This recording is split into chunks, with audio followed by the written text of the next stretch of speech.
Buddy, how's it going? It's time for another Chroma tournament. Today, we are watching everything up to the top 8. And tomorrow is when we're gonna do only the top 8. So that's the plan. Right now, we have a Tani playing against a Ryla, which I'm actually kind of excited to see a Ryla. We have not seen much Ryla before, I think. And Tani is just... Tani is finally getting the recognition the hero really deserves. So that's exciting. Now, let me talk a little bit about how the game works as we go through it. But I'm mostly going to assume that you have an understanding of the game by now. Right? Because the game has been out for over a month. If you're watching this, you probably have played it. You probably know how to play it. And so I just wanted to... I don't want to spend too much time on explaining every single detail. Let's have a look at these decks really quick. So we've got Tani playing the usual green, purple, probably like a mid-rangey list. Yeah, there we go. You can see stuff like Wild Gardener to fill up the board, and then Revels in Cruelty to threaten things off of the board and gain control over it. And then we've got a Ryla deck, which is kind of exciting. So Ryla recently got buffed. Tulok can now no longer be permanently removed from her. Tulok will always come back to her hand, which is nice because that means that she's got this incredibly powerful companion that will really keep her going. We've got Revels in Cruelty down. Revels in Cruelty will actually be kind of awkward for the Bountiful Harvest. This does restore 1 health. But fun fact, Ryla's primary ability restores 3 health to any target. Revels in Cruelty, all healing deals damage instead. Yes, you can use this to snipe something. Like, that's totally possible. In fact, probably should be doing that. Use the primary and deal 3 damage to this Revels in Cruelty. Get it out of the way. You can also just use it on the enemy's face. You can use it on this companion. It's just something you can get some value out of. Oh, it seems that we're going for a different approach here. This will sadly result in taking a point of damage from the Bountiful Harvest here, but oh well. So here we've got a Tulok. Tulok, in case you don't know how Tulok works, basically Tulok is a card that is unique to Ryla. Ryla is the only hero in the game that's got a card that only she can play. And this card, Tulok, allows her to kind of have this huge body that continues to grow, right? Because Tulok starts out as a 3/4 with Taunt, but after Tulok leaves your story, that means after he gets destroyed or anything really happens to him, he then returns to your hand after disappearing for a turn. And that's kind of the scary bit. Oh man, there's a lot happening here. Alright, everything's being thrown down from the Tani ultimate. Tani ultimate, as always, just being quite scary. And the good old doggo just goes and gets a hidden. Cool. Rakat got a bit unlucky there. Hitting the Son of Turn first from the Tani ultimate means that you can't use the Dawn on something else to get some additional damage out. So... ideally, you know, you want to be able to utilize that, but you were unable to. We have also, this is kind of like one of the big reasons why people play Tani in the first place. This is the big thing Tani can do. Once Tani runs out of cards in his hand, he can use the secondary to shuffle a random card from your hand into your deck and then draw a card. If you don't have any cards in your hand, this will just draw you a card, which is really quite handy, right? And that's sort of the strategy there. So something to keep in mind is that Tani, at this stage, when he's in top deck mode, can play cards and then just kind of like draw new cards pretty frequently. I think I played a game against Rakat yesterday.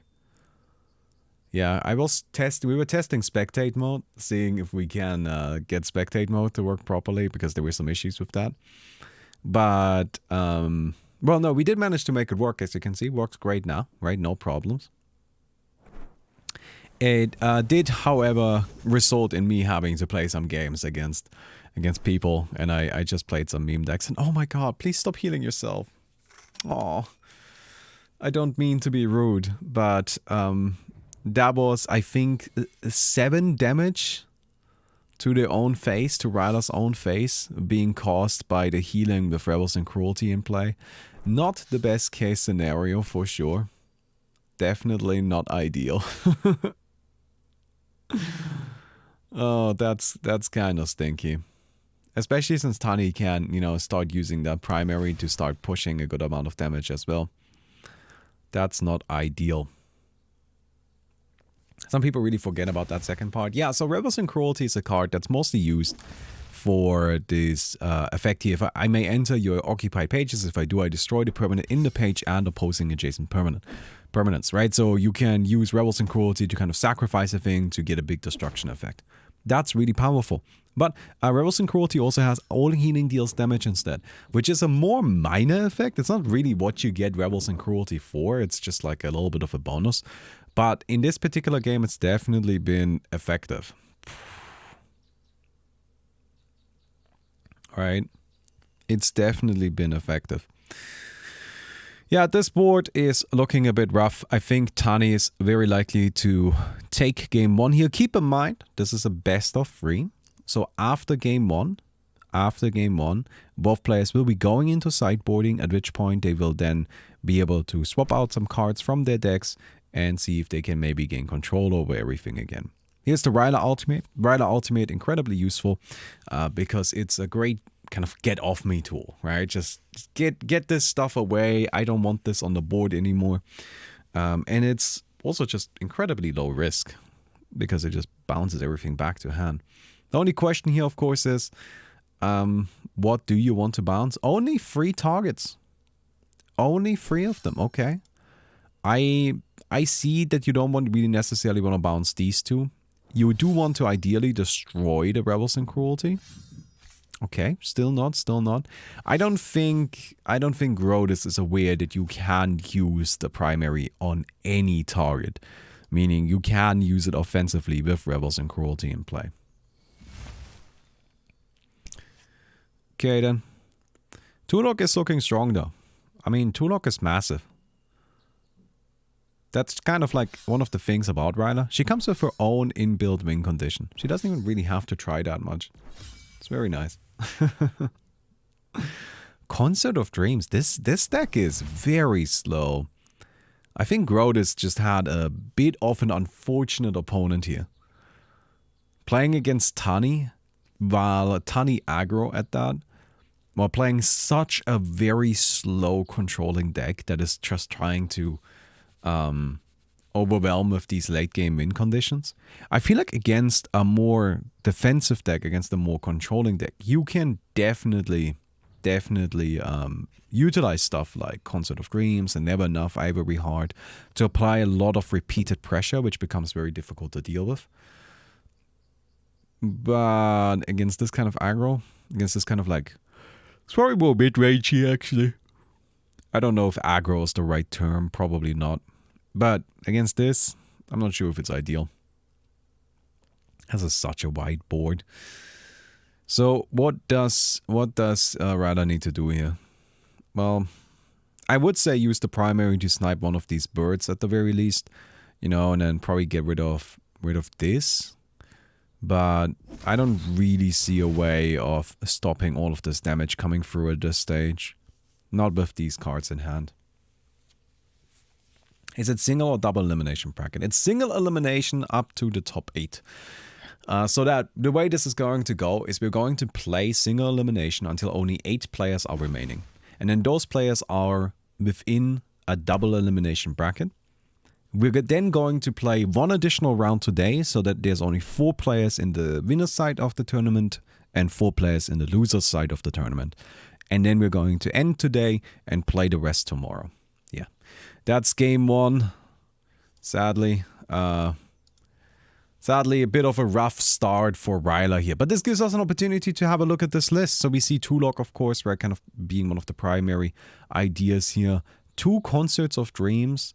We see Let's Do This. We see Awe and The Folly. Penance, Ivory Heart, Never Enough. This is a very greedy list.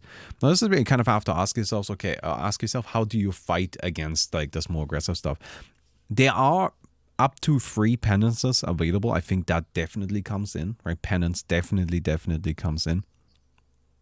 I personally would actually put in Blossom, but this is me just kind of assuming that what you can do is utilize what I'm saying here. You can utilize the Rebels and Cruelty to your advantage, right? Because then Blossom becomes a 1 mana, deal 3 damage, draw a card, which is pretty god tier.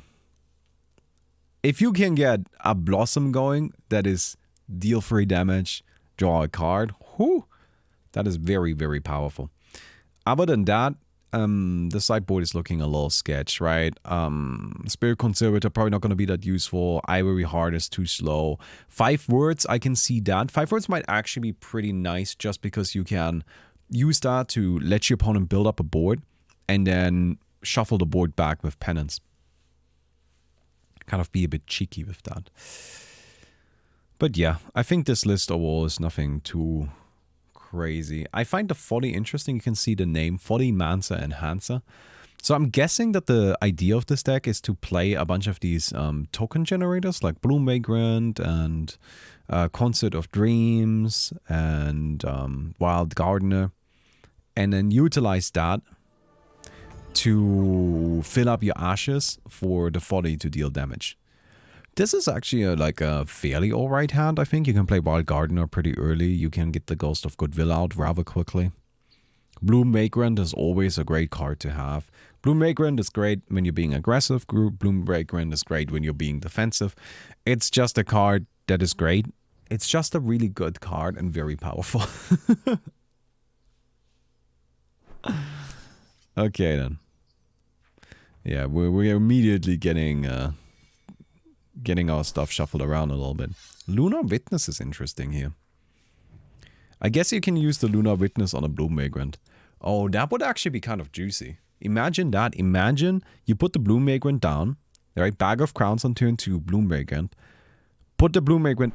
Well, you don't need to put the Bloom Vagrant in the Garden Stance. It's fine. You can do whatever you want with it. And then you put a Lunar Witness next to the Vagrant in the Garden Stance. And then the Lunar Witness will protect the Vagrant. That seems pretty nice. That actually seems pretty powerful. But the Bag of Crowns got shuffled away. Tani! Tani, why do you do this? Oh, that is very unfortunate. Okay, we're gonna just eat these blossoms right now to draw some cards. Yeah, I mean, kind of have to at this stage. And there's the Bloom Vagrants from Racketeer.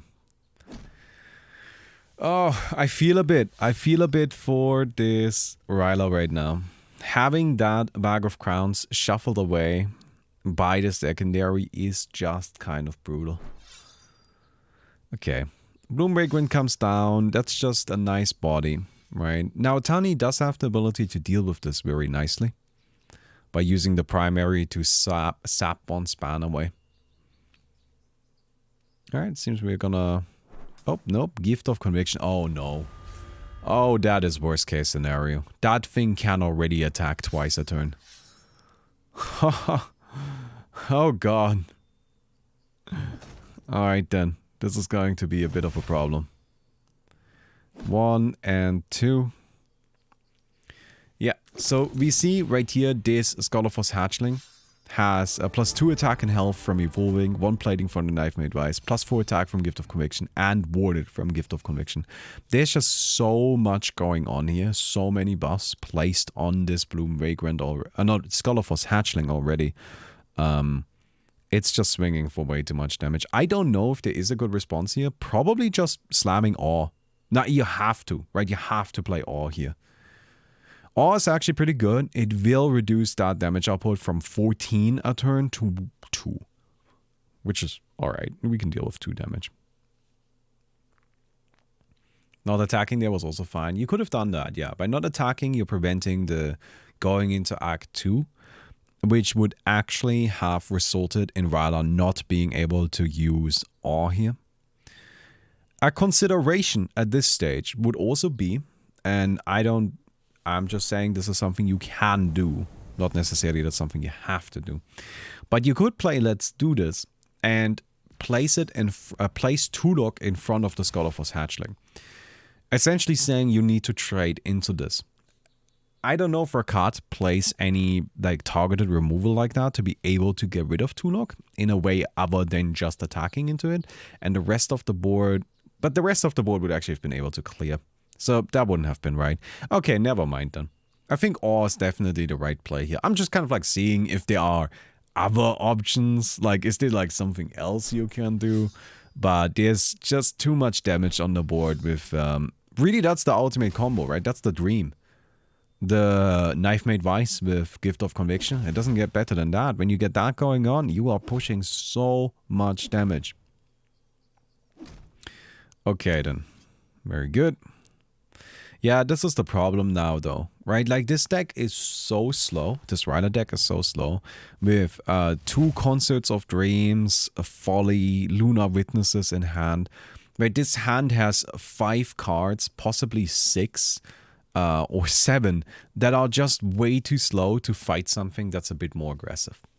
And I wouldn't even describe this Tani deck as like a hyper aggro deck. This is just a nice tempo-based mid-rangey deck that is trying to apply pressure and then eventually overwhelm you. But there's just no good response here. So that's a bit unfortunate. Luckily enough, this is where fighting Tani might come to your advantage. Because here's the thing. Right, here's the thing. Tani will eventually start spamming that secondary, which will shuffle cards from your hand back into your deck. And that will hopefully get rid of some of this garbage, right? It will hopefully shuffle back like a Concert of Dreams or the Folly, which are cards you really do not want to see right now. So I think that's what you're gonna need to hope for. That's sort of your moment. Oh, the Knife Made Vice on that Dragon Beetle. Yeah, Dragon Beetle having the evolution, giving it, you know, +1/+1 repeatedly. It doesn't even really need any additional help. What games are casted random? Yeah, pretty much. Just kind of gonna see what games we have, like what we want to spectate here as we go through the day. What is about to start, what is available, who do I have on my friends list, and what looks interesting. And tomorrow we're gonna have a look at the top 8 in a bit more of a planned way. But I think generally speaking on a day one like this, you want things to be a bit more coordinated. Oh wait, you want things to be a bit more dynamic. The opposite of what I said. Yeah, look at this hand. Look at this hand. There's just nothing here. There is nothing here. Which is very unfortunate. Right? I mean, what can you play? You can play a Folly. Deal some damage to yourself. I don't really think that's what you want. And there is lethal on the board. I think that's going to be game 2, and with that, it's going to be Rackard moving on into the second round of the tournament. Yes, there comes the GG. That was a pretty fast best of 3 right there. Thank you very much for letting us spectate you, my friend. And thank you very much for participating in the tournament. Alright, let's see if we can maybe spectate another game. Me, the Chosen Juan, was another player who kindly added me earlier. Playing as the Envoy against Venora. Okay, cool. 37 cards in the Ashes. That looks very Venora-ish. This seems to be just a pretty normal GBC list. I think this deck is actually specifically built to counter the more aggressive style that we have seen a lot of recently. There have some cards been voided. Red Sky Racketeer, String Steep Magics. Yeah. That's understandable. Oh, that is rough. That is quite bad news for Neko Knight right here. It appears that we are so late into game that Envoy already managed to use his ultimate. So Envoy, a character that we haven't seen yet, I think not at all in the previous tournament. The primary ability. The top spell of your deck enters the story as a 2/2 avatar. This may seem like a bit of a strange ability, but the way this basically works is that when you click this, you get a companion that is a 2/2 avatar, but also a spell. It's a bit weird. We'll probably get to see it at some point. Secondary. Void 3 spells from your ashes, gain 1 plating. So as you consume spells from your ashes, you can gain more and more plating to defend yourself. You can see that actually quite a few spells have already been deleted. And, wait! Is this the deck I built? Oh no! Oh, I think this is my deck. Oh, I think this is the one that I built. That is kind of funny. Interesting. So, a little bit of history there, I suppose. A little bit of history there. A few days ago, I was on stream, and I was just kind of looking for some bugs, because I wanted to make sure that, mostly the spectate bug, because there was an issue with spectating, right? I mostly wanted to make sure that the spectating issue is out of the way before the tournament. And then me, the Chosen One, showed up in chat and was like, hey, Balmy, I want to play in the tournament, but I don't have a deck. Can you help me build an Envoy deck? So I did. And I'm pretty sure this is just that deck. I don't think that I helped build this Envoy deck. I think this is just the Envoy deck I built. Which is very funny to me. Yes, so I can tell you about this deck. This deck is pretty much full of like small little tech cards that are meant to kind of allow you to utilize the primary in the early game, and then stronger, more powerful removal cards to help you stabilize and also gain control of the board in the late game by having access to these strong Envoy ultimate avatars. The Envoy has an ultimate. It costs 12 mana, so it pretty much takes up your entire turn. It's very difficult to use. But after you use it, for the rest of the game, after you play a spell, an avatar with health and attack equal to the spell's mana cost enters the story. So you can see right here, for example, me, the Chosen Yuan, just played a Reap, which usually costs 6 mana, but it costs 7 because of the red Sky Racketeer. And then he got this huge 7/7 Envoy avatar. Right? This thing is massive. Every spell becomes incredibly powerful after having used this ability. So this is where Envoy's strength really comes from, and this character really, really shines. Neko Knight is trying their hardest to fight this off, but the thing is that past a certain point you start being so defensive. Oh my god, that's not enough. 2 more bags of crowns? No. No, okay. Whew. Man, that was kind of scary. Alright. So Stolen from the Dark is one of the key cards here, because you can actually use Stolen from the Dark to like get rid of this Envoy ultimate avatar right there. Right? Or you can play Be Like the Sun randomly and get yourself an 8/8. And then use your secondary to gain yourself some more plating. Right, there's so many options you have in the late game with the Envoy. The problem Envoy just has is getting to that late game. He's pretty flexible and has some nice tools for that as well. But, yeah. You can't void avatars. Avatar comes to get health. Oh yeah, sorry, apologies. You can't void an avatar. Yes, you're right. Apologies, that was my bad for a second there.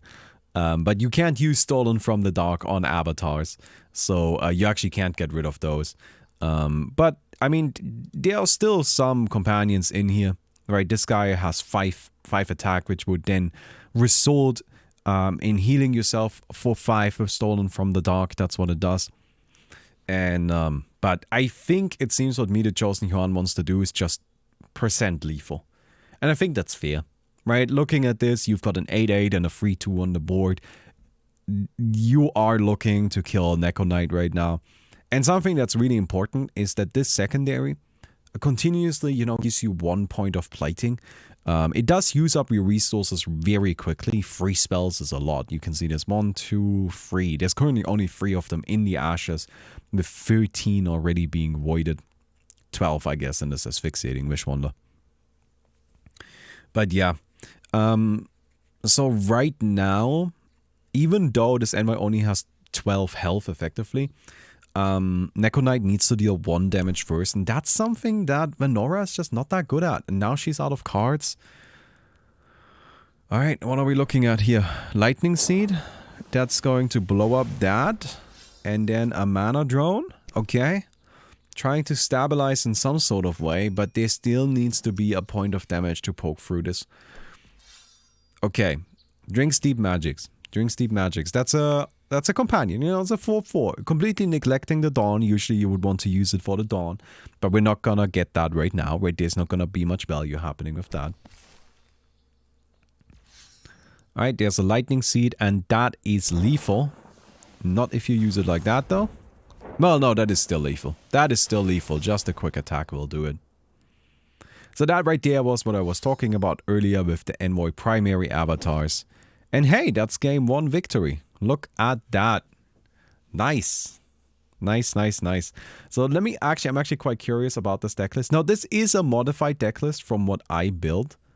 It is slightly modified, having the Hex Painters in. And reducing some of these more kind of like techie cards that I had. Also Cinder Symbiont. Huh.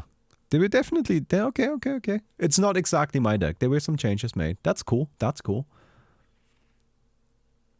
Yeah, no, Hex Painter is one of the strongest cards, I think, in this particular metagame as well. I definitely would have played 3 if I was going to mainboard them. And if I would have included one in the sideboard for sure. Because in the current meta, there's a lot of Tani, there's a lot of Zoo, and those decks rely on just flooding the board and having a lot of small guys, right? And Hex Painter is perfect against that. Hex Painter is a 2-mana companion, pretty decent body that will just come down and cut through the board. No big deal. I'm a very busy woman, so you'd best not waste my time. Okay then. So looking at this hand, this is a disaster. You never keep this. Alright, that's much better. Cool. Hex Painter, that should allow you to kind of get some early momentum if you need it. Although I think against Venora that seems unlikely.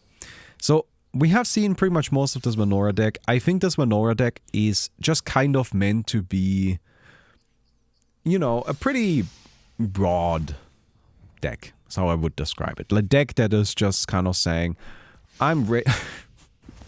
Alright guys, chill it. A deck that I think is saying, we're going to play all of these nice defensive cards, and then just kind of rely on blue's inherent power to win through some bigger spells or playing some nice powerful effects that way. So I think this is kind of a counter to the current metagame, the Fists Filled with Light, which makes a lot of sense. I think that's actually incredibly smart. And that makes sense also why this Venora is pure blue. Playing Fists Filled with Light, this is a card that's difficult to play because it uses free insight, right? But it allows you to deal 3 damage to each up to any 3 different targets. That is incredible. That is incredible in the current meta. Because there's, again, a lot of Zoo. People are trying to be aggressive. The most popular heroes are Tani and Siege Baron. And so having something that will just cut through it like that, it's incredible. That right there, a bit of a weird play though. Bag of Crowns into the Focus. I would probably have to use the primary and then play Focus next turn. Focus is great. It just gives you, you know, some stats and also lets you draw some cards, which is always very handy. Okay, cool. So this is the Red Sky Racketeer. A Red Sky Racketeer, always a bit annoying, always a bit scary, because it's a card you actually have to kind of get rid of. But there is an easy way to do it, which is just the Lightning Seed, and or, you know what, just ignore it. I guess you can do that. Or trade. Okay. So, personally, what I would have done here is kept the Hex Painter around, kept the Hex Painter on the board, because you can get repeated attacks in, which means you, every time you attack with the Hex Painter now, you're building more and more card advantage because focus was placed on it. But sadly, that didn't happen here. Oh, perfect. This 2-shell pass gets rid of Drink's Deep Magics. Very nice draw. This is what Envoy can do. And I think this is really what Envoy does better than any other hero in the game. Envoy has access to this like wide range of different tools that allow him to, like, his inherent tools allow him to play a lot of tech cards. A lot of cards where you just kind of have like 1 or 2 copies of them. And they aren't good in most situations, but they are good sometimes.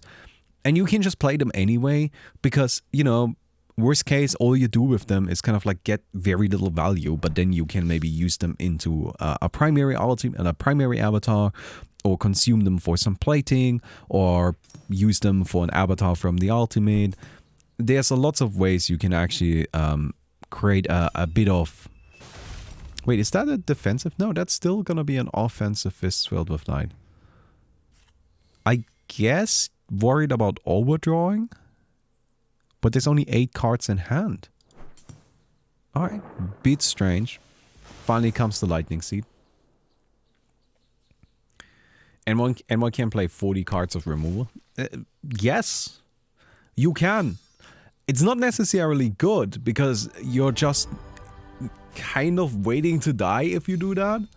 Right, this is something that's important to keep in mind here. If you play 40 cards of removal, yes, you're gonna keep removing stuff, but your opponent is probably playing stuff in a more proactive way, playing cards in a way that will actually allow them to start dealing damage to you eventually.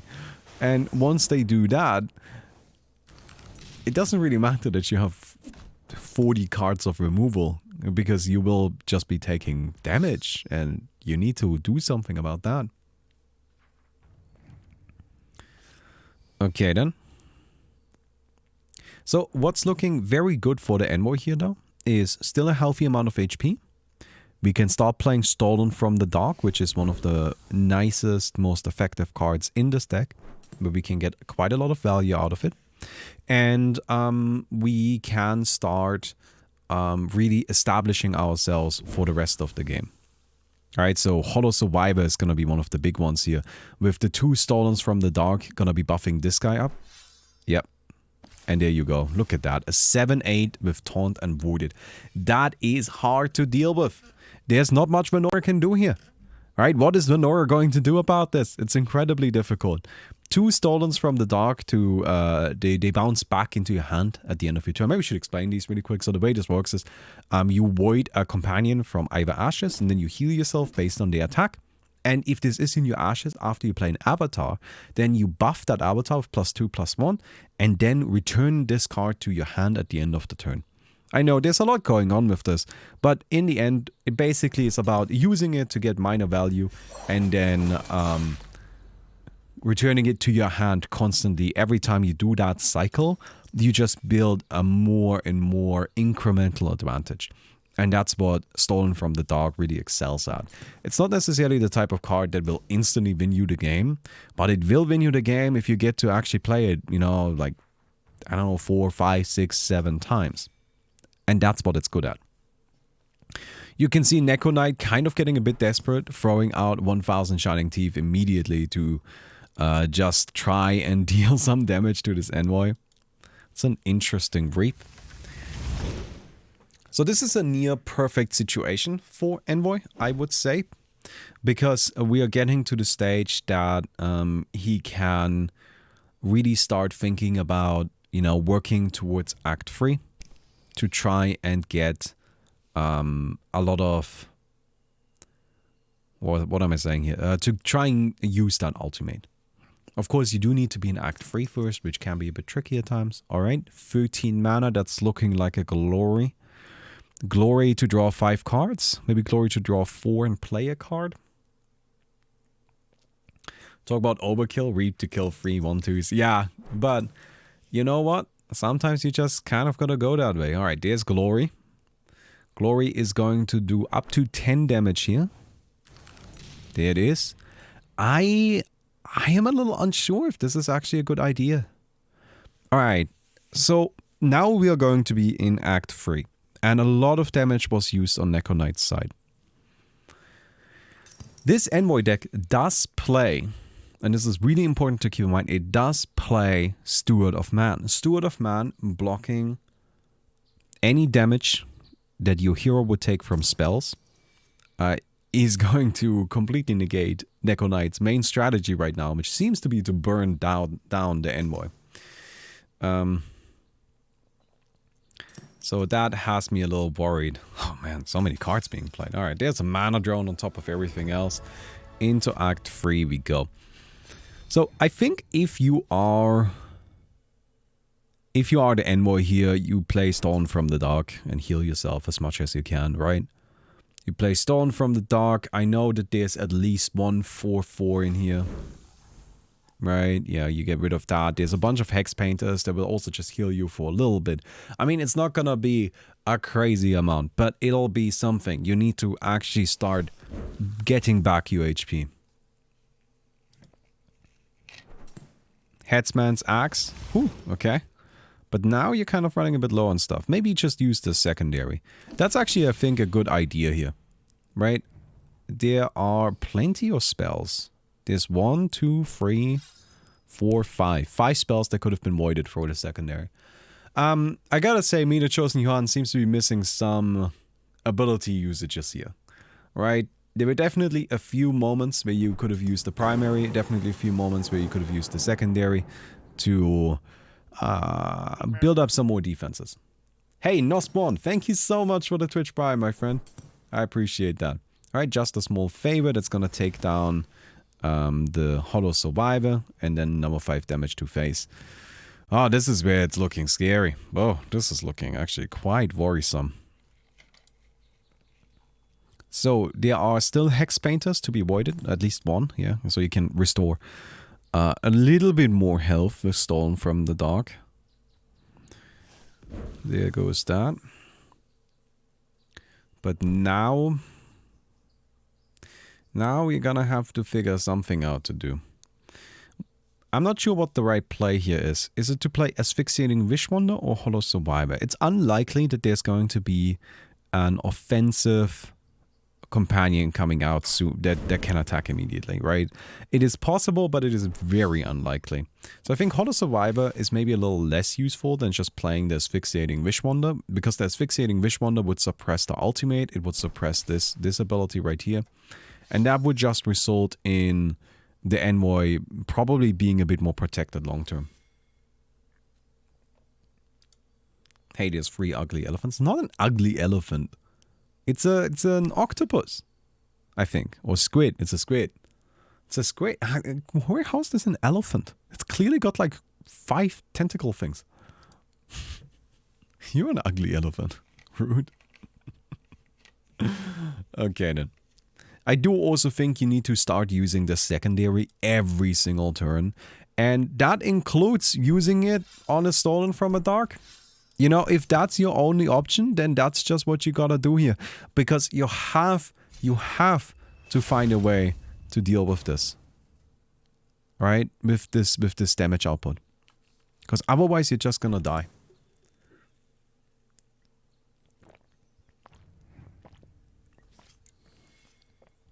Oh, perfect. That is the Steward of Man.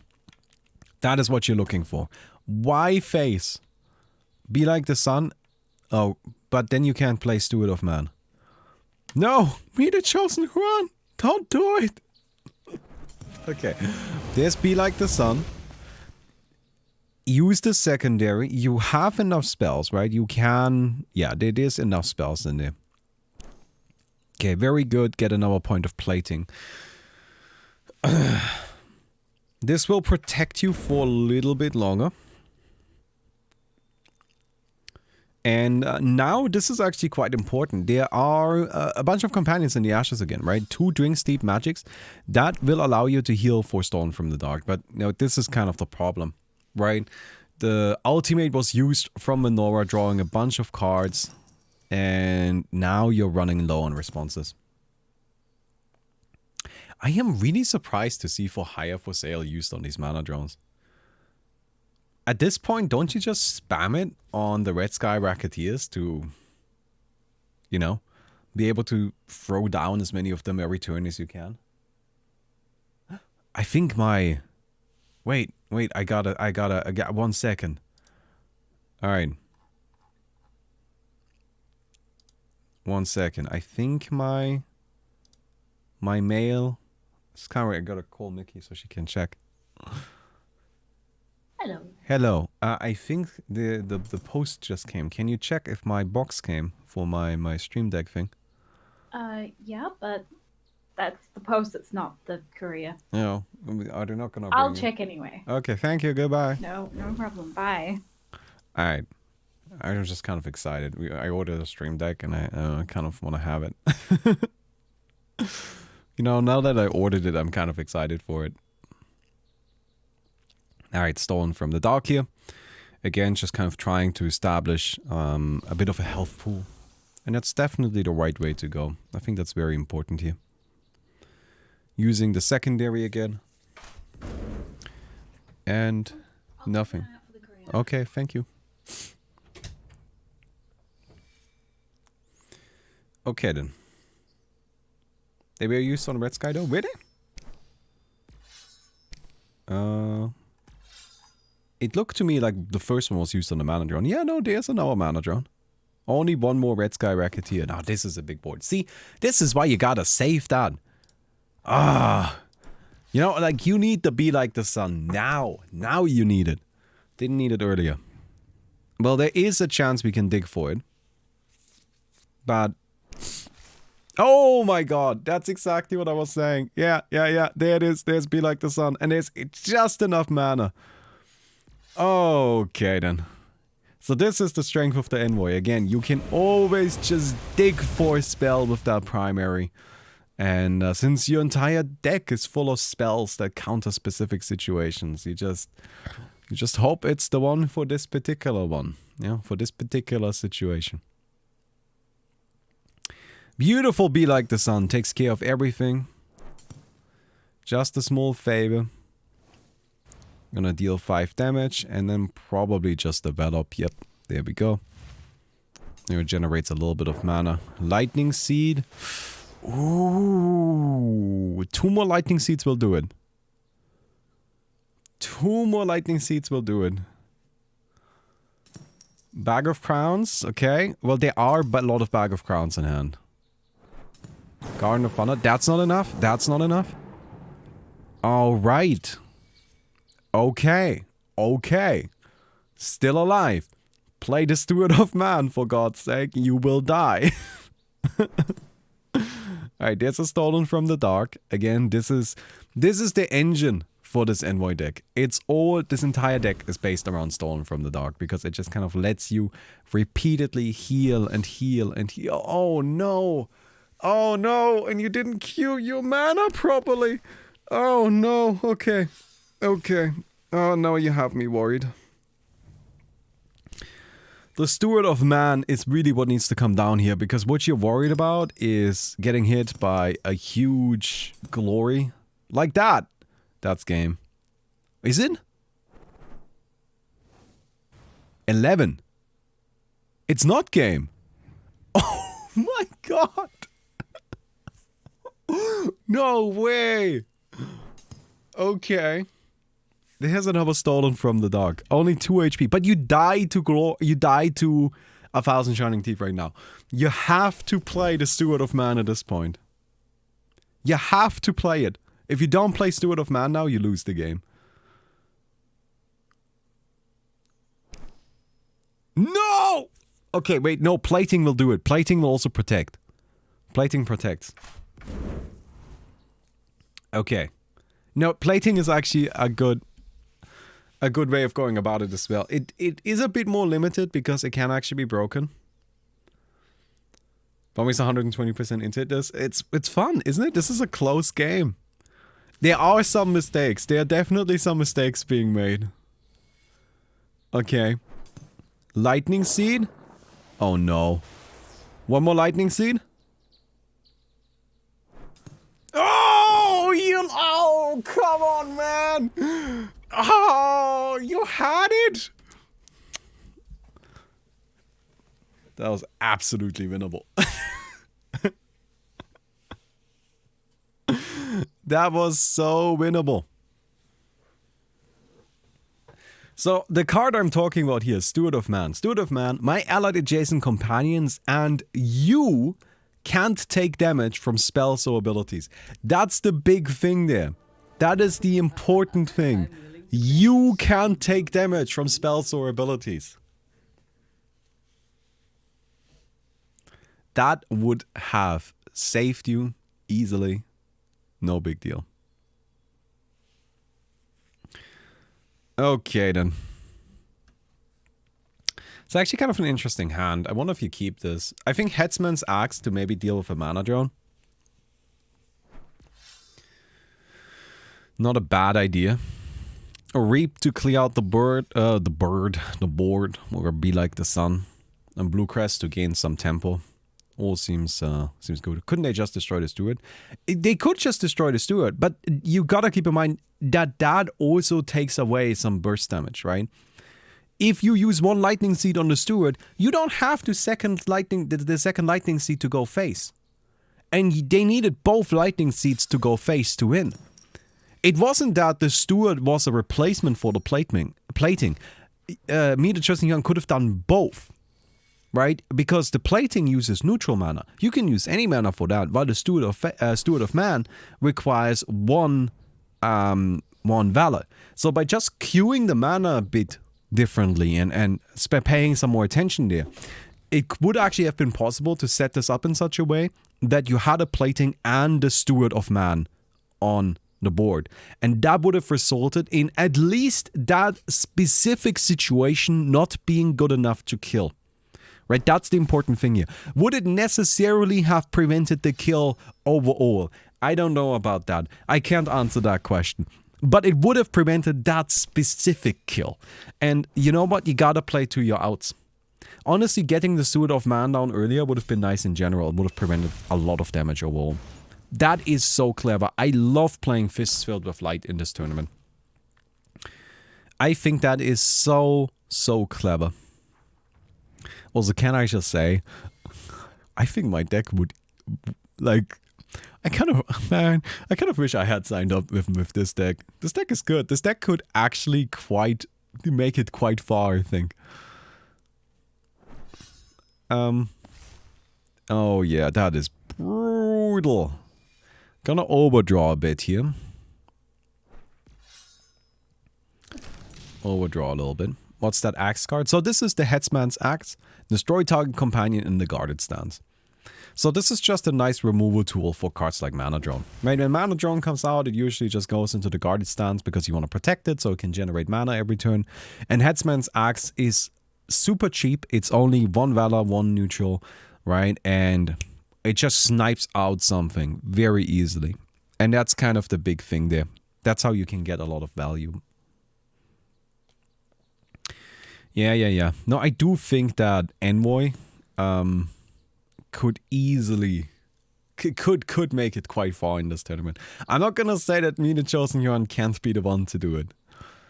You know what? Maybe you can do it. Maybe you can do it.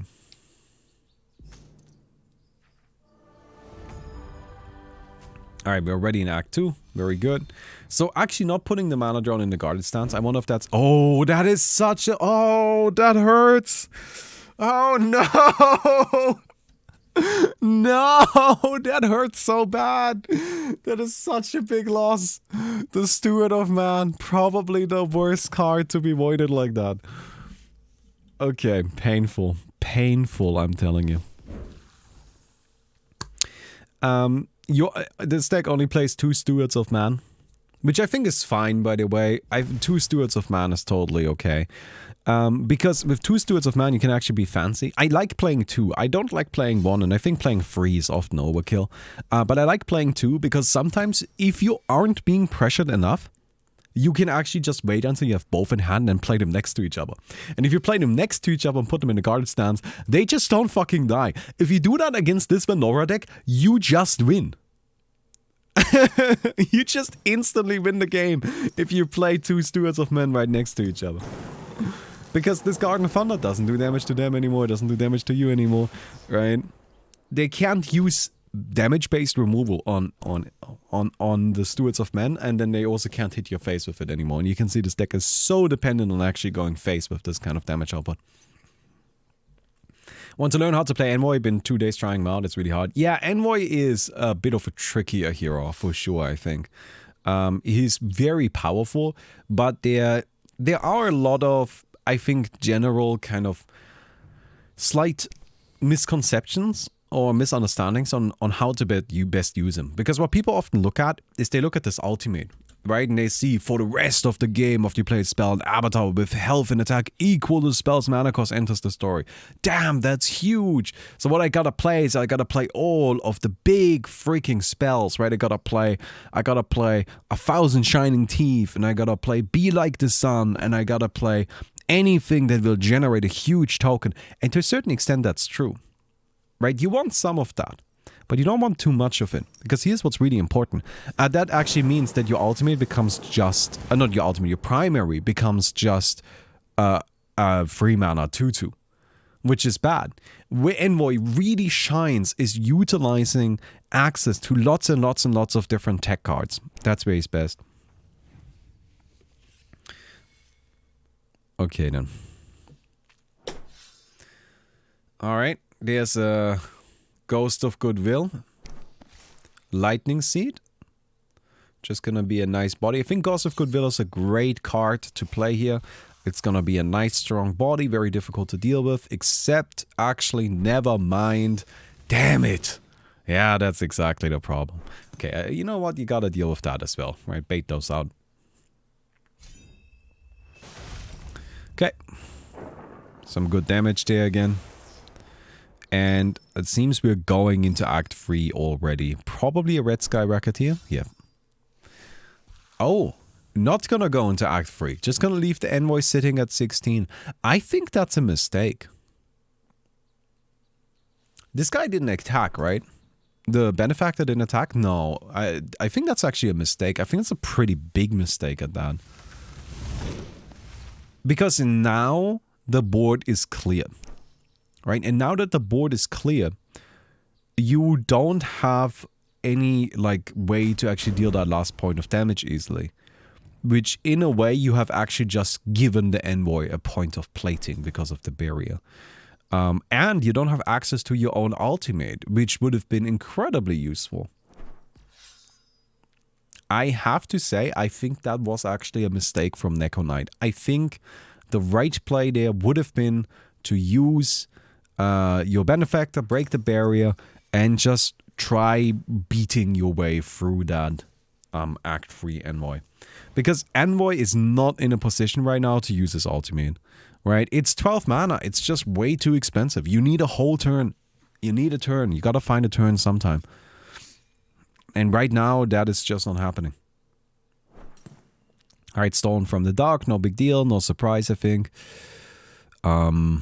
Go ahead and probably heal up a bunch with that, yeah, with that guy. Second Stolen from the Dark gets rid of the 4/4, right? That's another 4 healing, so we're looking at 9 healing now. And then playing the Hollow Survivor this turn, I suspect playing that in front of that big old Centipede Ontophage. And blocking the hit, as well as getting just a huge body on the board. Yeah, 7/8. That's pretty massive. That is really quite scary. I think there was an argument to be made for just taking a point of damage here, or 4 points of damage, and playing the Asphyxiating Wishwander instead. Would have been slightly more mana efficient, not that that matters that much, but most importantly, it would have prevented ability usage, which can be quite handy. Glory for 10.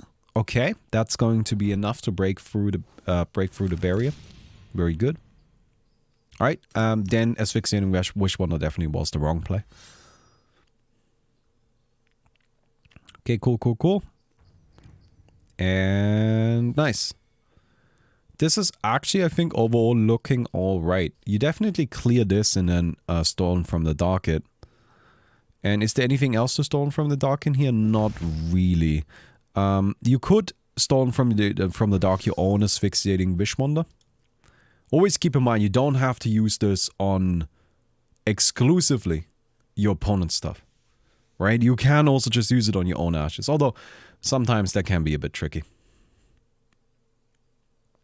Not gonna trade into the 4/4, I guess. I'm a little skeptical of that. Like, I get that the 1/2 would have been able to attack, but this way, you're leaving a pretty big body on the board. You're leaving a pretty big body on the board, you know, and you never know. There might be a Garden of Thunder, and I mean, it's not unlikely to see a Garden of Thunder, Bag of Crowns, and oh, that's just it. Lightning Seed for 5. Okay, maybe a bit of a misplay there. Maybe a bit of a misplay there. Bag of Crowns, okay. Just a small favor. Disarming. 5, okay. Still missing 2 damage, still missing 2 damage. Alright, even if that misplay wasn't what happened, that still wouldn't have been enough. Admittedly, we don't know what else Necronite has in hand. Bag of Crowns. Stolen from the dark. See what we can find. Need that healing. Need that healing.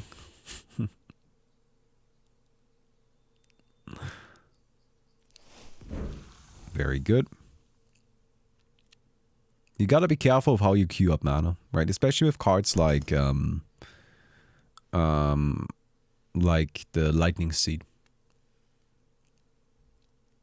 So it does help a little bit in terms of like what it. Oh no, we had to use that for 1 mana, guy. That's not exciting. That's not good. Rather use it on like the Ghost of Goodwill or something like that. Alright, secondary for some plating. Yeah. Alright. Gotta protect yourself, I suppose.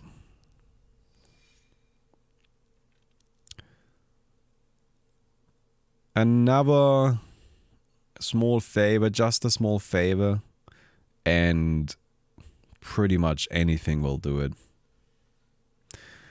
I think this is gonna end up being a 2-1 for Necronite here.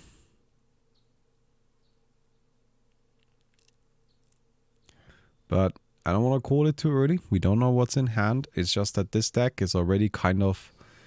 There's been a lot of cards drawn, let's put it that way. There's the Garden of Thunder.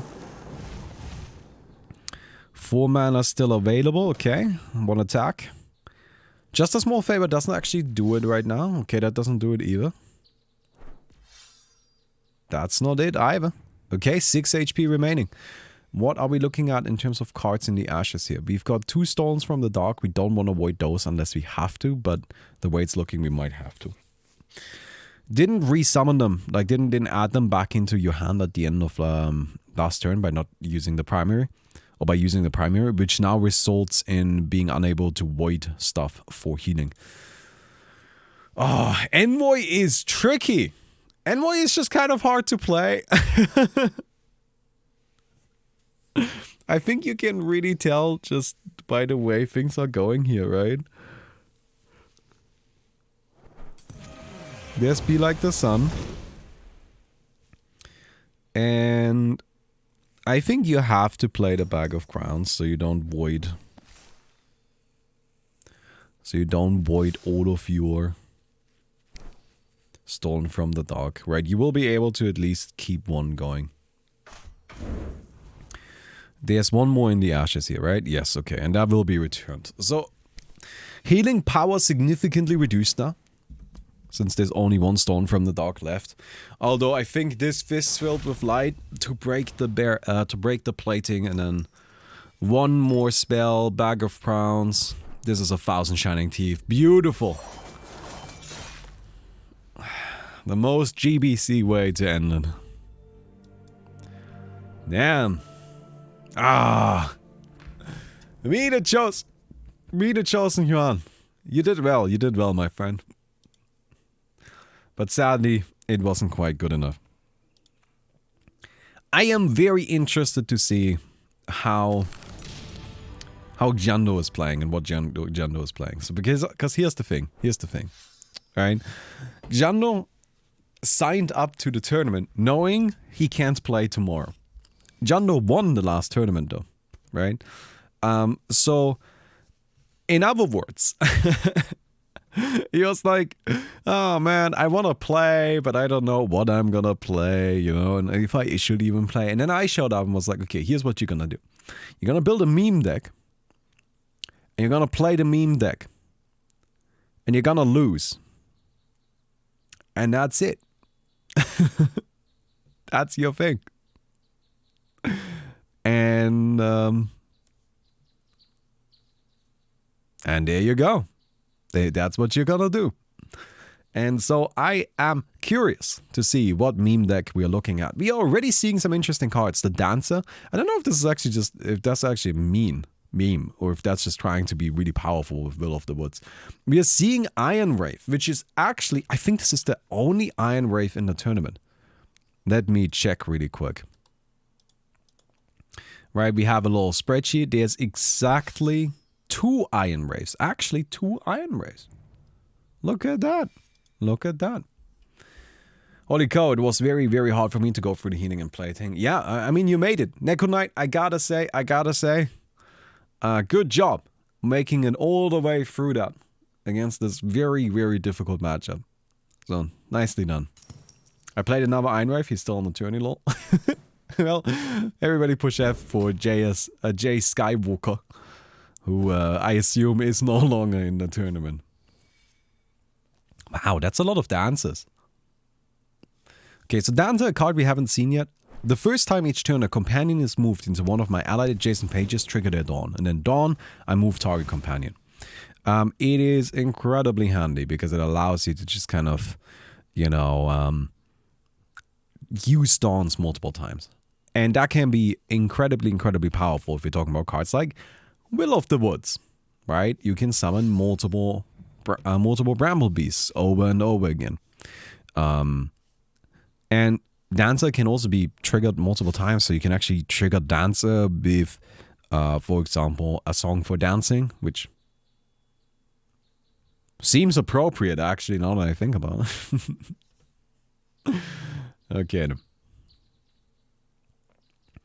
Classic Siege Baron on the other side, it seems, though. Pynex Ginger just playing the very classic Siege Baron here with the, what's it called, with the Bloom Vagrants here, with all of the token generation, using the primary to discard cards and draw cards, and the secondary to poke for damage. I think every part of this Siege Baron is pretty much exactly what we can expect, so I'm not too surprised to see this. Siege Baron, of course, just being really powerful.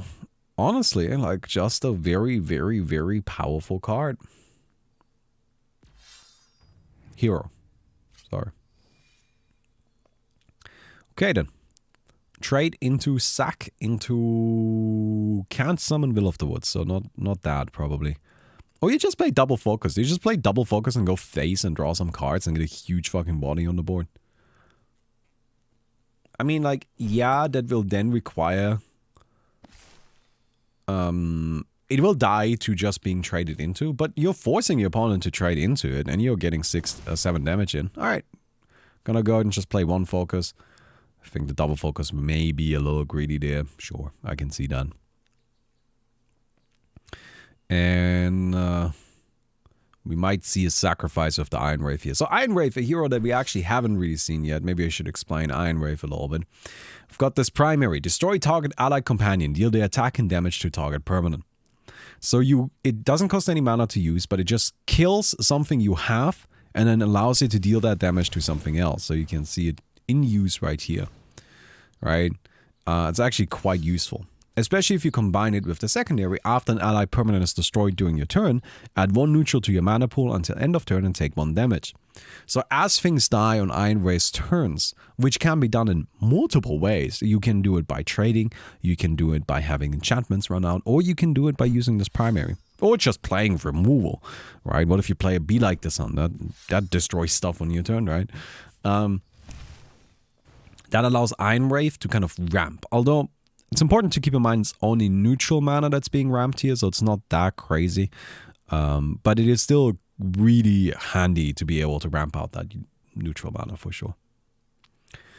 Okay, looking at this, we can see a Will of the Woods coming out here. And then probably... Actually, a Dancer. I wouldn't be surprised by this. I really would not be surprised by this. Because you can actually do a lot here with the Dancer. You can use the primary. There's no great way. No, is there a way of trading this that feels good? No, there isn't. Sadly, there isn't a great way of trading this that allows you to play the Dancer. Because you're gonna need to double trade into this Hollow Survivor. But there is a fancy turn here. There is a fancy turn here. I wonder if we're gonna see... Oh, I think that was actually a mistake. Okay. There we go. There's that. We could just see Wild Gardeners. No. Okay. Here's the Dancer. This will bounce. That will bounce the Will of the Woods. And then get ourselves some more Bramble Beasts. And now everybody's looking nice and big and scary. Look at these guys. That is some strength. Hot damn. Now what Pine Exchanger is playing here is we have Forgotten. Forgotten, great way of dealing with Will of the Woods. Will of the Wood, 4 health. Just get rid of it. Gets rid of it. Right? I think Will of the Wood is an incredibly dangerous card, but it's just not that hard to kill. You just need to actually play something that is kind of intended to kill the Will of the Wood, right? Okay, there is still a ton of damage on the board.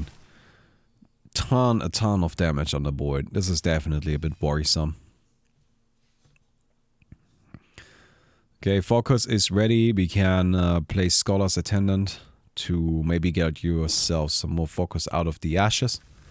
Sacking that there, very good.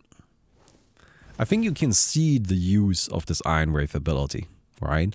Iron Wraith is definitely a hero that plays quite a bit different from everybody else because you're constantly looking for ways to just kind of sacrifice your own stuff and throw them at your opponent. But as you do that, you're just generating so much value. So much value. Able to read the top player's hand? No, sorry. No, sorry. We only get one player's point of view right here. Okay then. 2 of these little garden companions coming out. No big deal. They're gonna just stand on the board and provide some help. This is where you also need to start thinking about, you know, like how do you start using these dancers and how do you use your extra mana. I think playing Focus here is very sensible. That will just allow you to give some more, or like, you know, get some more damage in. And there's another Will of the Woods. And probably gonna use this to draw some more cards. Very good. So you can see the pressure is on.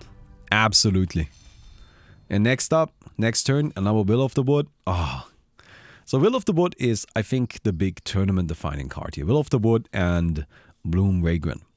This card, 2 1/1 Bramble Beasts enter the story. After an allied companion enters the story, I give all allied companions +1 attack. This is a card that allows you to snowball a board. Alright, it's not actually that strong on its own. But as it comes down, the 2 tokens are generated, they immediately get buffed up, and then on top of that, you just start putting out a lot of damage if it's left alone. It needs to be dealt with. And that's something that you can sometimes struggle with, because the kind of decks that play Will of the Wood, they also offer you lots of other targets for your removal early on. So you might not have something ready for Will of the Wood. And once that happens, you're in trouble.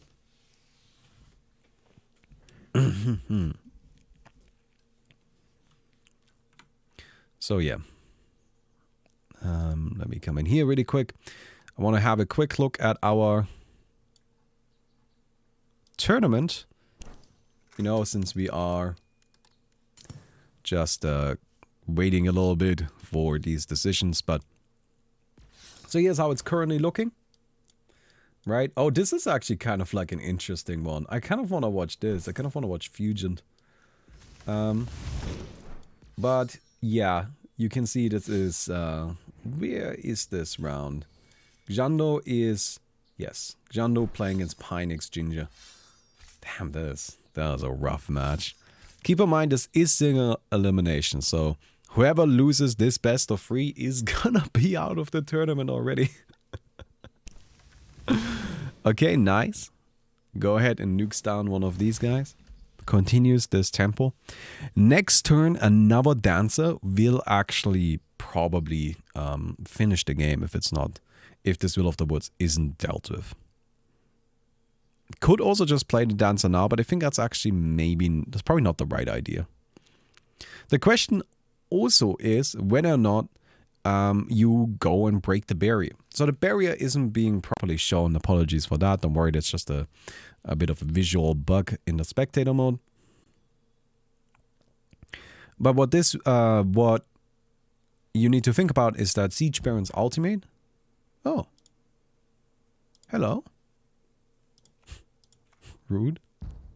Player's not playing a game. Wait, what just happened there? Okay.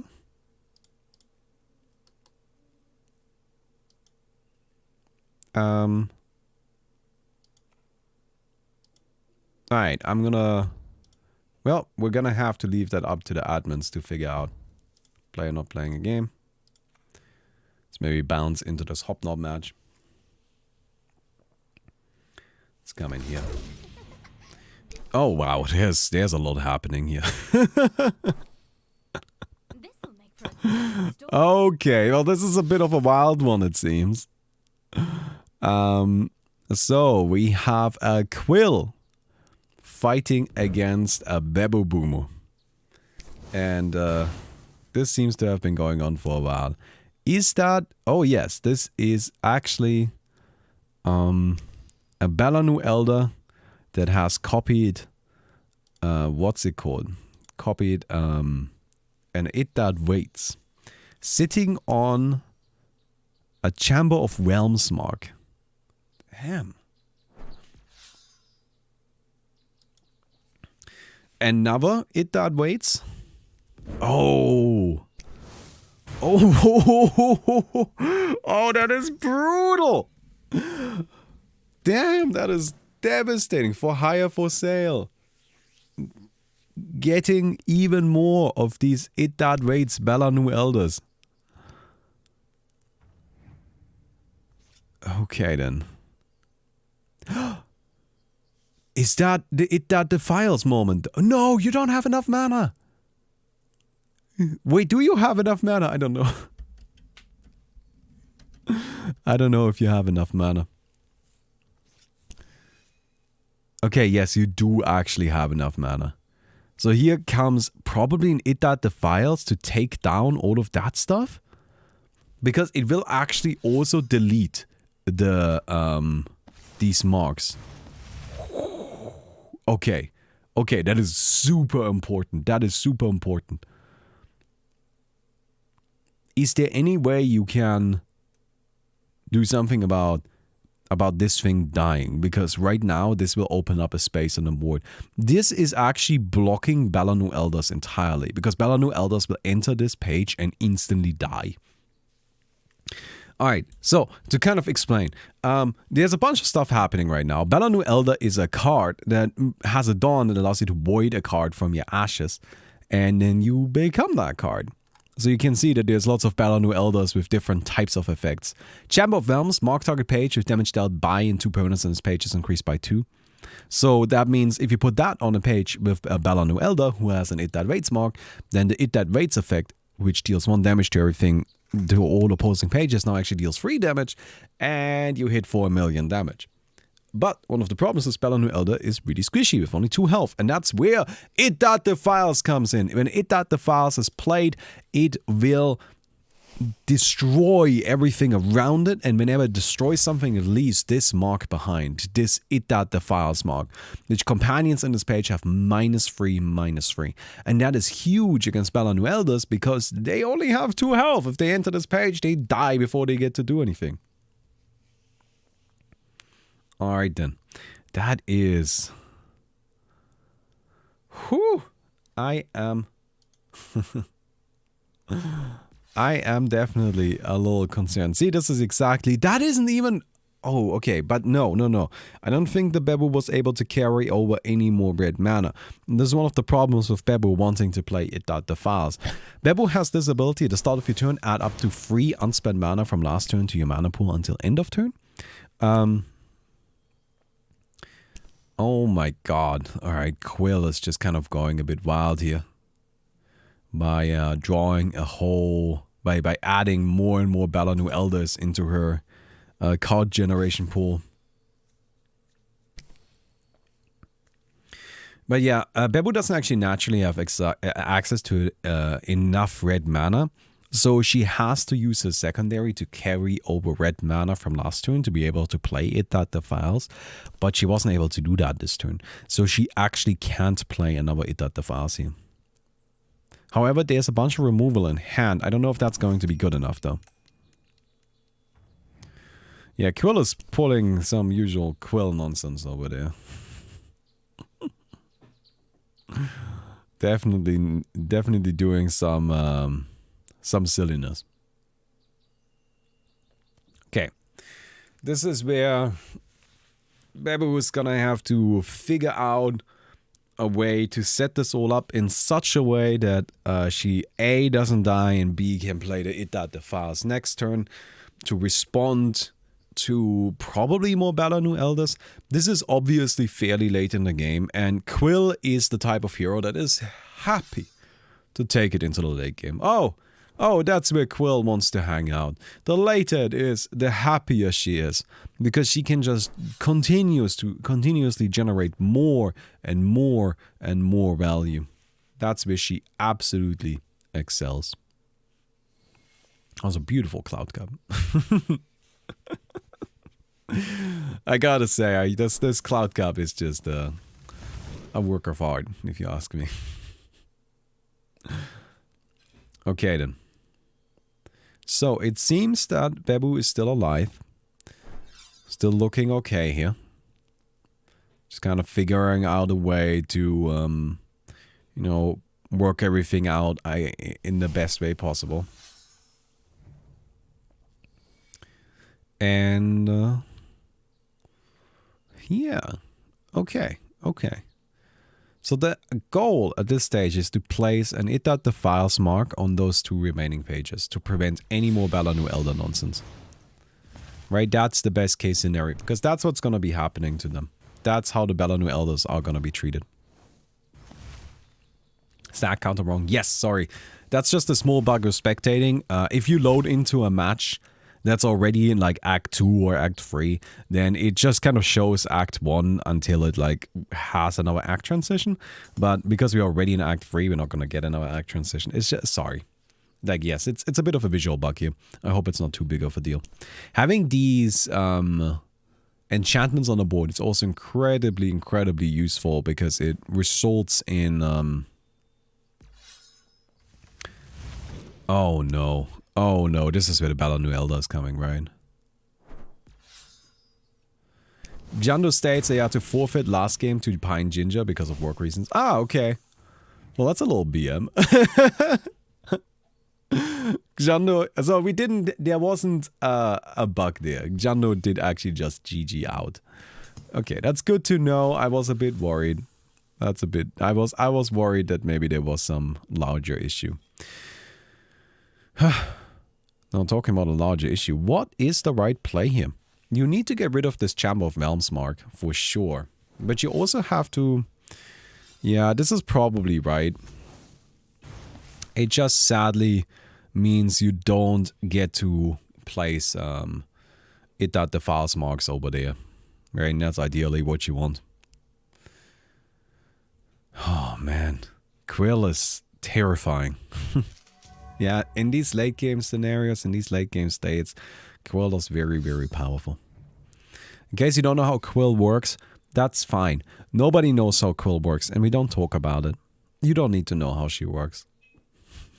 Okay, so the way Quill works is that she basically has a secondary resource that she can generate over the course of the game. It costs mana, and it has a cooldown, and it's a bit tricky to make use of, so it's not really the most straightforward thing.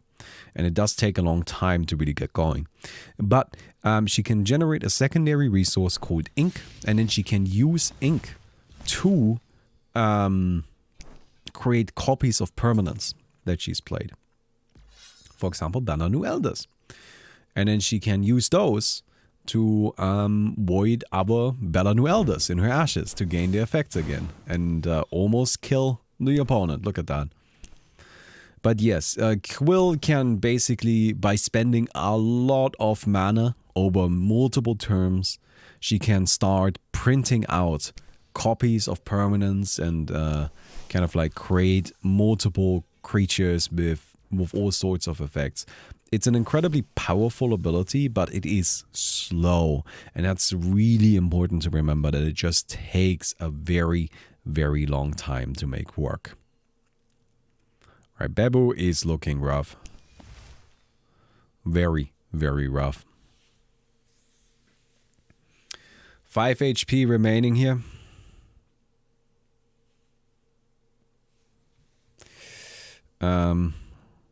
Gonna need to figure out a way to deal with this. Alright, that's where you need to just kind of... I don't know. I honestly... I hate calling it, but with 5 health and this Quill printing machine fully set up, I don't really know. What Hobnob can still do here. It's just kind of difficult. So these guys have warded from a minor disagreement, which is nice, but it's actually not really that relevant to this Bella New Elder strategy here. Yeah. This is where having some sort of counter to Ashes recursion is... Right? I always recommend, if you have a deck that is playing red and purple, put Rest Now on the sideboard. Alright, just put Rest Now on the sideboard. Rest Now will deal with this kind of nonsense by just stopping things from entering the Ashes, so Bella New Elders can't copy things from the Ashes. It's that simple. Alright, if nothing's in the Ashes, then you can't copy it. Done.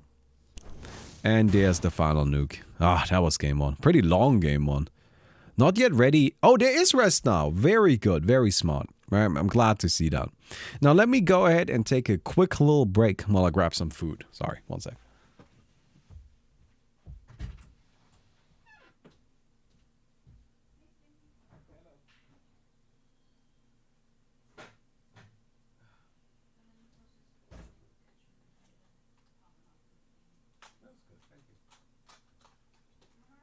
Yeah. Huh? Already? That was fast. Okay. Hello. So there we are. First top 8 player, Yo-Yo Marco, well, at least I lost to a top 8 player. Wait, is that the Iron Wraith? That's cool. I'm glad. You know, Iron Wraith is a character I think hasn't been getting a lot of respect. So I'm excited to see him do well. Alright then. So I got some sushi. It's nothing fancy. It's just store-bought sushi.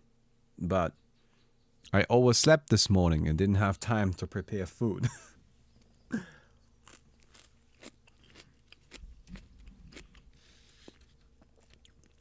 So this will just have to do. But to be honest, as far as store-bought sushi goes, this is actually really nice store-bought sushi. So, it'll do. Okay then. I am exact middle the Iron Wraith one. Oh, did you lose to... What deck is Yo-Yo Marco then? I'm kind of curious.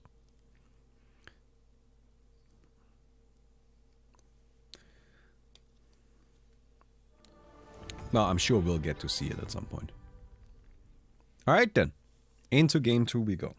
A beautiful day for a battle of wits.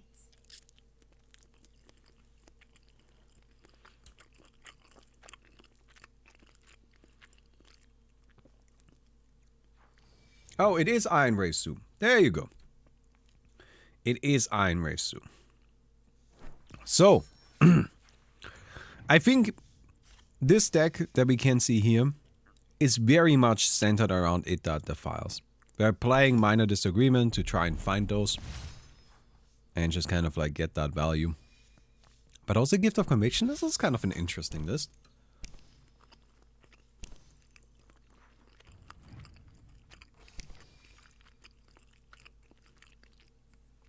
Definitely kind of an interesting list.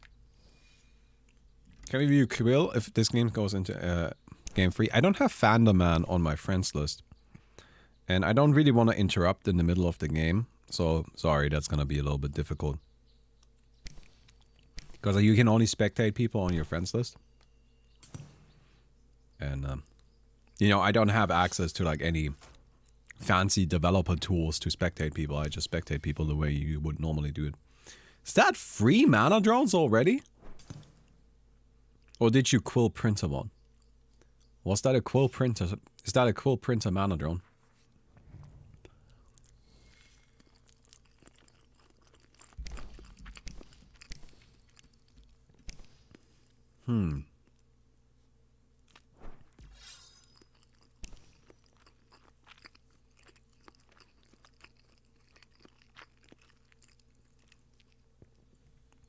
That is a bit scary here.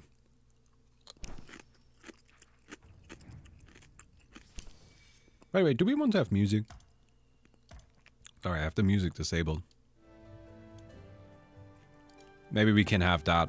Especially while I'm eating. Sorry that I have to eat, but turns out I am a person and not a robot.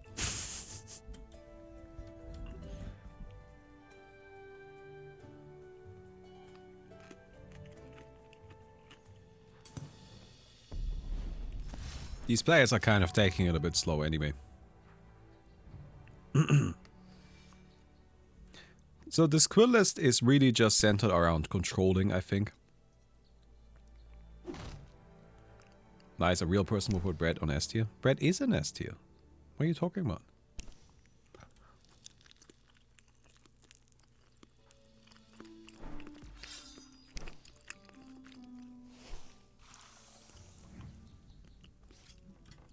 Something that I've seen people like be confused by is why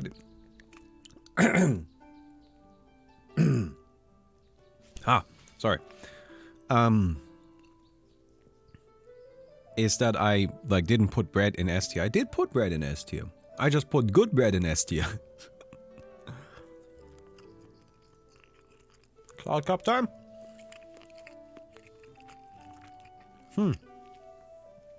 That could actually already be in the files, right? Yeah. Yeah. This is kind of the idea of this deck. And I think this Babu deck is designed to do this against this deck is designed to do this kind of nonsense against zoo lists. I think that's the idea. I think that's the plan. So the fact that Hobnob has run into a Quill who is not playing zoo in any capacity is really quite unfortunate. Animus Mirror, that is interesting. I mean, it makes sense. I think you can get a lot of value out of it with Babu, since your primary allows you to swap the change the stance of something.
Okay, cool.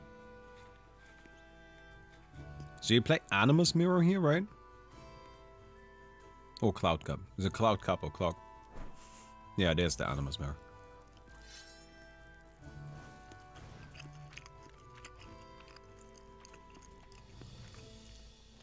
I'm surprised that you're just going face. But that I didn't expect. Oh, nice.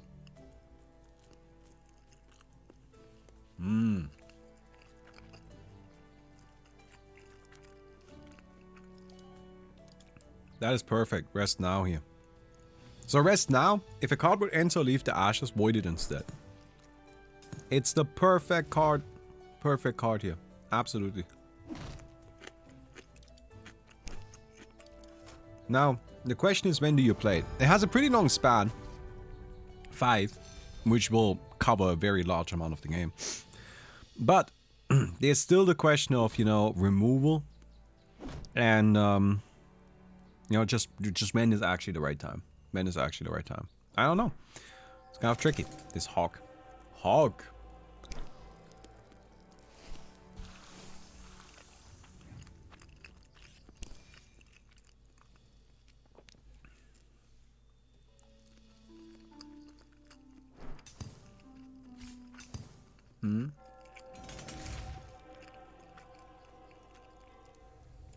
Perfect.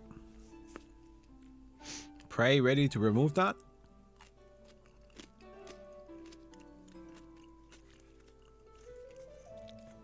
And this It That the Fast can push a lot of damage right here. Oh, hi Jinx. Come on, steal it. Steal the It That waits. Rip it right off the top.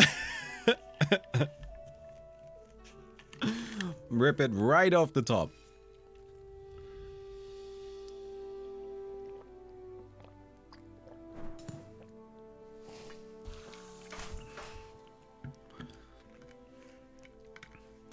This, I think, is a very funny card that I'm kind of surprised it's gotten as popular as it has. So what Hijinks does, it says choose one, steal the top or bottom card of your opponent's deck and add it to your hand. Change its mana cost to be all neutral mana for the rest of the game. So you just kind of like yoink something from the deck. And it's not necessarily like good to do that, but it sure can be. And it's just kind of funny. Oh no! No! Not like this! Oh my god.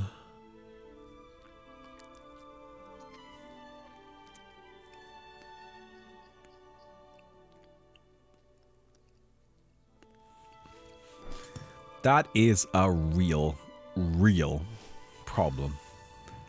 Because that is a total of 3 hogs in hand right now.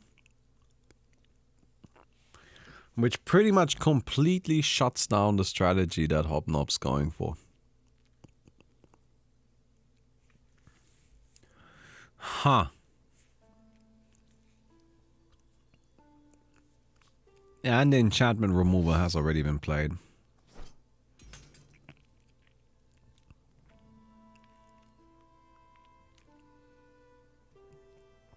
So what do you do now?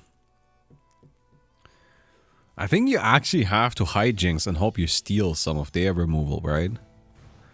That's not gonna do any damage. Nope. Hawk prevents that.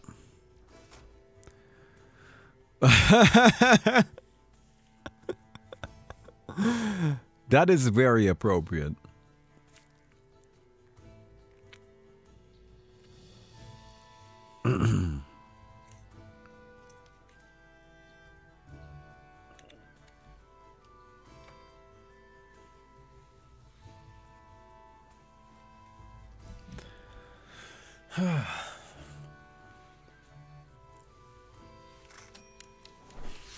Okay. Yeah, no. No, it's just Hark. Yeah, Hark.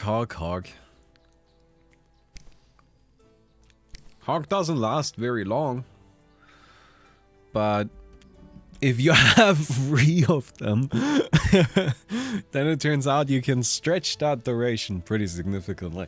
And this is kind of the thing, right? That's what Quill wants. Quill wants to just be able to relax and chill.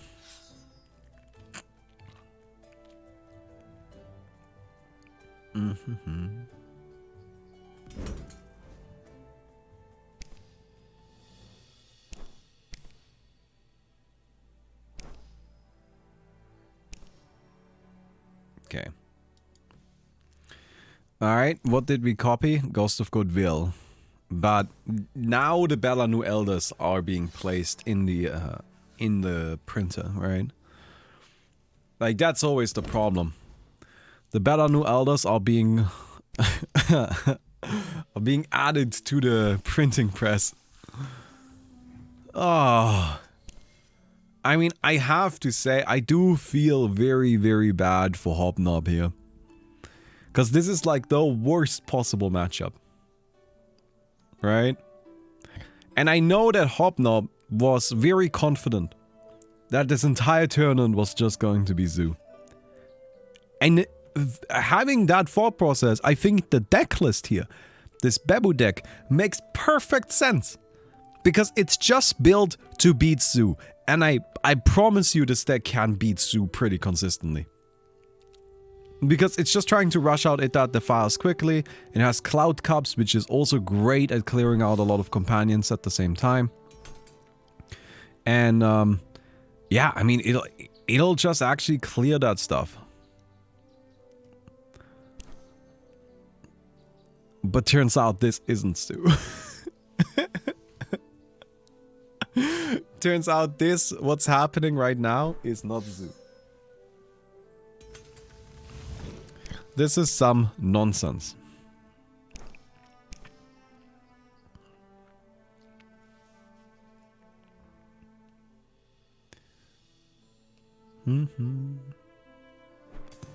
There's focus. Yeah, I mean, it doesn't really matter because nothing can attack. Wait. Okay, no. There's the Hark. Not yet ready. What do you do with that? I know what the plan is with not yet ready. Like, shuffle target hero's ashes back into the deck. You don't really want to do that here. I can see that later to prevent like being able to void stuff. But it's just at this stage the healing from Quill has gotten a little out of hand. Honestly, I think you just hijinks. This would be my approach here. My approach here would 100% be to try and hijinks just to like game winning cards. Fucking YOLO it, you know, try and see if you can make it happen. This is always the problem. If you play a deck that's designed to counter a certain strategy, right? Because what you then end up with is you end up with something that just can't really deal with the more normal stuff, right? The like more normal. Well, not more normal, sorry. Normal's maybe the wrong way to put it. Is you end up with a list that can't really deal with the things that your deck isn't designed to deal with. You know what I mean?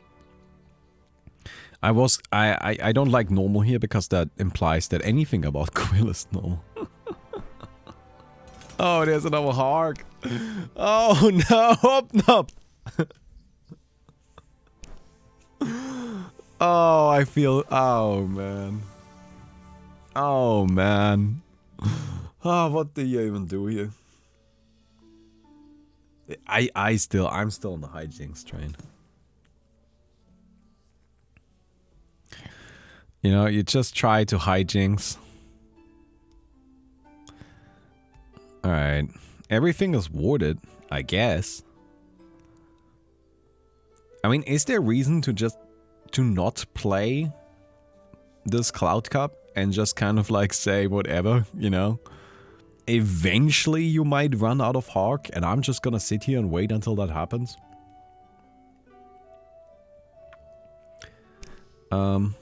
I think that is something you could and maybe should do. Alright, just gonna chill.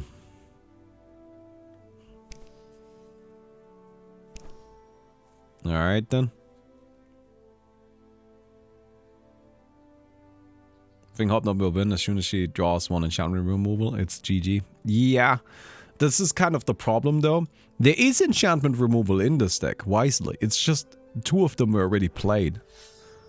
Like 2 praise have already been used. And I don't know how many more are in there. Something Hobnob definitely likes to do is play kind of like 2-offs.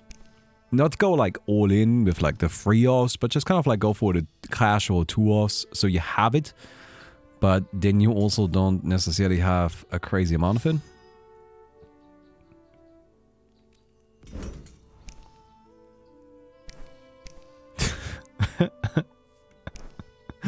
This is some bullshit.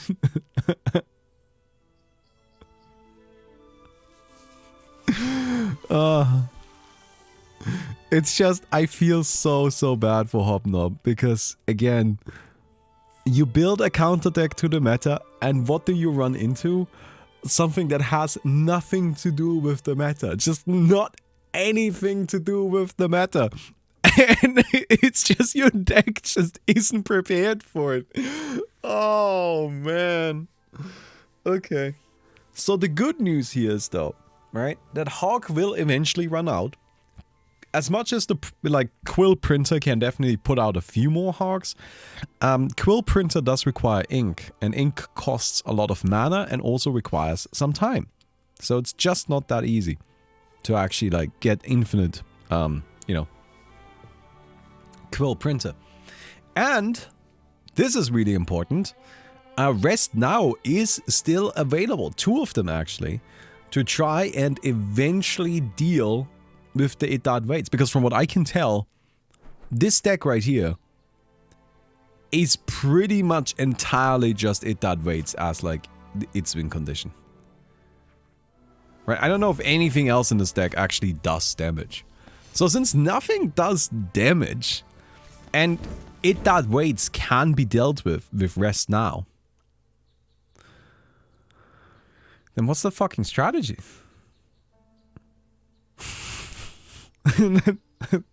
And how do you go from there?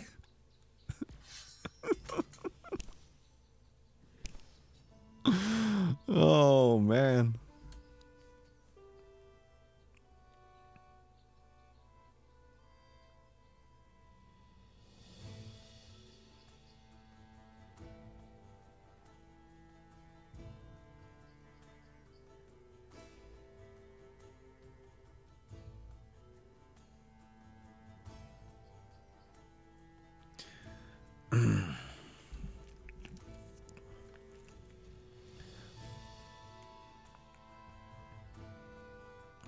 All right.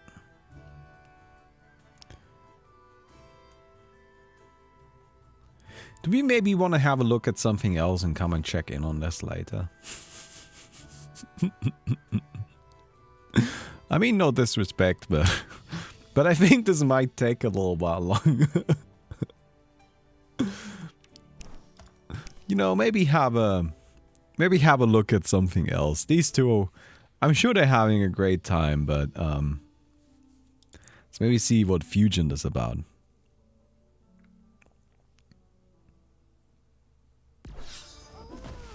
Alright, we've got a Bebo here against Celebovic. Ah, okay. That is also kind of exciting here. Bebo versus Muse. I don't... Oh, is Valafar Incident. Okay. Valafar Incident. Void all permanents. For the rest of the game, give all allied Mystic, Vanguard, and Stewards of Fate bold. They enter the guarded stance after attacking. That's a very, very powerful effect. I wonder what this deck is, though. Hijinks? Fields of Longing? Interesting. Somebody just walked past the door. Alright, God in the bottle. Just gonna go ahead and heal up the Bebo. No big deal.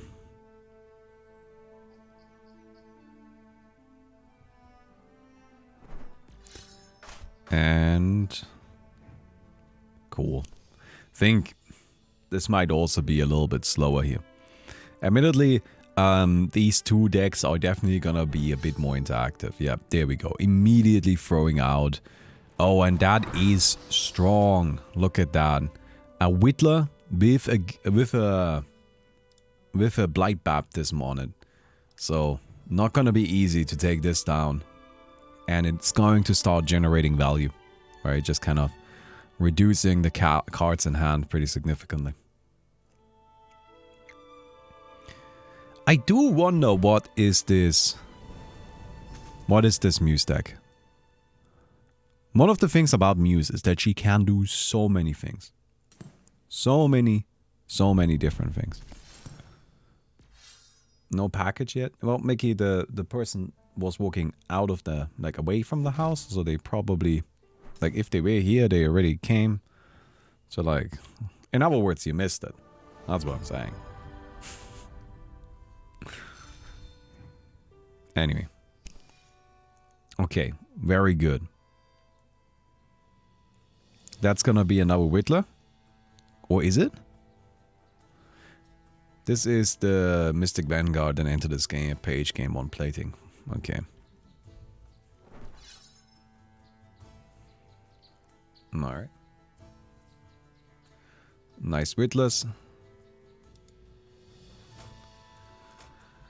Yeah, this is what you do against these slower decks. If you can. Right? Like, if your deck has the luxury of doing it. Being able to just kind of punish your opponent for sitting there and doing nothing. By putting down these Whittlers and just having them whittle away at your opponent. Incredibly effective. Incredibly effective. And it's hard to deal with. Right? Because it's also just kind of a pretty strong body. Whittlers are powerful.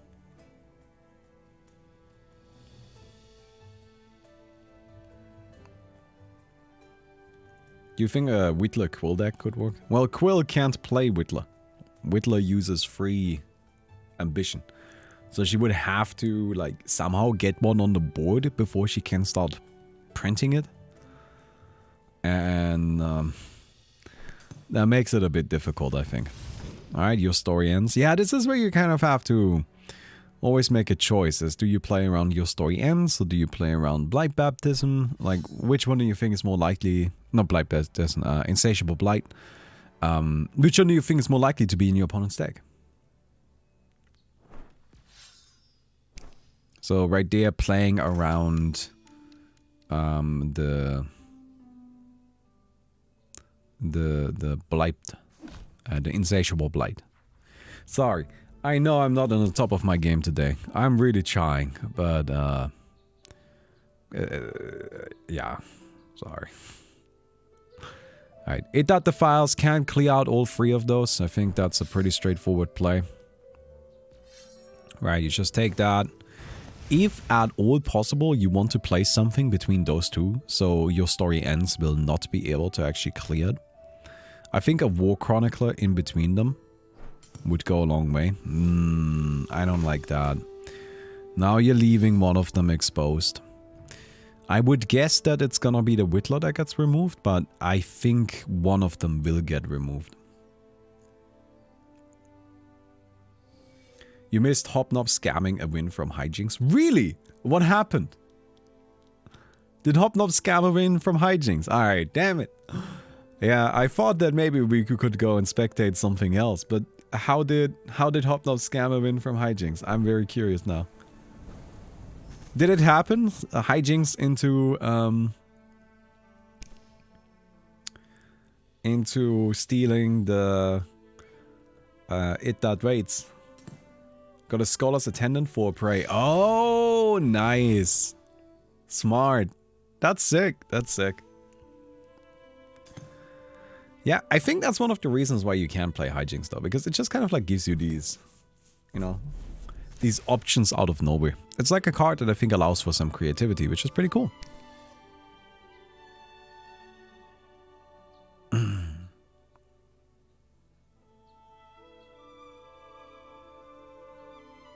So, Valafar Incident, not quite enough mana for it right now. This is, again, one of the problems with Bebo. She doesn't actually have enough red for all of the red stuff she likes to do. So you kind of have to...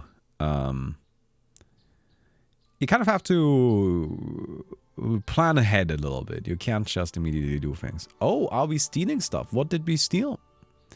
Some hijinks and not yet ready. Is this just like the world's slowest mill deck? Exquisite proliferation.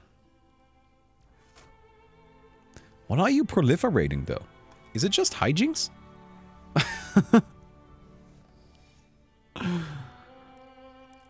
I really don't know what this Muse deck is. Admittedly, this Muse deck did get a little scammed so far. Just by having the like total of 3 Whittlers that needed to be killed. It's kind of brutal. Alright. Yeah. I think this is actually a mill deck. I think this Muse deck is mill. Using hijinks and like to kind of like draw cards as well as milling your opponent. That is actually kind of funny. Valafar Incident will get rid of all of that. Sick. Alright. Now there's a permanent buff placed on Fusion. Alright, which what this buff does is makes it so that all Mystic Vanguard and Steward of Fate, they have bolt, and after they attack, they enter the guarded stance automatically. Which is really, really useful. Because now they hit guarded stance. Hit guarded stance. And it's incredibly difficult to deal with. Alright, there's hijinks again. This is a hijinks mill deck. That is so cool. Open arms, okay. What are you taking? You gotta... Are you even taking the Scholar's Attendant? Or do you like steal something from the ashes like this War Chronicler? You didn't take the Scholar's Attendant. So usually you see Open Arms used as board removal, but Open Arms can actually also be used to take a card from the ashes and add it to your hand. Yes, it was the War Chronicler. See, it's gone. There's no more War Chronicler here. And was there just a second ago. Didn't get voided either. That is actually so clever. Alright then. So taking the War Chronicler to try and battle this, to win this battle of attrition. So this is what War Chronicler does. It has 2 abilities. Abilities for neutral 2 cooldown, add a copy of a card from your ashes to your hand. And ability 2 devotion 1 cooldown, and move up to 3 cards from your opponent's ashes to yours. The secondary effect can be so useful against decks that are trying to like duplicate cards from their ashes. Because you just steal it. You just steal the card. And it's not like you get to use it necessarily. You just yeet it into your ashes. But turns out yeeting it into your ashes can be incredibly useful. It's also actually a really fun deck in something I saw somebody play is a Siege Baron deck with it. Where the idea was that you use Siege Baron to just kind of like fight for the board, and then War Chronicler to steal all opponents' companions from their ashes, and then you play the Folly to nuke them down while not taking any damage yourself. Which I thought was a really clever idea. Alright, we're stealing cards and then we're adding a copy or something to our hand. Is it not yet ready? We don't know. We don't know what it was. It could be not yet ready, but we don't know for sure. We are in Act 3. This is where Muse starts being Muse. Right? She's good before that point too. I'm not trying to say that Muse is a bad hero before Act 3. But in Act 3, she starts having access to pretty silly resources. Just because all of them... Oh no, this game is gonna take 3 days. Oh no, I just realized something. You have 2 not yet readies in your hand. And I would guess that Celebovic also just added a not yet ready into his hand. Meaning that they are gonna start using not yet ready to shuffle their decks back, like shuffle their ashes back into their decks. And then try to somehow mill out the opponent while doing so. Oh my god. This is going to take a long time. Oh, there's another War Chronicler. Okay, yeah, I assume we're stealing some stuff again. Are we adding a card from the ashes to our hands? So this is actually, funnily enough, there's sort of a battle happening here, where both players are trying to steal all of the valuable cards from their opponent's ashes before using the not yet ready. Although I think it might be time to just use it for the Bebu. Because there's a lot of stuff. And that was a mistake. That was just a mistake. Leaving the War Chronicler in the combat stance, why would you do that? I don't know. You can't afford to do that.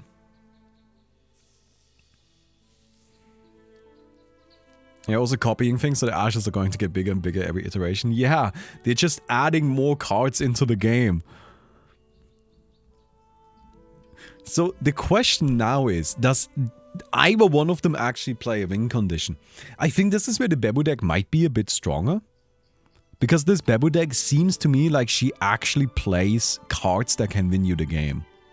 As in, probably, like we definitely saw it at the files already.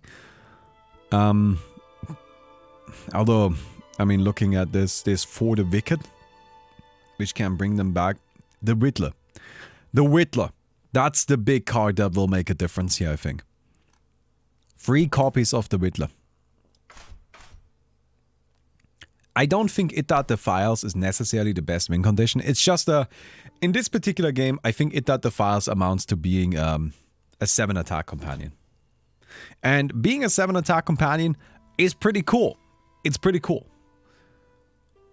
But it's also not gonna actually like do that much. The Whittler, way more powerful here. The discarding from hand is gonna make a big difference. So the question now is, can Celebowitch steal them? There's only 3 Whittlers. Okay, we're using a Scholar's Attendant.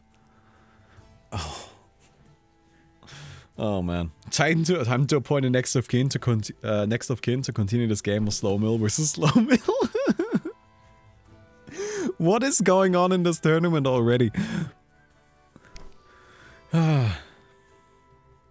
Yeah, these very, very slow decks just seem to be running into each other. So, the question now. Do we want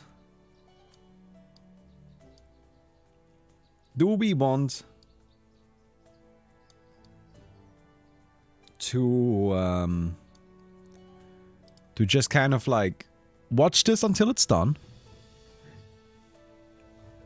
Or not, I guess.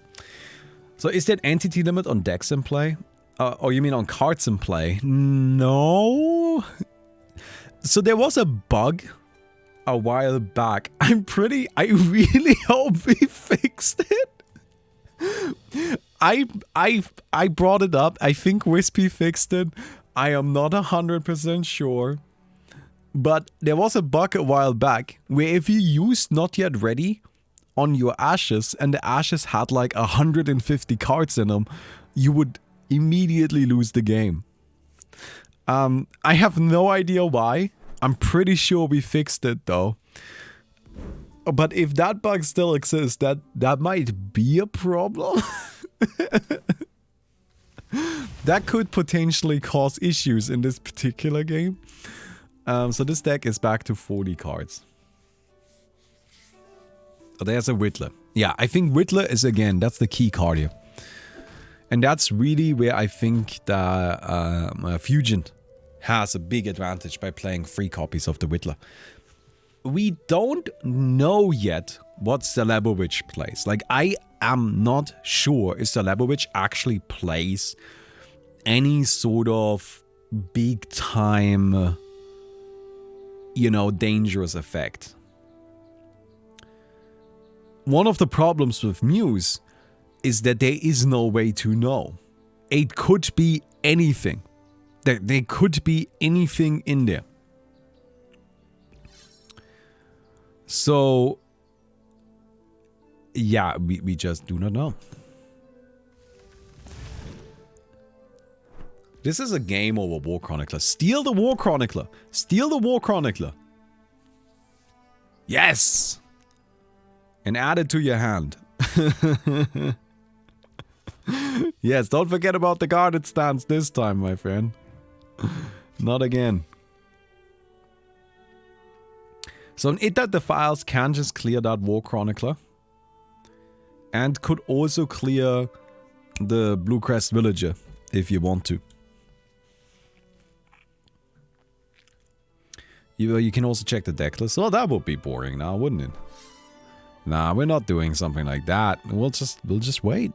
I think like the mystery, the suspense, that's really a big thing here. That's what matters a lot. Open arms. Are we taking the War Chronicler? This is really fucking stupid, man.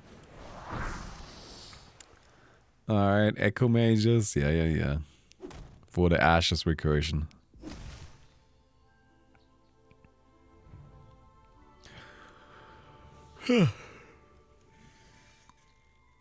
Oh, and not yet ready. Thrown into the Ashes. I mean, that kind of makes sense. Wait, is that how you actually got your hands on Not Yet Ready? Yeah, you got it from hijinks. That's kind of funny.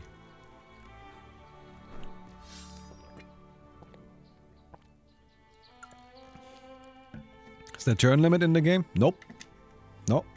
No, this can keep going forever. There's no limit. Yeah, it seems Celebovich just added a lot of cards into his hand. And we don't know what they are.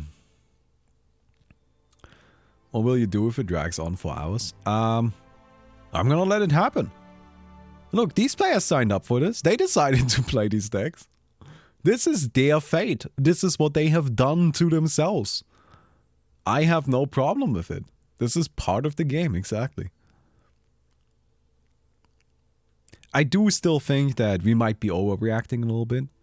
Right, here's something that's really important to keep in mind. Celebovich had a lot of plating. Doesn't have any plating anymore. Right? This is actually kind of looking like there is maybe a way to do this. Stealing the Not Yet Readies again. Do you just shuffle Not Yet Ready into your deck right now? You don't have the devotion you need. But yeah. You know, there's like always the argument to be made to just like shuffling this into your deck to try and prevent like any shenanigans with another War Chronicler. Because we still don't know what Celebovich actually duplicated. Right, it could be anything. Can you collect statistics of longest game recorded? No need, this will be it. Oh my god. Hey, I mean, you gotta earn that prize pool. You gotta earn it. You gotta work your way there. Blooming Blackley! That's a win condition. That's a card that can actually win the game. Okay. Is that what was duplicated? If there's 4 Blooming Blackleys in hand, that changes a lot. That changes a lot. Okay. Although this is where I guess the It That Defiles is going to be a problem. Still, Blooming Blackley, very difficult to deal with. It's got high plating, right? Like, that's what Blooming Blackley does. It deals 5 damage and then summons this bad boy, which is a 5/5 with 5 plating. It turns out that 5 plating on a companion is nearly impossible to get through. I've seen it done once. I've seen it done a single time where a player actually killed one of those tokens just by beating through the plating. Press F for Hobnob. Did Hobnob lose? I feel bad for Hobnob. That is just so unfortunate. Building a counter deck to the meta and then running into something that is so far removed from it that your counter deck just does not work. But hey, I mean, that's how it goes sometimes, right? Finally, there's the not yet ready. 35 cards back in the deck. Don't worry, guys. We have all the time in the world. You know, I was thinking we, are you talking about me just joined?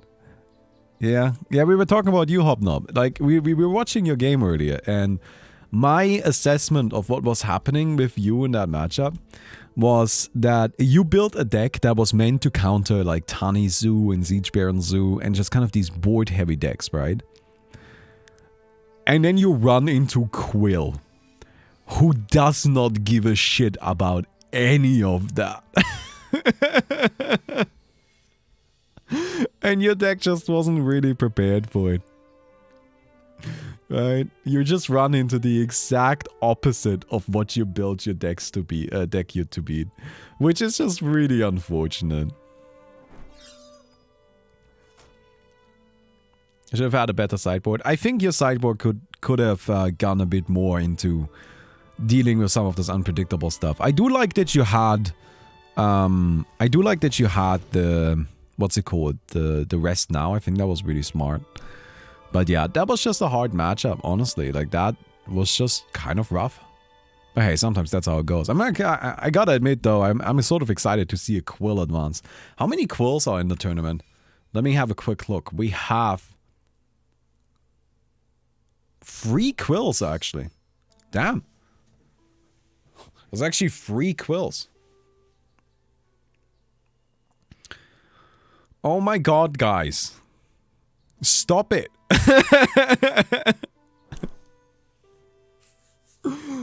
Come on. What are you guys doing? Oh, man.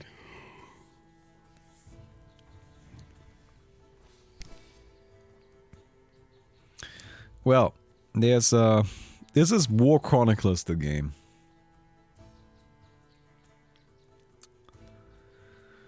This is War Chronicles, the game. Do we maybe want to have a look at somebody else? Let me have a quick look at who is still in the tournament, and maybe we can find a different player that we can spectate. Because this is going to take a little bit, you know? Monster Kai is waiting right now. The Puffin Man and Galadat. Can I maybe add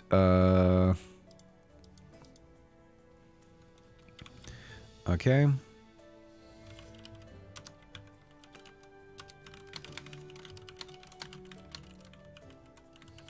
I'm just looking for some people I can spectate. Okay. Into the Hooked. Finds a Blight Baptism. Now this is something that's really important to keep in mind here. With enough Witless, right? With enough of these bad guys, eventually Celebovic will just run out of cards in hand. And then it does not matter. Pine Exchange about to go into a game. Oh, that would work too. I don't have that. Alright,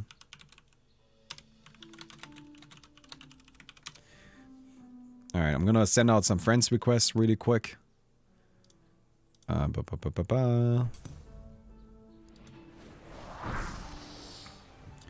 This Ginger. And then I want to add Neko Knight. This Gladet. And there's Neko Knight. Very good. Add friend. Add friend. Add friend. Very good. Let me see if they respond. Or I'm never gonna get any friends. But yes, there is actually just a chance that the Witless end up being enough mill from the hand directly, enough discard, that there just isn't a way for Celebovic to actually maintain control over the board.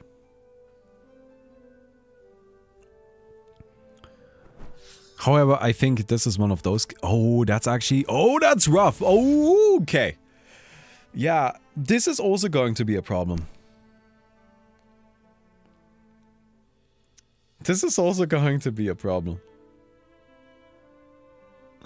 Just the board actually being full. Full and full and full of these markings, the files. Ah, hey Beeg, thank you very much, my friend. You drink the water yet? Someone wants you to drink a whole gallon. Oh, as I mentioned many times before, hydration check doesn't mean chugging water. It means making sure I'm hydrated, which I am. I've been drinking water, my friends. Don't worry about me. Alright, at least they're both out of plating. Kind of important to keep in mind that neither of these players has actually managed to deal any damage yet. Hey, 10up6, thank you so much for gifting 12 subs, dude. That's sick. Thank you, 10up. That is very, very nice of you, my friend. Everybody who was gifted a sub, don't forget to join the Discord so we can play some Minecraft and some Jackbox and have some other stuff. But thank you, that is so nice of you, my friend.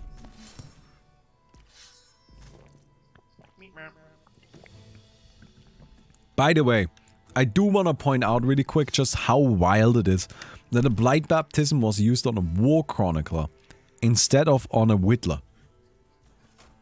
Right? Oh, that is very silly if you ask me. Okay. I mean, you just attack into the 4-5, right? You clear out that board. Or like you make sure that that last page, like that page is also marked, and you only have to mark one more page. Yeah, there you go. Very good. Very good. This is the Chronicles. Hey, I mean, they are war chroniclers. They are chronicling the war. And there's a lot of war to be chronicled. Chronicled. I guess. I don't know. Speaking is difficult. Are you stalled and not yet ready? This is so dumb. There's so many war chroniclers. Look at this. There's 3 in hand, 1 on the board, and there's like another 5 in the ashes. How does that even happen? Okay, you know what? I'm gonna go into the main menu really quick. And maybe we can have a look at... Is Monster Kai playing? No, Monster Kai is waiting. No, actually, okay. Alright, I guess they didn't accept my friend requests yet. I suppose.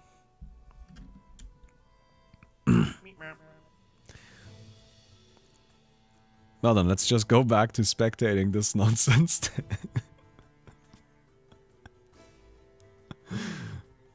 No big deal. But thank you so much, Teneb. That is very nice of you.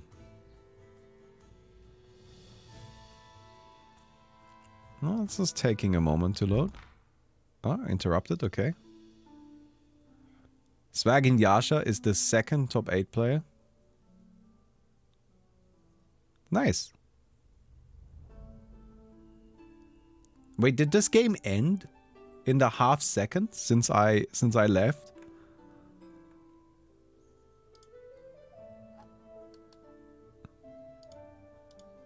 Yeah, Swag and Yasha making it all the way up there. Cool, Pridemonger actually also making it through. Huh. Oh, it doesn't want to let me connect. Huh. Alright. Let me maybe try restarting really quick. Usually when this kind of thing happens, it's actually related to Steam being weird. Not really to the game being weird. Which is a bit frustrating. Because people always yell at Chroma, but in reality it's Steam not connecting properly. This is actually like, I think about, I would guess about like 90% of the complaints that people have about like being unable to connect to Chroma is actually them being unable to connect to Steam. And now you might say, well, then why are you using Steam as the base for it? I'm like, I don't know. I thought Steam was reliable. Yes, that was my mistake, assuming that Steam was in any way reliable. Oh, maybe we can't come back.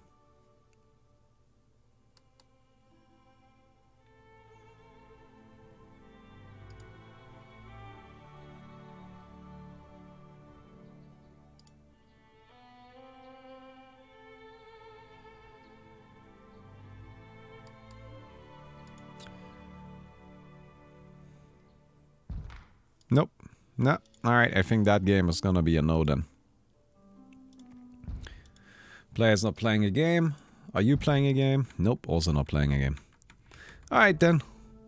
Maybe the game has just decided that really we don't need to see that. Maybe that is just going a little bit too far and nobody really needs to see that. But let's have a quick look at what's going on here then. Right, we've got a bit of a moment. So you can see here's our bracket. Right, we've got Swag and Yasha is in top 8. Yo-Yo Marco also in top 8. Pine and Ginger and Pine Exchange and Fanaman are currently playing for top 8. Monster Kai and Kai Quicksilver, that's kind of funny, are also playing for top 8. That's kind of the next game I would like to spectate. Puffin Man and Galadet, I think, are also currently in the game, but didn't accept me. No, it doesn't seem like it. Yeah, alright. So, the way this is going to work is going up to top 8 is when it stops being single elimination.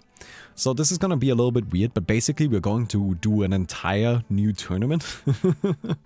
Where the new tournament is then going to be in double elimination. And then we're going to also play the first round of double elimination today. Right? So that then we are left with 4 players in winner's bracket and 4 players in loser's bracket.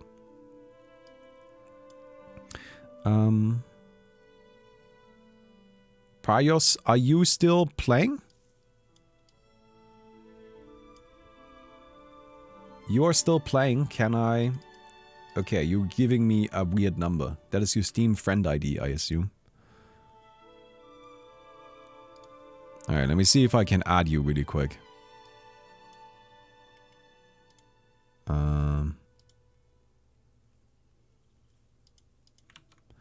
Alright. I've sent you an invite. That would be good. Double elimination refers to the winners losers bracket, or does it mean I have to win 2 best of 3? Now, double elimination means that there's a winners and a losers bracket. Alright, let me see if I can... There you go. Let me see if I can spectate this.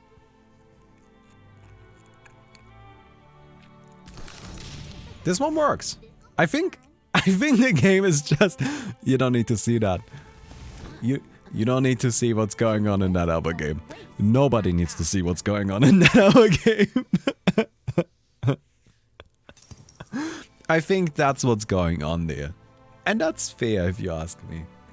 I agree. I don't think anybody has to see what's going on in that other game. So what did you consume? Animus Mirror. Okay. Consumed an Animus Mirror. That's actually a pretty important card to get rid of. So we're looking at a Bebu deck here with Valafar Incident. It seems that this is one of the... This is a Valafar Incident deck. Valafar Incident decks are really interesting. There's lots of different ways to play them. Although, I think what we're going to see right now is just dropping the Valafar Incident. So this is kind of the key card to this, right? Void all permanents for the rest of the game. Give all allied Mystic Vanguard and Stewards of Fate bolt and enter the guard stance after attacking. It makes all of your Mystic Vanguard, Steward of Fate so powerful because you can attack and immediately protect them. And you can even like use them with Animus Mirror to get like an instant stance switch. Which is... Yeah, it's just strong. It's just scary. It's just powerful. Alright, so Balafar Incident comes out, clears out the board, no big deal. Perfect. That was an Act 1 Balafar's Incident 2, which is terrifying. Not only that, but this actually also got rid of one of the most important cards in this deck, which is the Reintegrator. Alright, so we are seeing a Reintegrator Venora deck. You can usually tell that the Venora deck is a Reintegrator list by seeing that her second and third mana are red. I don't think a lot of Venora decks have that kind of mana curve unless they're playing a Reintegrator list. So the idea with the Reintegrator list is to play this card and fill it, like play this card as many times as you can. And by play, I mean discard it. And by discarding it, you now have to reintegrate in the ashes, which says the first time each turn after you play 3 spells and I'm in your ashes, I enter the story. In other words, you can play reintegrators from your ashes into play just by spamming spells. And turns out, you know what is a spell? Bag of Crowns. You spam Bags of Crowns and just overwhelm your opponent with it. It's really, really, really powerful. It's an incredibly powerful effect. It does, however, come with a slight problem, being that you need reintegrators in the ashes. If you don't have reintegrators in the ashes, it just straight up doesn't work. And that's where it gets a bit tricky. Alright, yeah, look at that. This guy comes down, is in the Mystic Vanguard, then enter this page, gain 1 plating page, immediately switches into the guarded stance after attacking. Oh man. Very, very strong. I'm surprised that the ability here wasn't used here. I think that might have been a mistake. Admittedly, Bebu carries over the mana, so it's not wasted mana, but I feel like you still should use that there.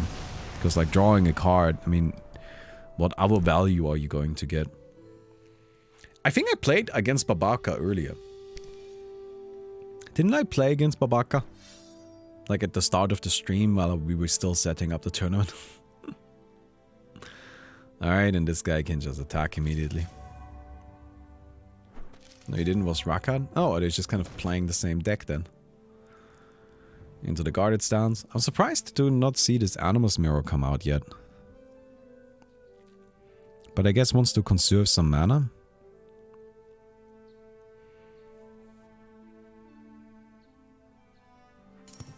Bag of Crowns. Very good. And there's Be Like the Sun. Yeah, Be Like the Sun is... Whew. I mean, that's the premier removal. Although we do have Rummage going on right now, so I expect we're gonna see some nice strong companions coming out. So there's a Son of Driven. Not actually the most useful thing, but hey. And another Son of Driven. That is unfortunate. Is that really the only things you could find? Son of Driven is probably the worst thing you could get. Because it can already attack. It already has board. I mean, you're not really giving it anything new. Oh, man. It's at least a Mystic Vanguard, I suppose. No, it's not even a Mystic Vanguard. It's just like an Arag Rogue. Okay, then.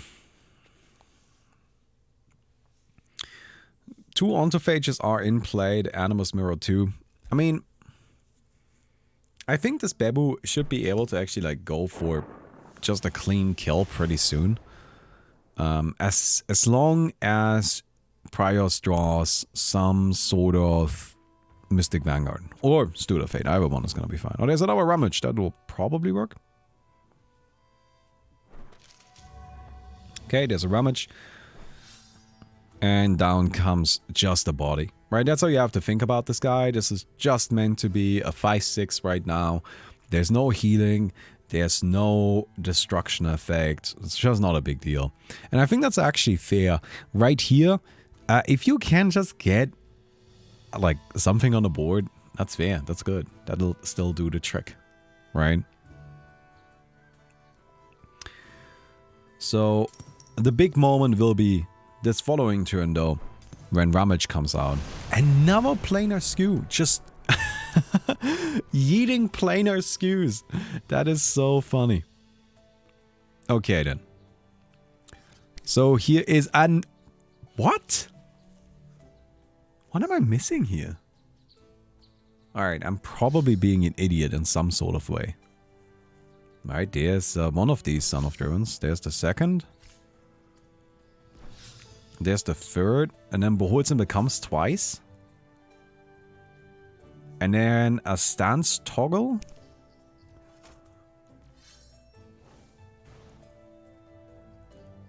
Six. That's actually lethal. Damn, let's go. That is lethal, right? You can just beholds and becomes that guy twice.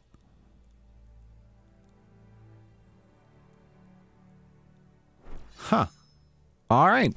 I guess that's how you can do it.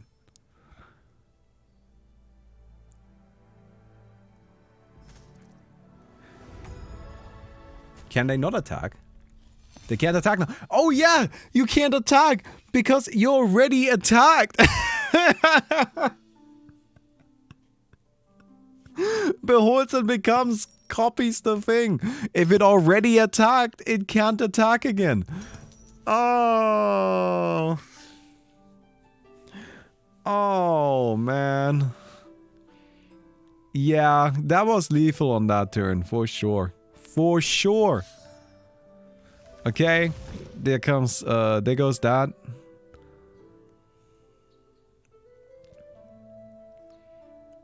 Admittedly, I think this is still looking very much in favor of the Babu. Right?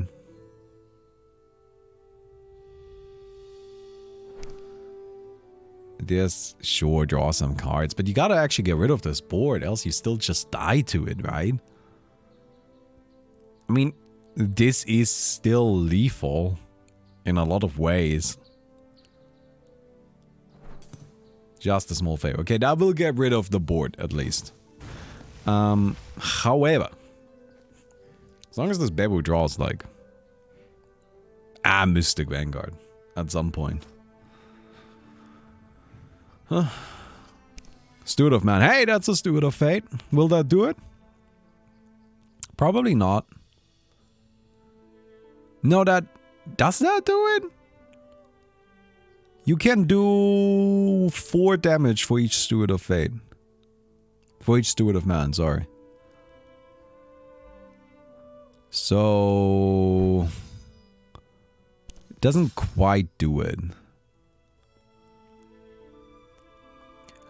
Oh no! Oh, that is so clever! That is actually so fucking smart! Using the... oh my god. That was really, really smart. Copying the... what's it called? I forgot the name of it. I'm really stupid today. I apologize. The Drinks Deep Magics. That was so smart. Damn. Fucking sick. Alright, that makes up for that spaghetti play from earlier. Can we get back into Fusion's game? Is the game gonna allow us to get in here? No? I don't know why we're not allowed to spectate this. But the game is just... no. No, not this one. This is some nonsense that's happened. This is a cursed game. I wouldn't want you to get cursed. I'm not gonna put this on my soul. And that's fair. That's fair. I mean, chat, do you want to be cursed by having to watch this game? No. Alright, is Neko Knight playing? No, not quite. Monster Car in the game yet? It seems like it. Very good. So. Minerva! Cool! I'm excited for Minerva. Minerva versus Pridemonger. Those are 2 heroes that we have not seen yet. And this is for top 8. This is for top 8.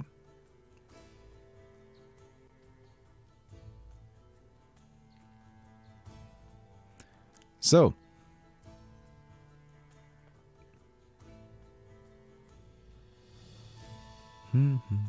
Could be a bit of spectate where you anyway spectate and left, you can't get back in. So I think what she's saying is like, because I left the spectating, it doesn't let me back in. No, we actually tested that. that works fine. You're able to leave and come back into a game to spectate it again. That isn't a problem. I would actually legitimately guess it's because that particular game has so many cards and entities going on that it's just being weird. That would be my guess there. Okay then. Yeah, Minerva. She's just fighting back. So Minerva is a character that we haven't seen that much of. I honestly think we have seen... What's up? Hey, so for the top 8, is the top 8 playing another game today? Yes, the top... You need to set up like a double elimination tournament with just the top 8 players. And then they are playing one more round today. Okay. Yes. Okay. That's always been the plan. Okay, I didn't know, sorry. Well, I did tell you. You just said double elimination. Yeah, and that we are gonna do the first round of it today as well. Yeah. Okay. Anyhow. Oh, nice. Just poking for the damage. So Minerva as a character, she's an absolute expert at like kind of spreading damage. Alright, she's got this primary which deals 1 damage to each of up to any 2 different targets. And the secondary, the first time each turn you are attacked, deal 1 damage to the attacker. This secondary, honestly speaking, compared to some of the other stuff in the game, for example, this right here, your companions have +1/+1, right? It really looks a bit underwhelming, I think. Do not underestimate this ability. It is incredibly powerful, especially in combination with this primary, because it just pokes a lot of damage. It doesn't immediately deal a lot of damage, but repeatedly, over and over and over again, always dealing these small little extra bits of chip damage, it adds up so quickly. So quickly. And that's really where Minerva shines. So yeah. This deck has a lot of green cards in it, and only has 1 green mana early on, which is a bit sketch if you ask me. It's a bit weird. I personally would have done it this way. That's gonna be an awe. Sadly, that will shrink down the Ica as well. And these guys, yep. No, that's how it works.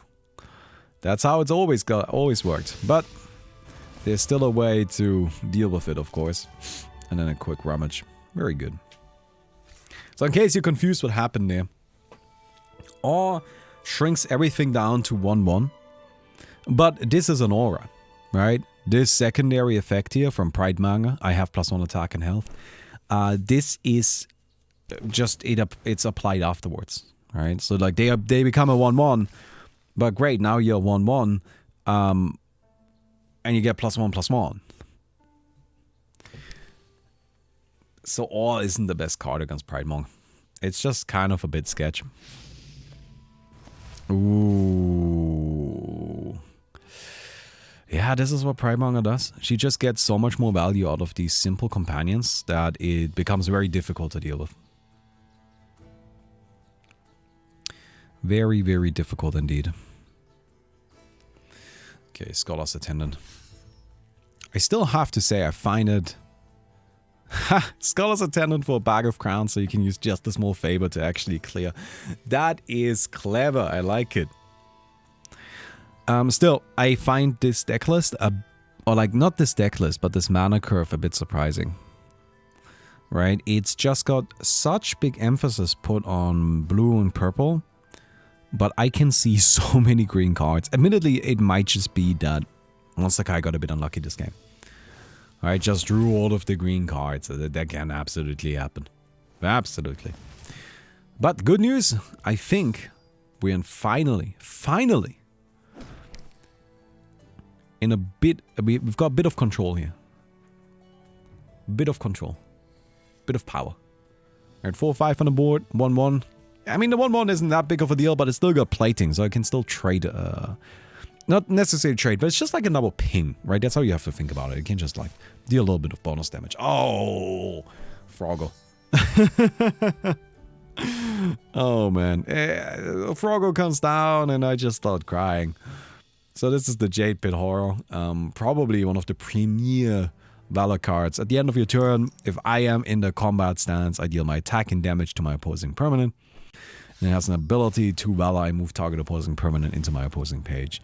So you saw it right there. At the end of the turn, it just clears something there, right? And that's scary. That's powerful. Okay, looking at this board, there is a lot of powerful companions on here. We did just draw probably one of the best cards here, Blooming Blackly, but there's just not enough green mana. There's just straight up not enough green mana here. Look at this. You want to play Blooming Blackly, probably nuke this down, and then the Hunger grows and kill that. And I suppose you leave this on the board because you just kind of are out of other options, but you can't really do anything else. But you just can't do it because there's only one green mana. That is a serious, significant problem. This is why you need to be very careful when constructing your mana curve. Right? Does this deck require this much blue and purple, or does it maybe need a little bit more green? Now, of course, we have only seen a portion of this deck, so I don't know how accurate of an impression we really have of it. Might be worth having a look around, but after having a look around, I just see a lot of green. So, I don't know, so that's a bit scary. Blooming Blackly, just putting down these incredibly difficult to fight Ickers though, so that's always good. Seems we're going into Act 3. Minerva only gonna be at 8 health. I don't know if this Pridemonger plays Lightning Seed. Lightning Seed will do it right now. Okay, just gonna destroy the board with the ultimate. That seems fair. Right, again, maintain tempo. Maintain control. An important card to keep in mind here, or something that's really quite of note, is God in a Bottle. That's something that can definitely be used to buy a lot of time. Finally, a second green mana. Oh my god, this deck has so many green cards. Ooh, why is the second green mana on turn 10? That is so wild to me. Alright, open arms. Yeah, well, I guess you take that. And just gonna use the ultimate to protect yourself from the turn. So Minerva's ultimate is simple. Prevent all damage dealt during your opponent's next turn. Just click the button and your opponent isn't gonna do anything anymore. It's great. It's really powerful. Usually it's best if you have a bit of a board to kind of like establish yourself with. But, you know. This right here, though. It's entirely used defensively, right? And that never feels too great. That always feels a bit weaker.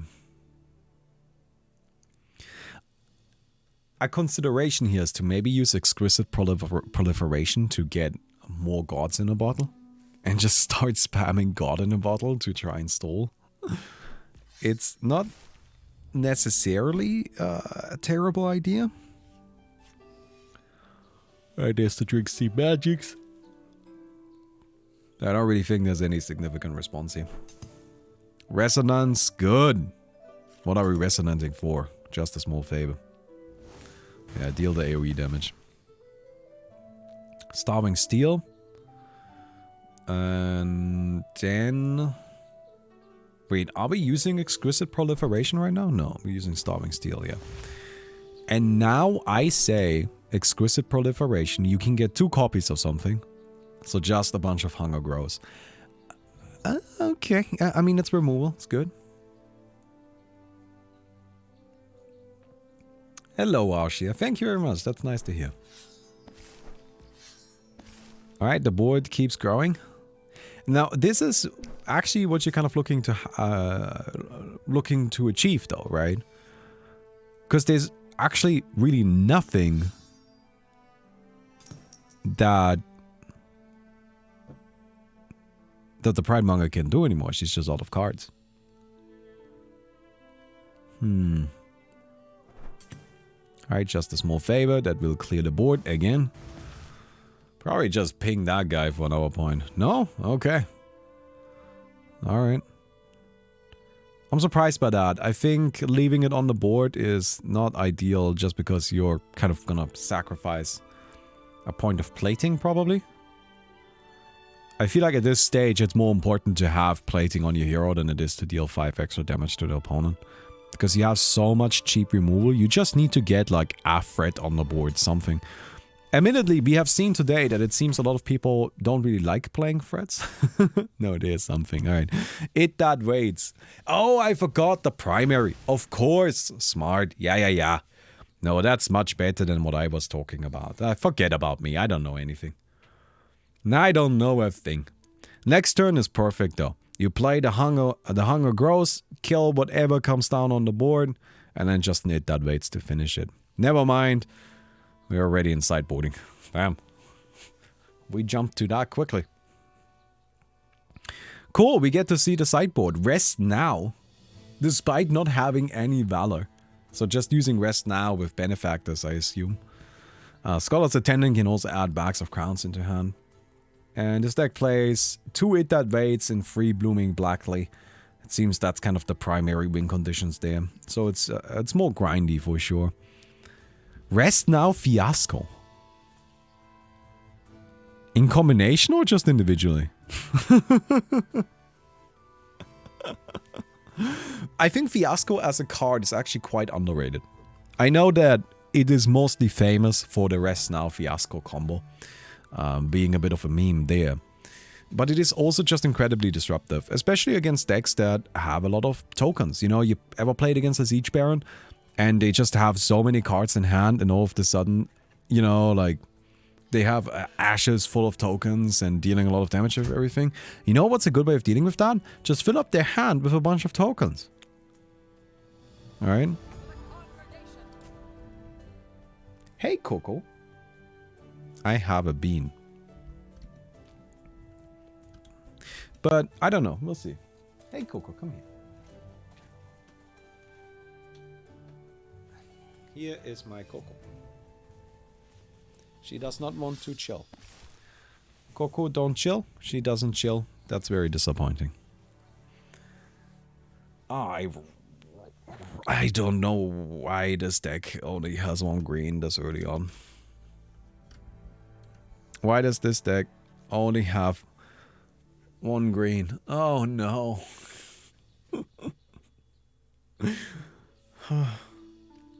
I guess you need the second blue for just a small favor.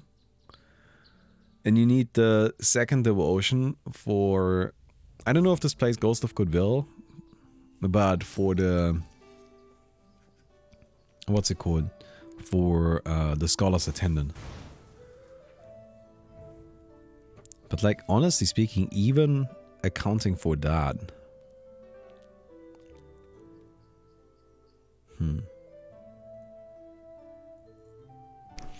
Okay. So I wonder what's gonna be the adjustment here from the Pride Monger. Hey, Ninja for Alex. Or Ninja Alex. Thank you very much for the Twitch Prime. Appreciate it. By the way, this right here is exactly what I was talking about with Minerva being so freaking good at providing chip damage. This Benefactor came down, you know, it attacked once, it got hit by the primary, and all of a sudden, you know, it was just a tiny bit of damage away from being taken out. And that's exactly it. It just goes really quickly. Open Arms needs 3 purple, Favor needs 2 blue, Manship Green 7th. Yeah.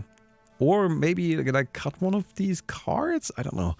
There's definitely a lot of really greedy stuff that was fit into this deck to try and you know, have all of these really powerful defensive options available. it does just kind of really limit your access to green. I feel like this green should probably be here. Like on 7 is probably like the minimum. Okay. This is what Pridemonger wants to see though. Nice, strong companions, strong bodies that are just ready to fight. Alright, no messing around.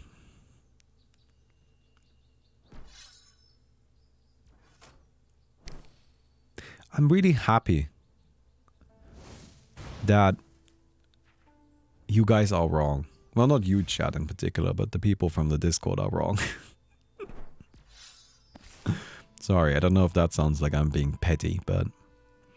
You know, I've been worried non-stop that this tournament again was going to be just... you know, like one deck. Everybody's gonna play Tanizu and that's it. And then the deck list started coming in and everybody started freaking out. Oh, it's only Tanizu. I think I've seen one Tanizu today. And everything else has just been a wide variety of different decks and different things. You know? And I think that's really cool, you know? I think that's really good. And I you know, like we're gonna nerf Tanizu, I'm not gonna lie.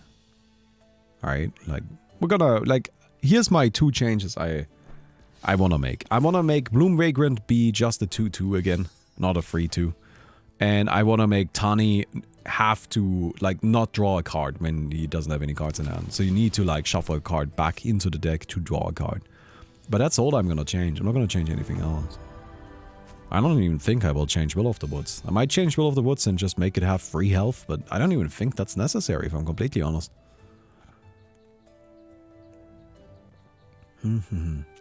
If I'm behind your YouTube vids, I'm about 3 months behind. Is your car/dishwasher taken care of? Is everything fine with you? Yeah, the car got fixed up and the dishwasher magically fixed itself.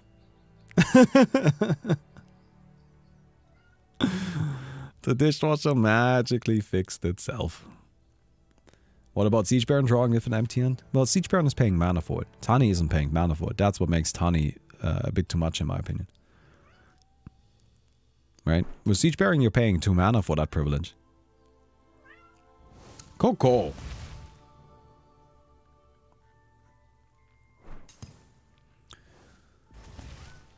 Okay, very good. Nice clean. Yeah, so this is just like a tempo deck from this Pridemonger. And you can play tempo decks for sure. But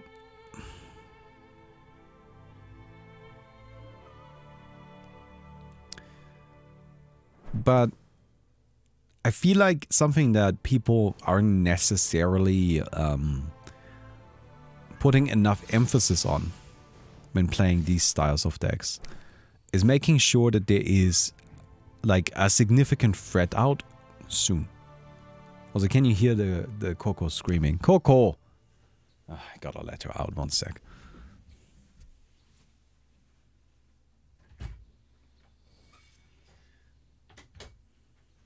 It is very important that she leaves the room right now. Alright, here's the Ike from the Blooming Blackley. Yeah, that's gonna be the big problem there.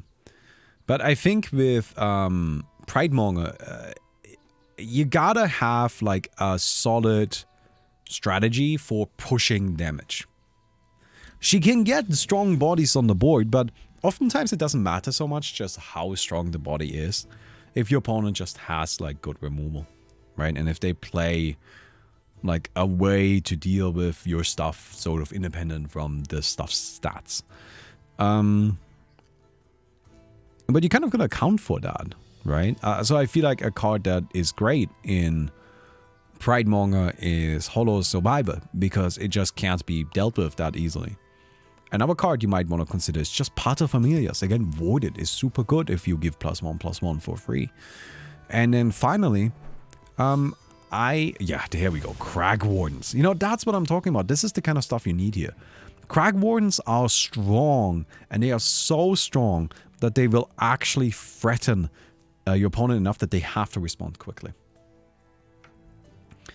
Admittedly, you didn't really, you know, like, prep for the Crag Warden that much. Now, that might just be because you have a plan for another Crag Warden or something like that, which would be cool.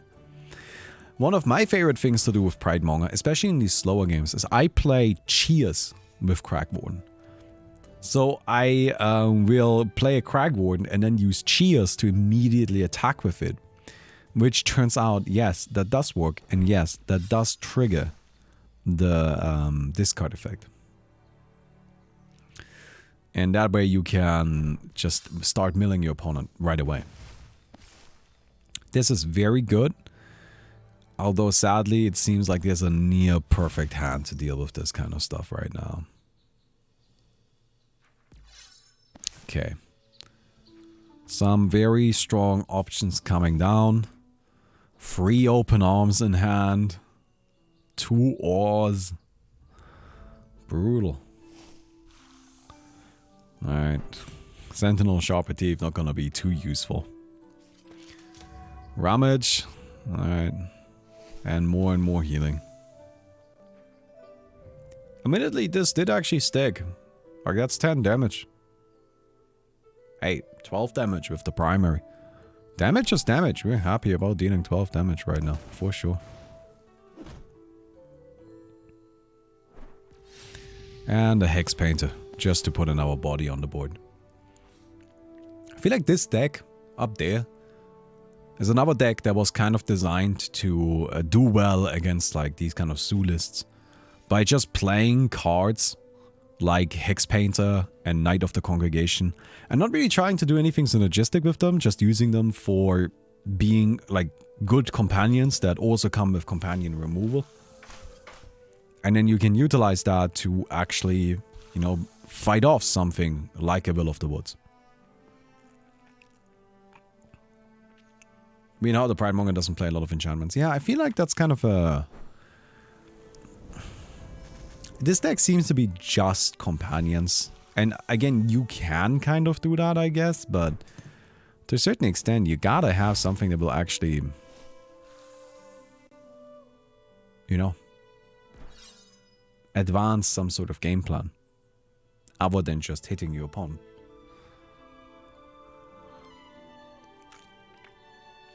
Now we're going into Act 3. I mean, I don't know if there's some big combo still in this deck. There's not enough mana. Like, the mana curve is wrong to do Cheers Crag Warden. And Crag Warden itself will just get destroyed by pretty much anything at this stage.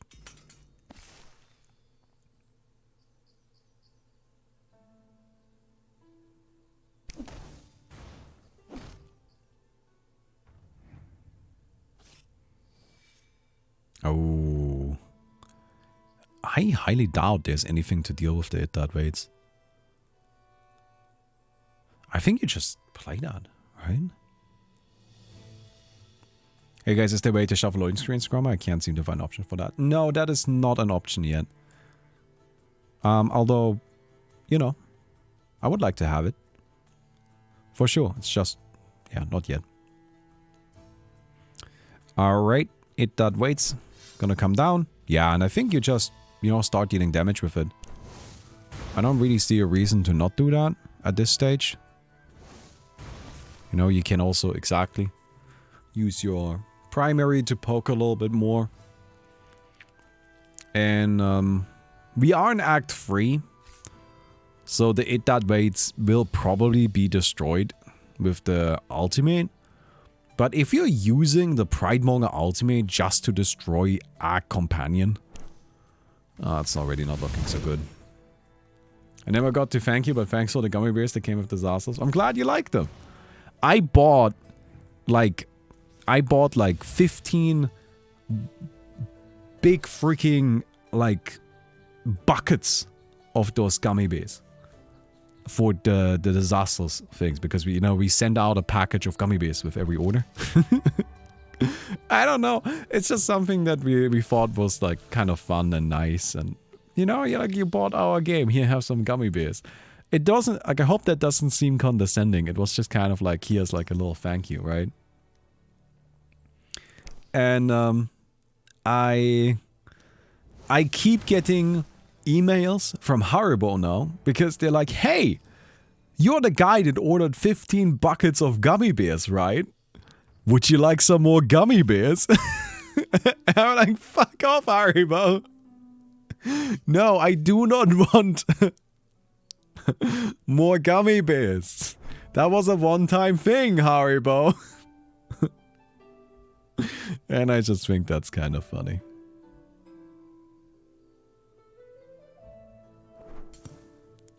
So yeah. Alright, Blooming Blackly. Yeah, I mean, this is... Honestly, this feels like the Pride Monger really never had much of a chance. This never really got started for the Pride Monger. But yes, I keep getting emails from Haribo who just like are convinced that I am a man who regularly consumes 15 buckets of gummy bears. And I don't have the heart to tell them no. So there's pretty much that. Again, I don't really like calling it early, but looking at this board, I just don't know what Kai Quicksilver can do anymore. Okay.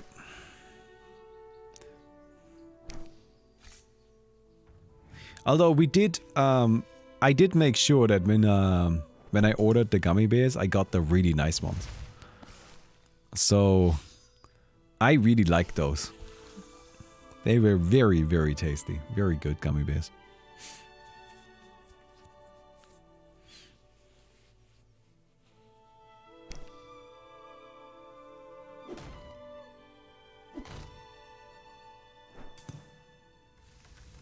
What?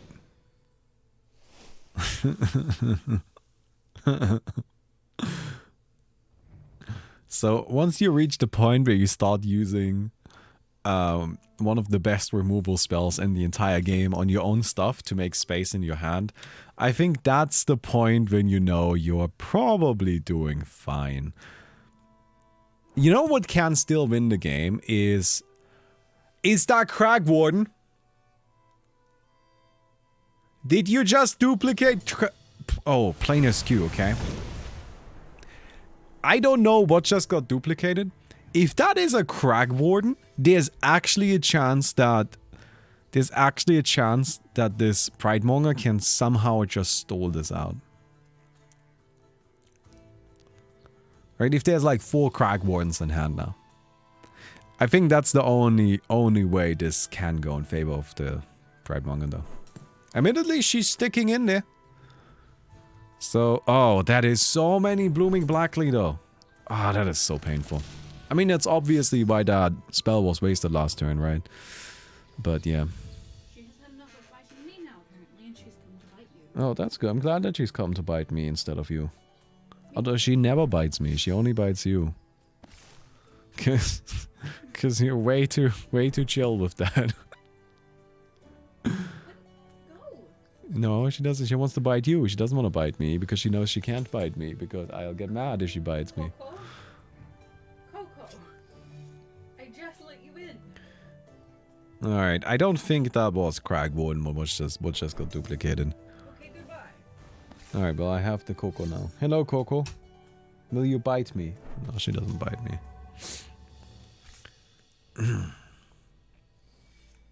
Why chat showing who's boss? Oh yeah, I show that tiny cat who's boss. No, she just doesn't bite me. It's just not something she does. Although when we say bite, she doesn't really bite. She does like a little, you know, like a little nibble. So you duplicated planar skew. Well, I guess then you die slower. Like 2 more Blooming Blackleys will do it. I think you just yeet the Blooming Blackley at face. Like, fuck that guy. Fuck the whatever that is. Then who cares? My game is over. Only 144.31. Fusion. Wait, was that the whole best of 3? Or just that one match?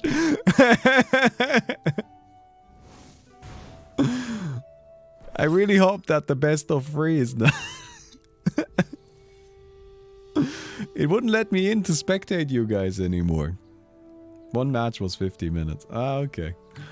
That's very good. So who won? Hey, I gotta check really quick. Did it update yet?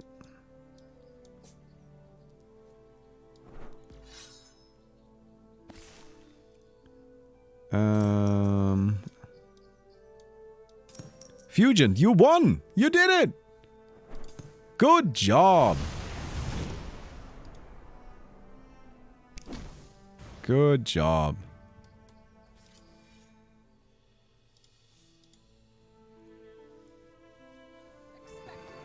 Alright, yeah, there we go. Oh, that's kind of funny. I guess the GG, like the concede came out in the exact moment the card was played. Nice! Alright, Fusion taking the... wait, Monster Kai taking that W. So, I think with that... we are actually... How far along are we? This is top 8, this is top 8.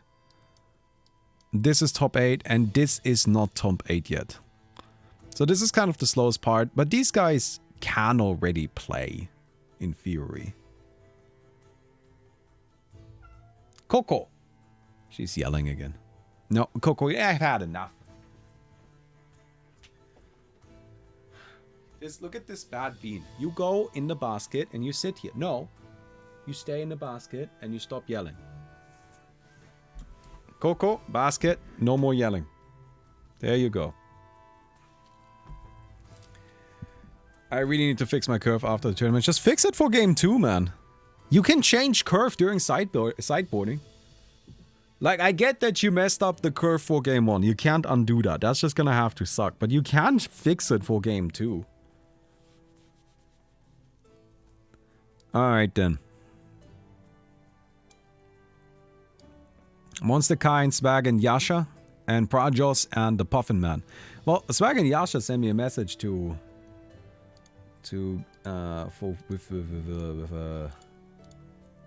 a Steam link. All right. God damn it.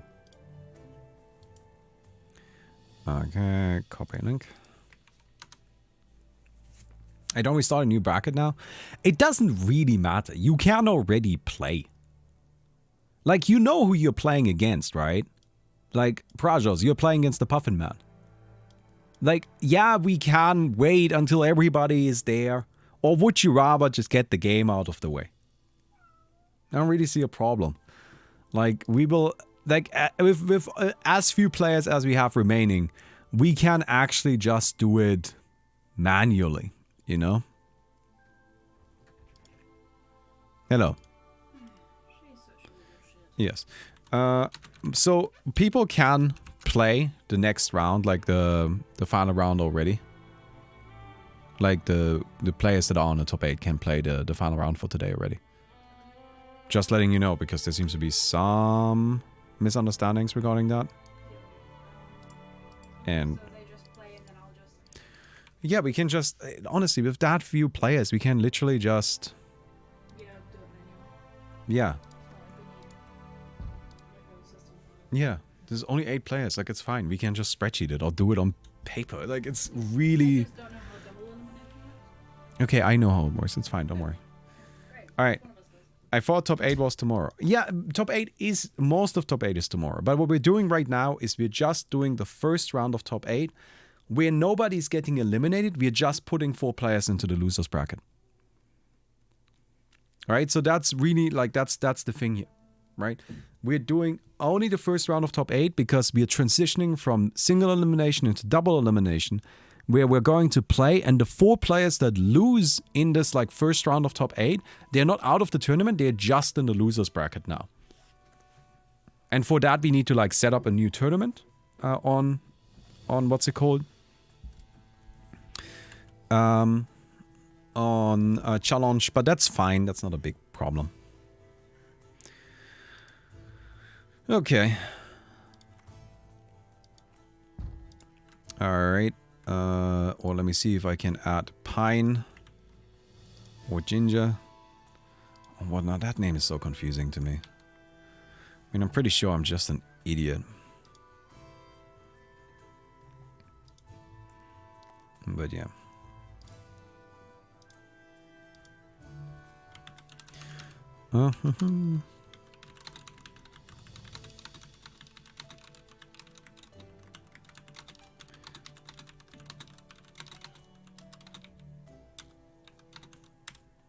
Pine and Ginger are 2 people that stream together. Are they though? I've checked the stream bots and I only ever see Ginger. I've never seen Pine. Who's Pine? I don't know. Maybe I'm just being a meanie there. Sorry, I don't mean to. But I've never seen this Pine person. I've only ever seen Ginger. And I've like clicked through quite a few bits just because I was curious. And I was just wondering.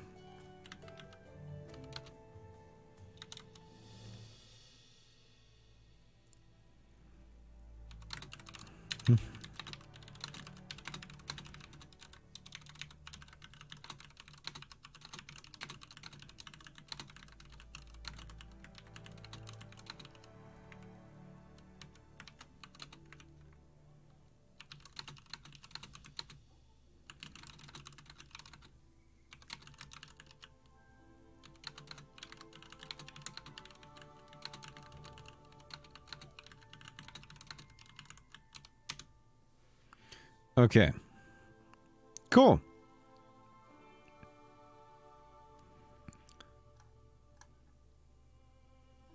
Prios is playing top 8. Cool, let's have a look at this then.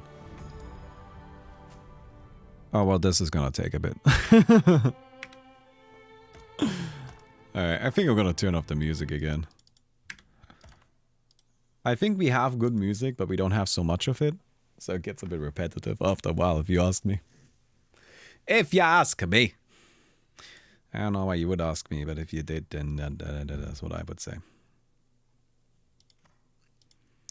So Monster Kai won. But yeah, having a look at our tournament. So, our tournament bracket. We are... I mean, we're very nearly done already, honestly. All right, so Sachet versus Yo-Yo Macro. This is a match that needs to be played. Then these still need to be figured out. Then Monster Kai versus Swag and Yasha, and Brajos versus the Puffin Man. And that will then be this. So this round right here is the last round for today. So the last match that's going to be played is probably this one. Number 45. But yeah.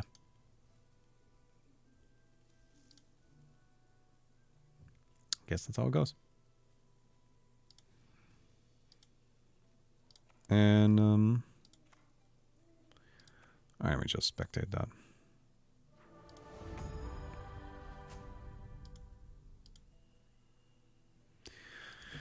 Alright.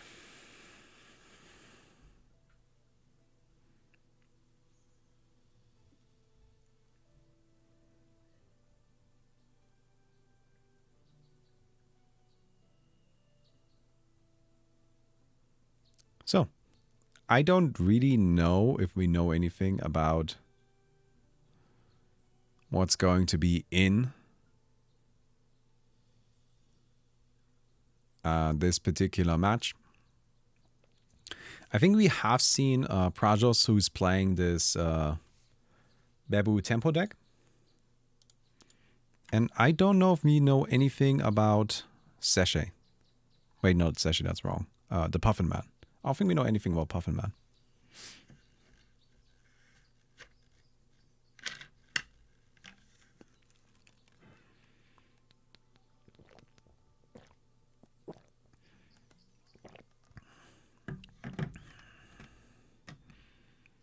So, oh, look at that.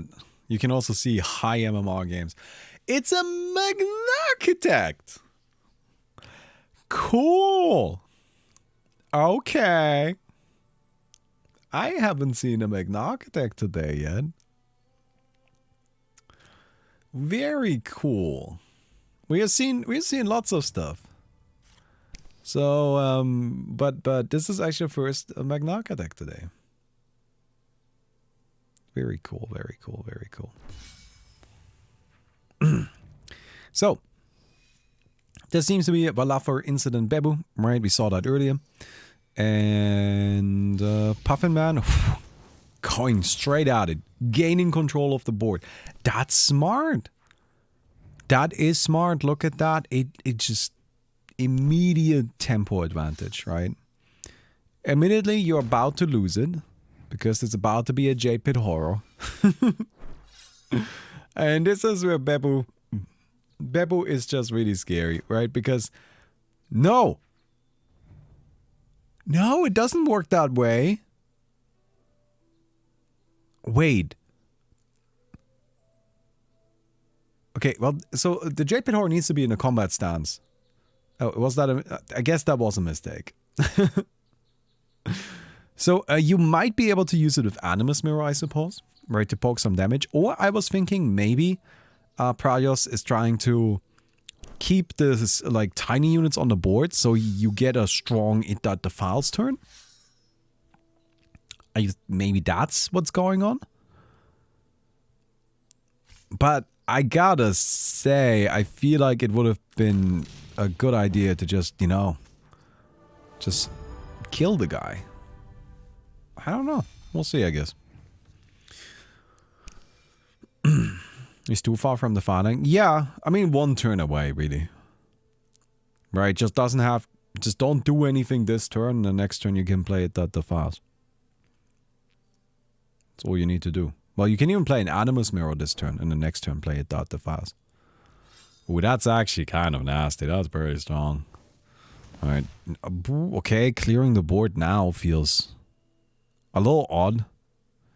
But admittedly, it is against Architect, so in all likelihood you're going to get an opportunity to land a big It That Defiles anyway. So against Architect, It That Defiles is just a straight up game-winning card. That's why I keep bringing it up. Because it marks the page that, you know, it destroys things in. With companions in this page have -3/-3, which turns out is enough to make it so that the golems die when they get, you know, created. So that makes everything really, really, really difficult for Architect. That makes things really difficult to deal with. And so the best approach I find for this kind of deck to succeed here is to swap out those tiny things, right? Swap out like all of your early game tempo stuff and go for more of the combo-orientated Architect list. Like a more combo-orientated Architect list, which you can definitely do. Where you can do... What am I saying here? Where you can do...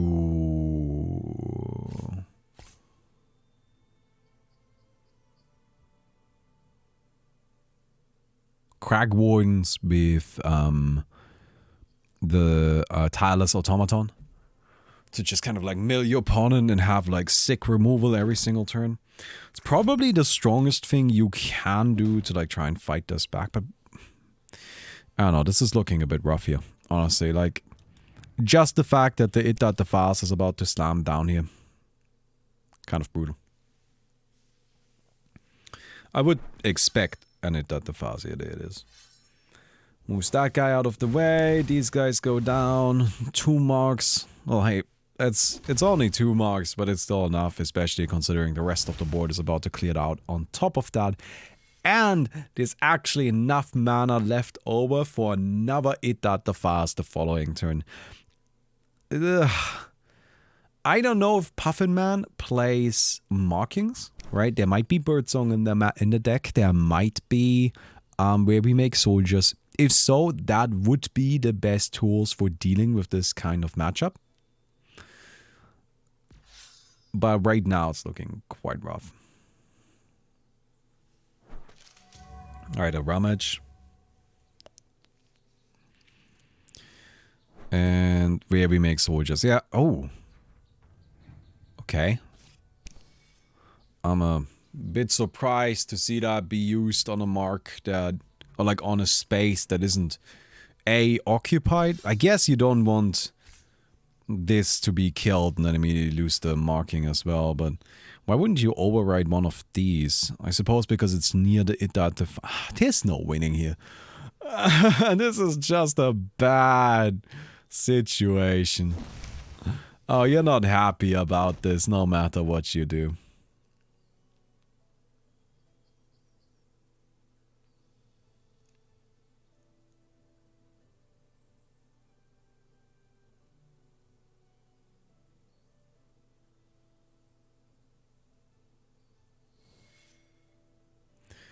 Okay. Oh man. Oh man.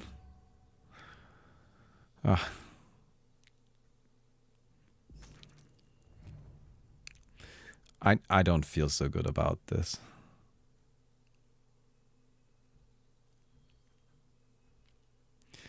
I'm worried about the Puffin Man.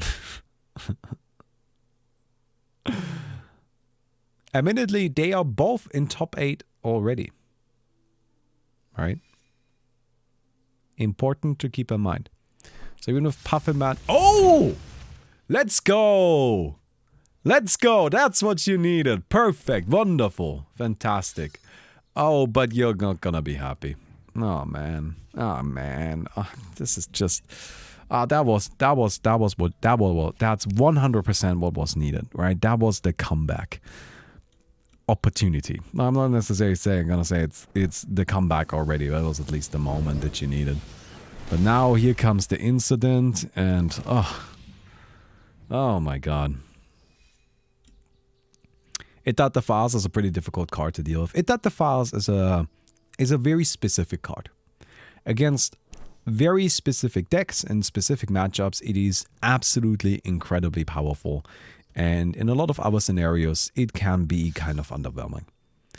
Right? But, you know, it costs a lot of mana to play, costs a lot of specific mana to play. It can't be played in decks that play a lot of companions themselves because, you know, it also attacks its own side.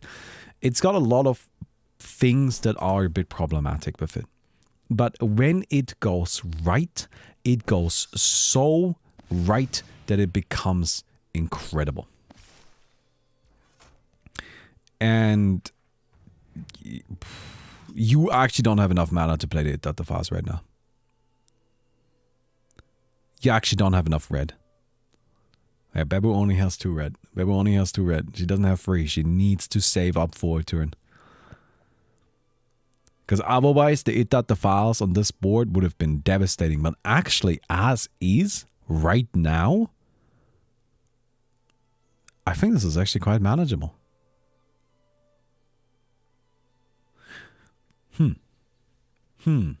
Interesting.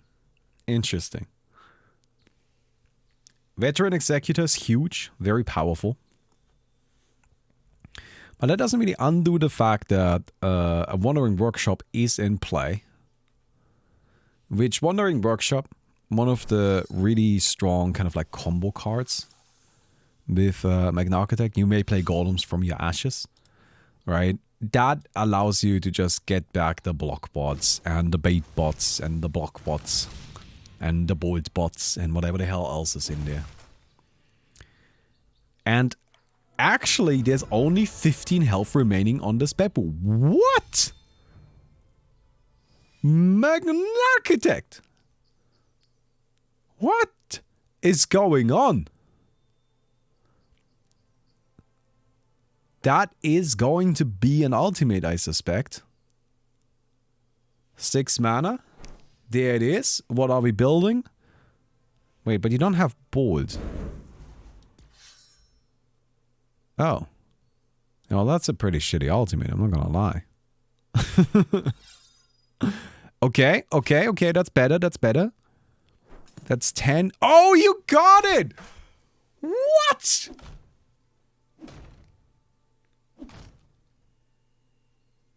I don't believe it! I thought this was over for sure. Damn. Magna Architect, let's go. Let's go. That's some power. Sick. Sick, sick, sick. Alright, we get an opportunity to look at this deck. Yeah, it plays free at defiles. That's the really scary thing, right? It's just way too many. And then we have, you know, the Son of Drivens, the Egotists. Just for some early tempo. Animus Mirror to synergize with it. It doesn't actually play that many, like, Stewards or Mystic Vanguards.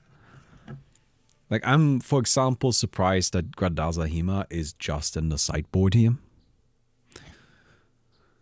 Why is there a Forge Master in there? It's a bit surprising as well. Revels in Cruelty and Prey. Yeah, Prey, I think, is just the counter to needing to deal with, like, a Hawk or something like that. Forge is against burn decks. That makes sense, that makes sense, that makes sense. You get a bit of plating. Yeah. I mean, it doesn't use up a lot of... It's just like, kind of like another Forsaken Armorer, if I am understanding this correctly. Right? The point of the Forge Master isn't necessarily to be a Forge Master. It's more just, hey, I would like to play 4 Forsaken Armorers. So... yeah, I mean, that's sensible enough. Okay, then. I am baffled that the Magna Architect won that last game. That is a really, really big surprise to me. I thought for sure that was over. But, I mean, that was a beautiful last turn. With the ultimate into Bolt, into Knife Made Wise for the double hit for 16 damage. Okay. Good old Blockbot. No, Baitbot. That's the Baitbot, not the Blockbot. Blockbot is the one with Warden. I like the names for the bots. There's the Blockbot, the Baitbot, and the Boltbot. Which is just kind of fun. And then the big bot. Blockbot, Baitbot, Boltbot, Big Bot. Talking about the Blockbot. That's the Blockbot. And that's the Baitbot. And we already saw a Boltbot. That's already in the ashes. And then you combine all of them into a big bot. I wonder if there were any changes made to the list from Puffin Man. We see that Revels in Cruelty is put into the deck for Parjos. So that's just kind of another way to deal with all of this. Revels in Cruelty is a little bit sketch, I think, in this kind of deck though, because you actually need something to sacrifice, and I don't know if there's gonna be that much to sacrifice. And they're all friend bots. They are friend bots, aren't they?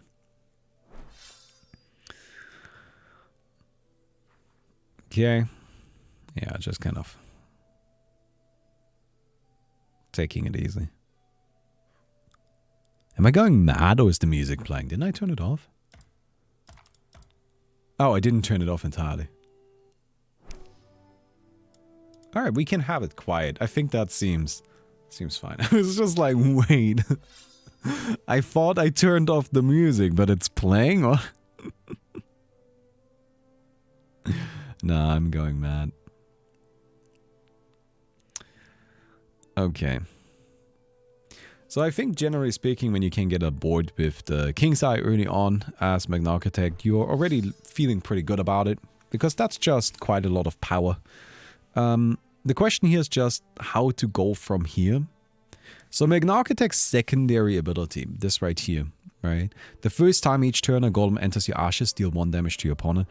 Super handy. Super nice. Because it just lets you... Oh, I guess we're trading. Because it just lets you actually deal damage over and over and over again. Never slowing down. And that's incredibly handy.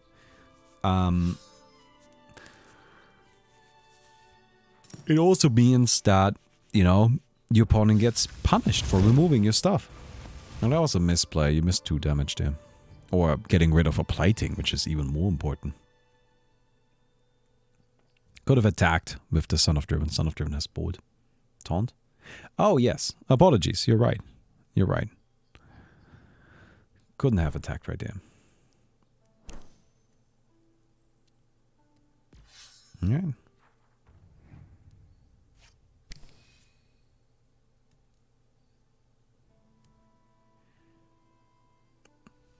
Here is our secondary triggering this again, so there's a lot of mana available.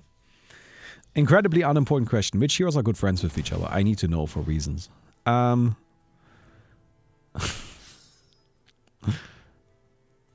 I don't know if this is like officially canon, but there was a storyline we were baking up between with Giari and Mol hanging out. And they were like traveling through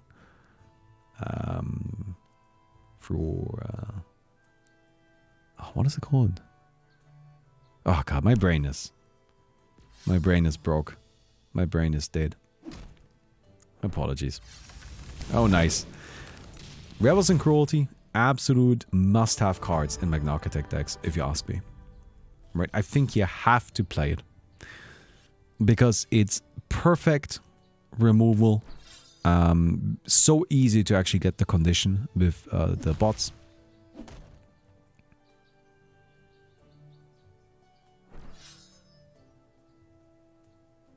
And yeah, that's just it.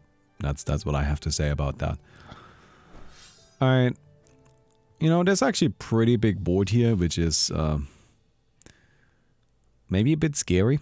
Although we saw last game that Architect definitely has potential to just kind of like have a lot of power out of seemingly nowhere. It's also interesting to actually see the Moments Between being played here. I'm actually a big fan of Moments Between. I think Moments Between is a card that could definitely... that definitely deserves a bit more love than it's getting at times. Alright, we're queuing up all of the mana. Planar Skew, nice. Although this is just setting up for a Valor incident now, right? Pretty sure that's where we headed with this. I mean, this is about as good a time as there's ever gonna be for it. Yeah, and there's Rummage. Very nice.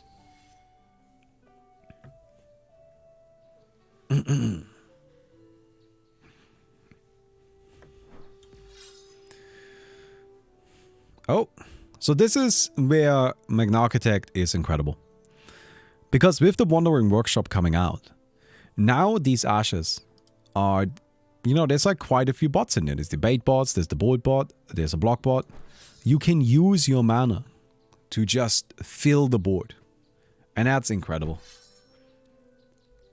She goes from basically nothing to having a full board in a second. Right? And then you even have the Wandering Workshop there just to provide a little bit of additional support. This is where Architect, I think, is really, really, really powerful. And that's where she shines more than almost anyone. Animus Mirror. So we saw this earlier, kind of like what the strategy with this deck is, right? You want to use Animus Mirror in conjunction with the swapping stances from the Valor incident to deal a lot of damage. This is actually going to be quite handy here because, oh no. Oh, things just went bad. Wait, there's not enough mana. There's not enough mana. You gotta save up for the It Files. Yeah. That's the problem with this deck. It Files is so good if you can ramp it out early, but you can't play it if you aren't ramping it out, because Bebu just doesn't have the right mana pool for it. That's the struggle. Okay, that changes things a lot. That gives another whole turn to the Puffin Man. Probably not really going to be enough to protect the Wandering Workshop, sadly, which is what you're primarily looking to do. Because of the Balafar incident, exactly, right there. Wait, what? The Wandering Workshop survived. Ooh, okay. There's some fancy stuff you can do now.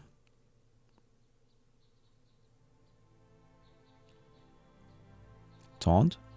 Yeah, but you swap this guy into the combat stance with the and then...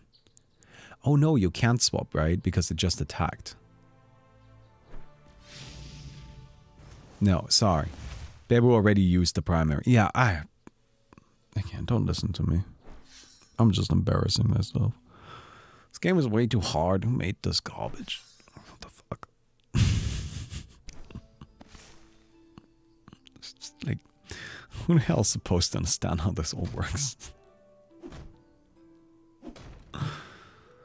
Alright.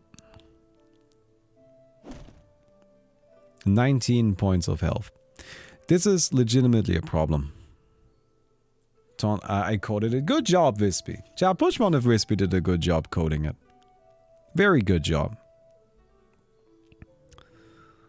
So, that the file's clearly coming out here, right? I don't think that's a surprise to anyone. The problem is,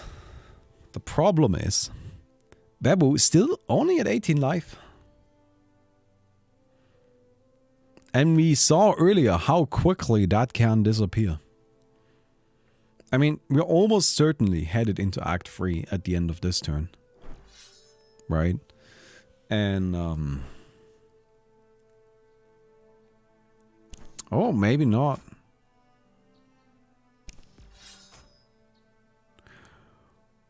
No way. Is that lethal?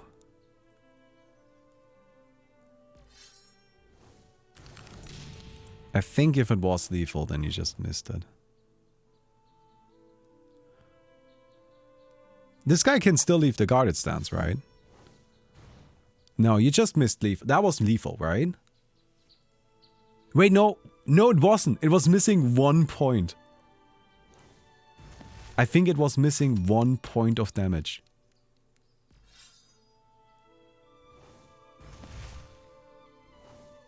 Okay. Alright, not lethal. Not lethal. Yeah, because you needed to use this guy first. And then break the barrier. And then you can do 14. Well, no, that was missing like quite a lot. It was actually missing 8 points of damage. Yeah, these guys just have an awkward amount of attack. You need to deal 15 points of damage, but 2 times 7 is 14. So you're just barely missing a bit. Just barely missing a little bit.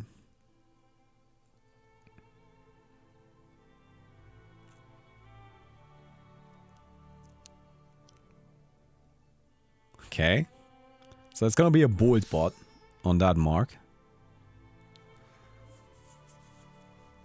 You could summon 2 more bolt bots and buff one of them. But that's not gonna be enough to actually win the game. Like, you can get through the barrier and then probably deal 5 damage.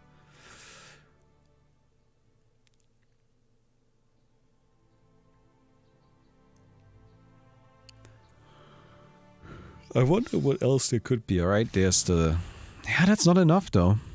The Animus Mirrors are actually gonna do plenty of damage next turn. Like, they didn't do it this turn, but they'll do it next turn for sure. I have no doubt about that. What's the effect on the rightmost pages, if I may ask? As in, what does it do? So this one right here is Mystic Vanguards that enter this page gain 1 plating. This is from the Forsaken Armorer right here. This right here is where we make soldiers. Companions in this page have rally again +2/+2. And then these right here is the that the files mark companions in this page have -3/-3. Okay, that will leave a mark behind. Ah, that's how it goes. I think it was right. I think you had to do that. But like, what now? Bebu can't even use her ultimate. Just... Oh, that's just mean.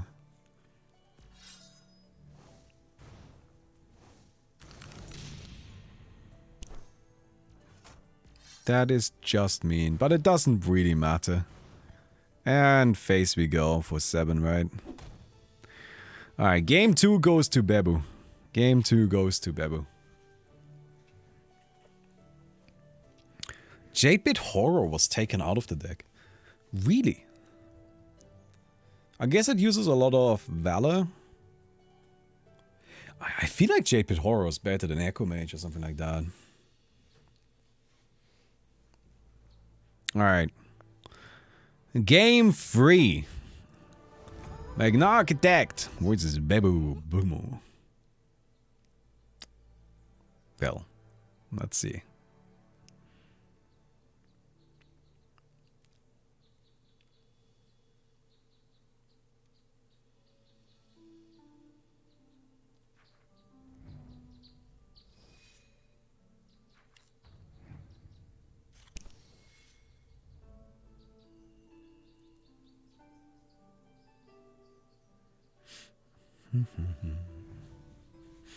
Turn 1 gonna be kind of a bit slower.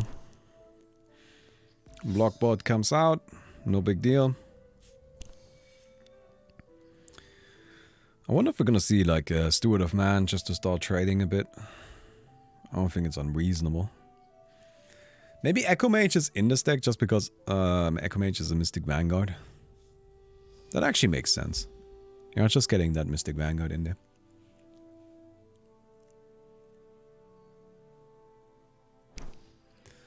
Alright, Baitbot.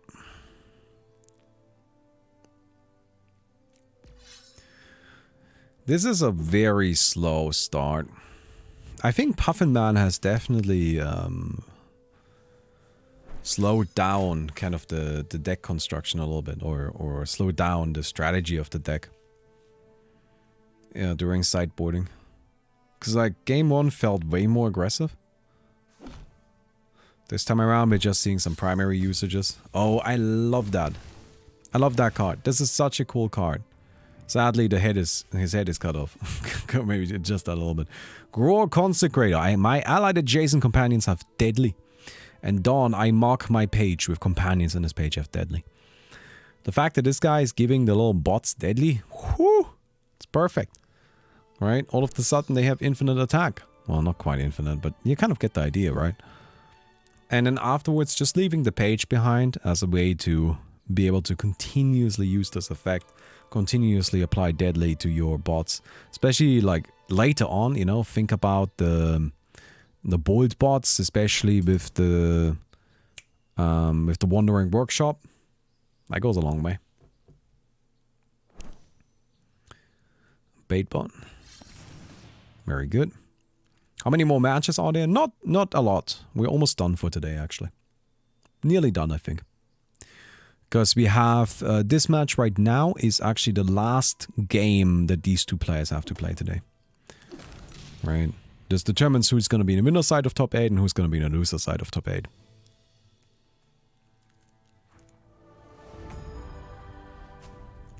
And the other games should be going on. Okay. Bag of Crowns incident. Yeah.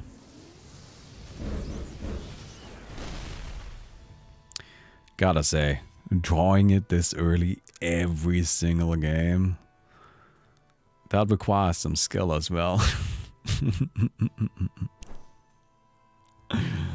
Oh yeah, there's definitely a lot of skill involved with that. Okay, that's probably Wandering Workshop. Queuing up red and blue. Yep, there it is. Very good.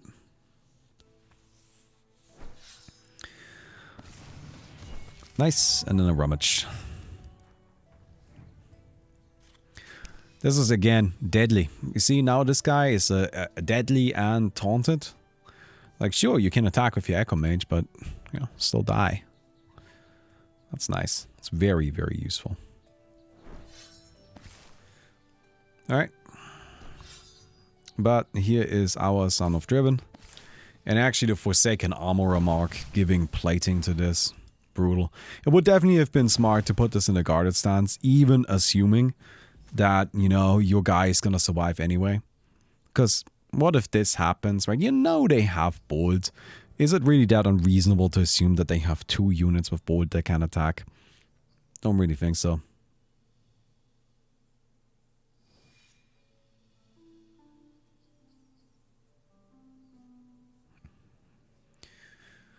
This is already looking kind of bad for Puffin Man, but admittedly, if you have to go up against like this earlier Valafar incident, it gets a bit rough.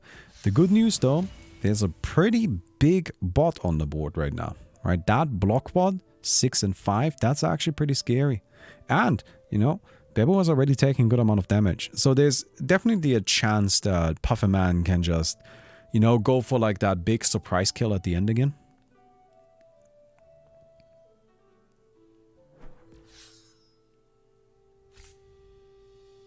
Alright, 8 damage. So we're currently looking at 10 damage. Can you do 4 more? Knife Made Vice right now? That would be kind of greedy, but okay. Sure, I guess that works. Prey, bounce that back. Oh, that is sick! That is one of the most important cards here, right? The Animus Mirror. Losing that is actually a huge, huge deal.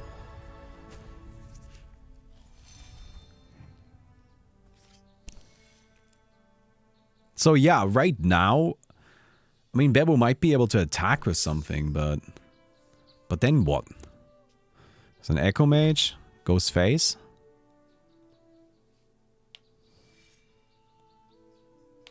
Four.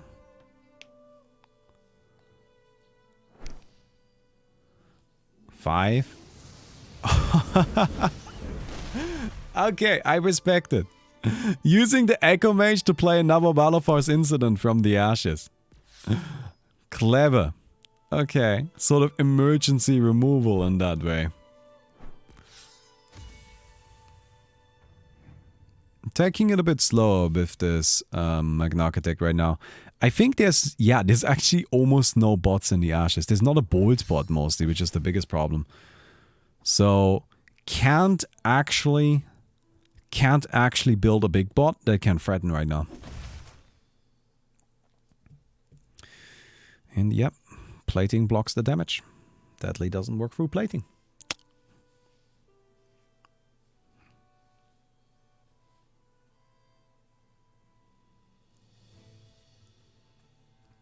You gotta kill that. I mean, you can't just play another Veteran Executor. I don't think the Bebo can keep anything on the board anymore. Yeah, anything on the board needs to go. None of it can ever stay on the board. Because it's just a little too dangerous at this stage. I mean, honestly, there's so much time for the Puffin Man. Is there? Probably. I don't know. Next turn you might die if there's like Veteran Executor, but Hodson becomes. Get 4 Veteran Executors. I can kind of see everything going disastrously awful as a result of that. You play it at the files! Oh my god!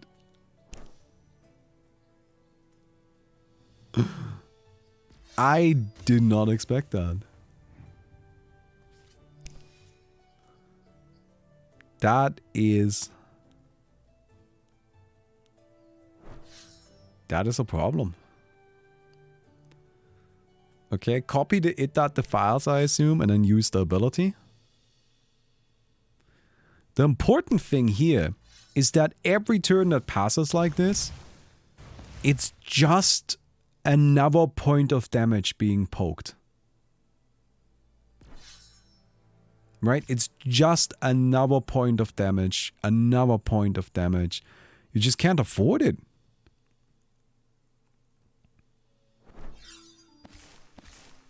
Alright. That is way too much though. Alright, why do you have plating?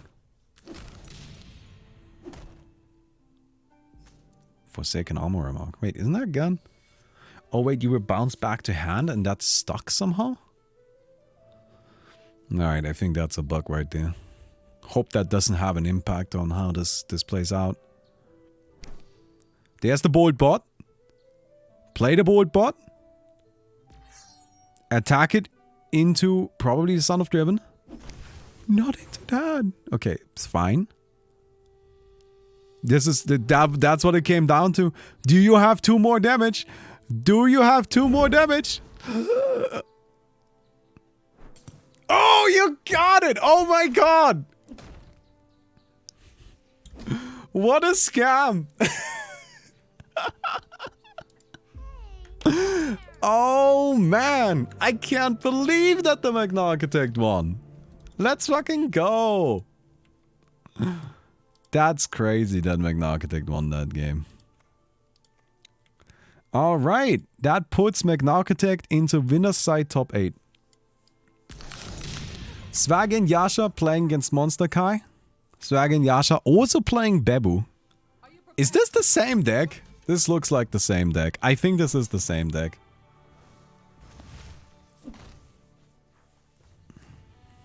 Alright then. This looks like the exact same deck to me. Can you bet on these games? Oh fuck, I wanted to do betting, but I forgot.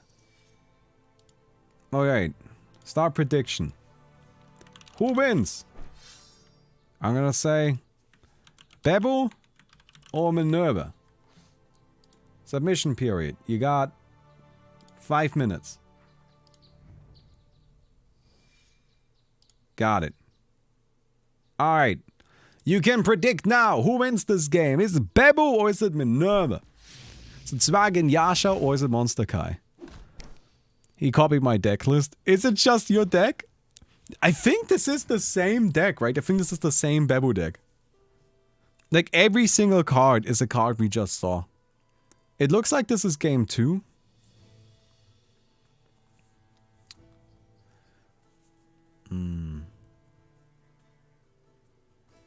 It is the same deck. Alright.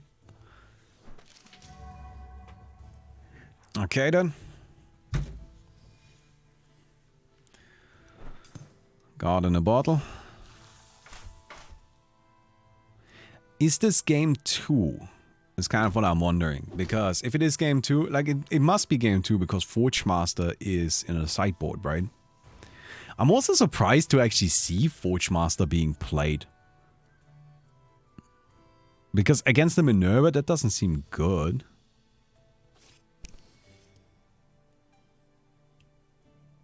Who's Minerva? Who is Bebu? Bebu is at the bottom. Minerva is at the top. So Bebu is the deck we just watched. It's the one that is on our side, who we see the hand of. Being played by Swag and Yasha. And Minerva is up at the top. That's Monster Kai.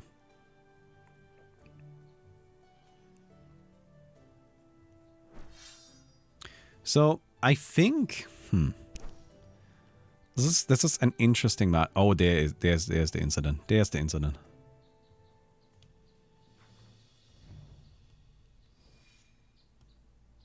Are there any plans for Twitch OLED people can use to see the cards? No. No, there's no plans for that. Who's gonna pay for that? I always find it kind of like...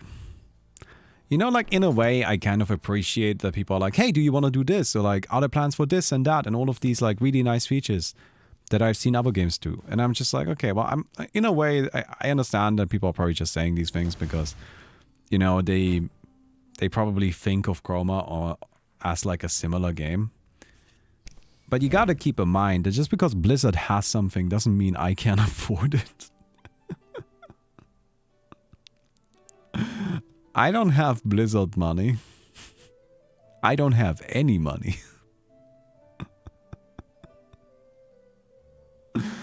I can't afford that. No way, dude. No way. Don't you just slam the incident here? Like, wait, you don't have enough mana. Oh. I guess you just play everything except for free mana, right? Like, you have access to 6 mana you can play. Yeah, sure, play that. I mean, it doesn't really matter that much, does it?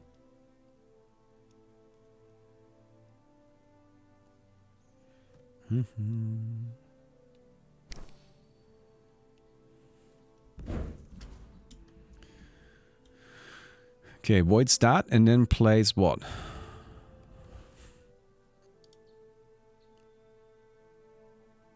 Nothing. There's no targeted spell in the ashes.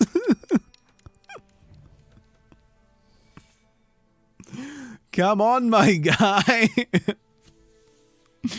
That's the next level energy. Just kind of like, you know, voiding a card from your hand, no problem. So to kind of explain, Forge Master has an ability that says, void a card from your hand. You may play a targeted spell from your ashes for free, but you may only target allies with it, then void it. There are no targeted spells in the ashes, but because it's a may, right, it doesn't force you to do it, which means it lets you select 0. It lets you use it even if you have no valid targets. So in other words, Swag and Yasha just clicked the button and voided a card. And that's it. That was the whole thing. It's just like, sick, man. Sick card being voided. Who wins? Bebu and Minerva. Man, you guys seem to believe in Bebu. Well, it's actually not that crazy. It's 57 to 43%. Pretty close, I think.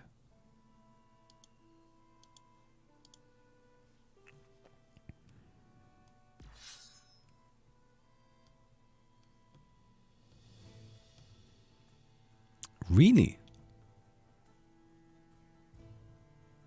I'm surprised to not see the Balafar incident come out.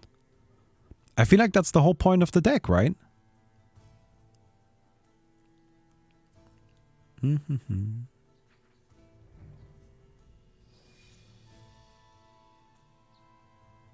Just not spending any mana? They don't have the mana? No, they totally have the mana, no? Didn't save to Valor. Oh. Oh. Okay. Should have saved 2 Mala, I guess.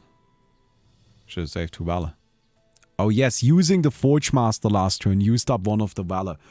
Oh my god. That was... Oh.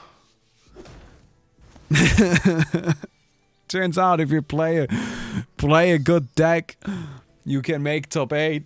Even while not necessarily having the best understanding of all its mechanics. Oh, man.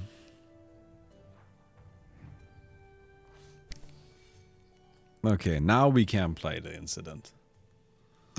Oh, sorry. I don't know if you guys could hear that. But I just accidentally stepped on the audio cable. Alright, just play the incident. Come on.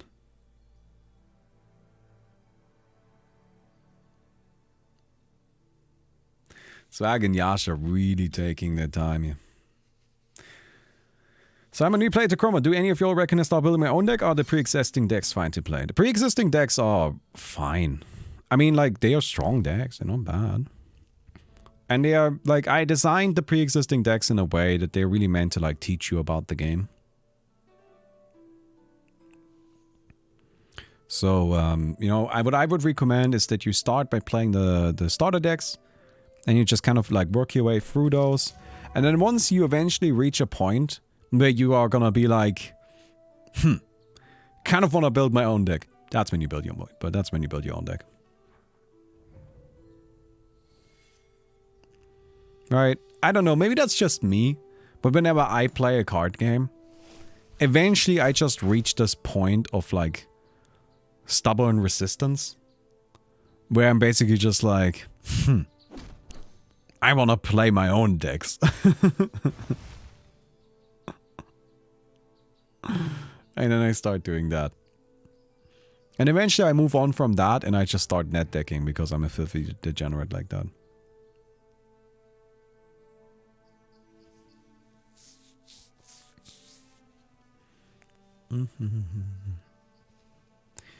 So. By the way, this bad is a 60 damage combo if you play against a slow deck. Well, that wouldn't even be enough right here. Funnily enough. That would not be good enough.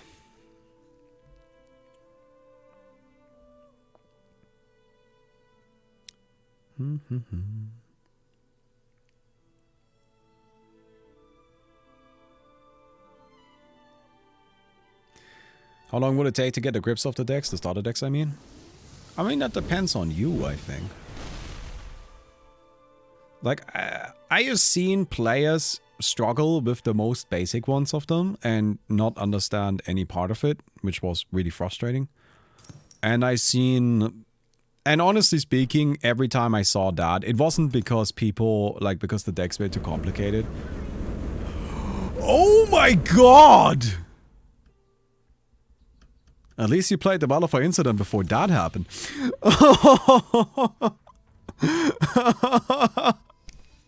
No, it was already played. It was already played.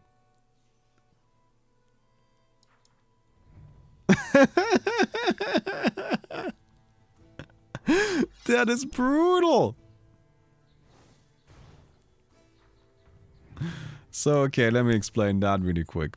This is a card. Rest now. If a card would enter or leave the ashes, void it instead. I think it's fairly straightforward how this works, right? Anything that enters or leaves the ashes, instead of going wherever it was supposed to go, it just gets voided. And then we have, which we can't see right now, Fiasco. Both heroes discard their hand, then add random cards from the ashes to their hand until they have the same amount they discarded. So what ends up happening is, you play Rest Now, and then you play Fiasco.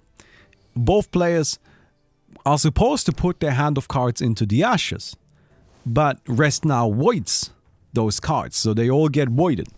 But that wouldn't necessarily be a problem, because Fiasco is now supposed to take cards from your ashes and add them to your hand. But cards can't leave the ashes. So they immediately get voided again. In other words, you kind of end up voiding both players' ashes and their entire hands, and then nobody has anything anymore. And that's it. That's what happens. And here we are. And yep. Oh, Fiasco again. I wouldn't describe it as a good strategy. Instead, what I would say is that Rest Now Fiasco is it's kind of like a brute force approach to just trying to like disrupt what your opponent is doing. And it can sometimes be good, and usually it's more of a meme. Because the big problem is that it doesn't just discard your opponent's hand, it discards yours too. That is the tricky part. Anyway. So I was talking about like kind of the starter decks. So I've seen players really kind of like they start playing with the starter decks and they don't get it at all. And you know, maybe I'm just kind of looking at things the wrong way. Alright, that could always be the case. But generally speaking, what I have seen in those cases is that it was players that weren't really willing to engage with the decks. They weren't really willing to engage with the game, which I found quite frustrating. So it wasn't that the game was too hard, it was that they didn't bother reading the cards.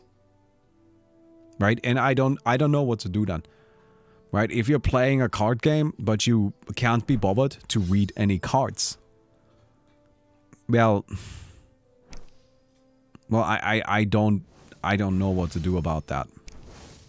Right? Oh, that is such a beautiful draw here. They hit that weight. But I've also seen players that basically play one match of like each of the starter decks until they get to starter deck 5 and 6 where they spend a bit more time. Or they get stuck on starter deck 4. That's one that a lot of people play because it's just kind of like simple and fun to play and has a straightforward strategy. But yeah. Anyway. So.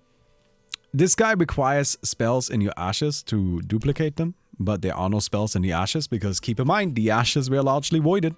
Oh, Prey is pretty good here though. That can bounce the... That can bounce the 8 dot weights. I mean, you kind of gotta get rid of that.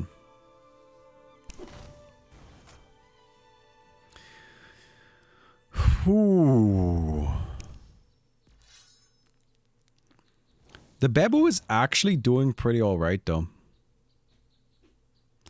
And I don't know if we're gonna see it, but I feel like I would have used this ultimate. So Babu's ultimate is draw the rest of your deck. So you just draw until your hand, like until you have no more cards in your deck. Which is a very risky effect. And especially is risky because you start overdrawing then, and then you know, kind of like run out of possible resources. But I think if both you and your opponent have 0 cards in hand, and you have a button that will give you a full hand of cards, it will give you 10 cards, you click the button, right? You click the button every time. Yeah, there we go. That's the ultimate. So some cards we avoided because you can only have 10 in hand. But look at this. This is actually... There's actually some stuff here. And, you know, if you had done this earlier, you would have been able to utilize it more with the Animus Mirror. So... yeah, pretty much that.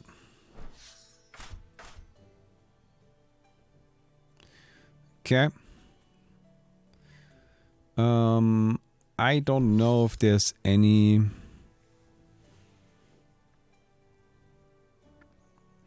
Is there any way? No.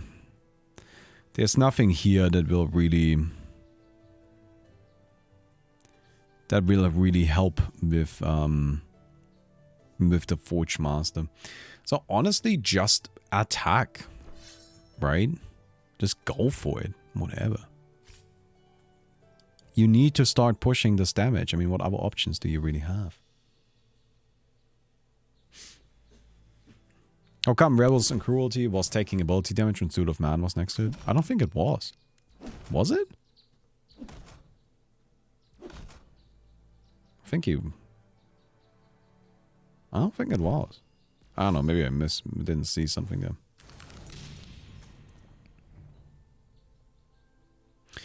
This is where it kind of becomes a problem. Because this guy is going to start dealing damage from my attack got doubled. Yeah, I actually put the wrong text there. This buff text is written manually. And I wrote it at like, I don't know, at 11 PM yesterday.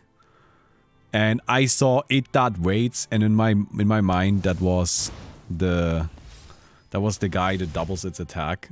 So I put the wrong text. I already corrected it. I just need to actually fix it in the build. Okay.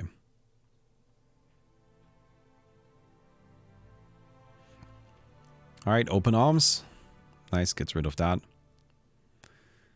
But this is the scary thing, you know? Like now, you have... No, your guy dies too. And you are very likely to die to the it.waits next turn. And now you can't do any damage because of the Minerva ultimate. Prevent all damage dealt during your opponent's next turn. That's probably gonna be it. Yep. I don't really see what Swag and Yasha can do at this point. Son of Driven, you know, you can't really do any big chain of events here. And then you're going to have your... what's it called? Your Animus Mirror run out. And not only that, but... you just die to it.waits, right? It.waits just does enough damage. Bebo almost certainly could have won this. Bebo 100% could have won this. I think Bebo should have won this. I thought you corrected it. I did correct it. I don't think it was ever added in. I did correct it. I don't think the sheet was updated in Klein though. Yeah, you can't do any damage right now. That's the Minerva ultimate. Sorry.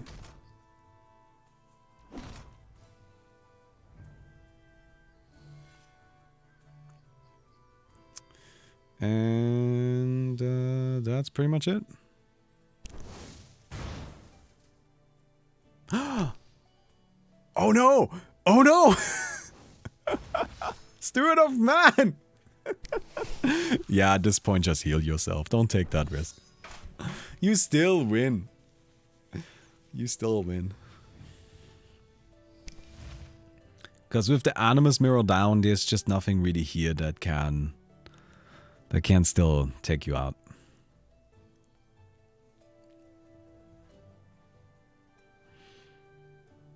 There we go. Oh, that was... You won the first game. Net Deck Scum tournament.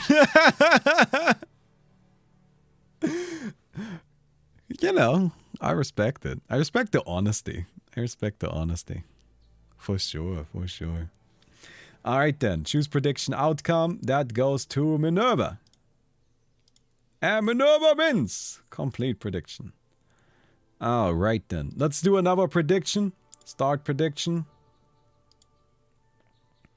And we're going to do another 5-minute submission period. Or let's do 2 minutes. Let's do 2 minutes. I think you're gonna. I think you should have to bet very early on. I think you should have to bet very early on.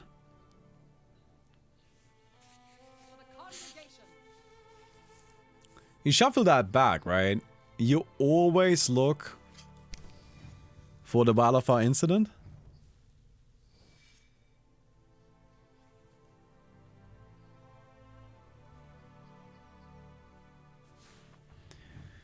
Alright, you guys are betting. This time around, it's going pretty heavily into Minerva's favor. I don't know. Maybe, maybe not.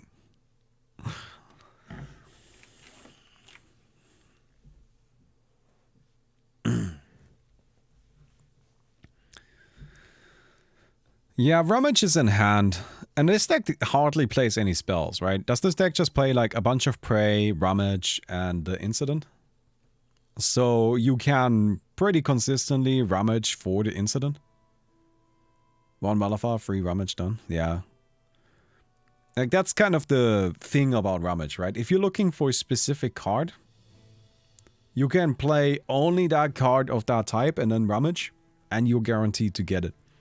But it's a pretty big cost, you know, like if you want to guarantee that you always find Balafar Incident, you kind of have to play only like one spell in your entire deck, because Rummage isn't that great on its own, right? It's only good for finding other stuff. So it doesn't really, I don't know.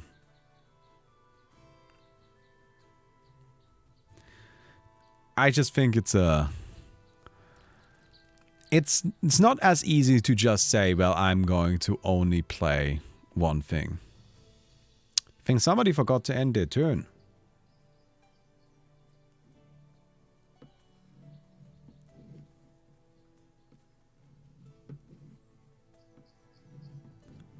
Somebody forget to end their turn?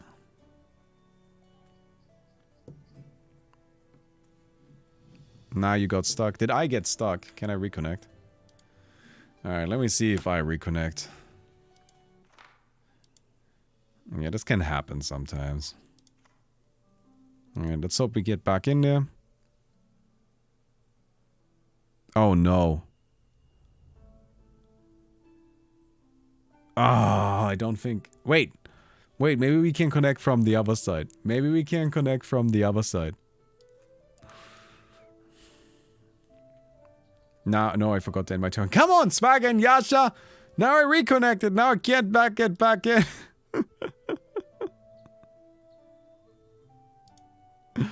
Oh, man. Alright, let me try. Maybe we can connect from Monster Kai's point of view.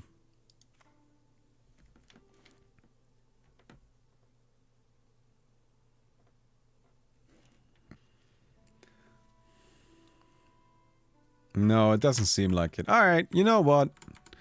I guess we don't get to watch this then. That's a bit annoying. Sure that's not a bug? No, I'm pretty convinced now that it's actually a bug.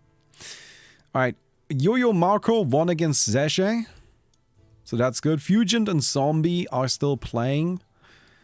And Puffin Man won against Prajos. We saw that earlier. Alright, let's maybe see if we can spectate Fugent. Who will win the points? I will undo the prediction. I have returned you your points.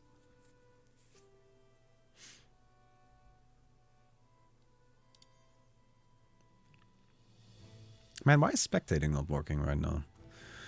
Why does everything break? Hate video games. Hey, Bear. Thank you very much for the Twitch Prime, my friend. So connection has been interrupted. Restart Chroma. I tried that earlier and it didn't help.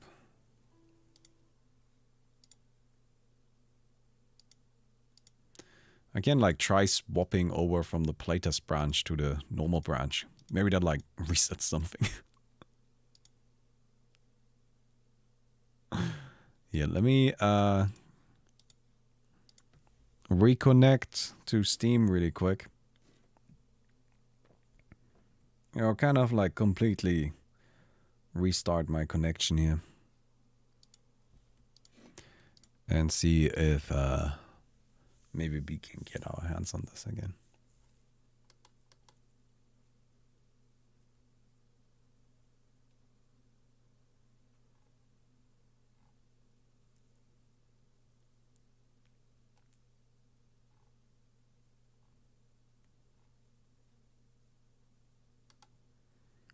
Okay, don't worry, I'm loading in.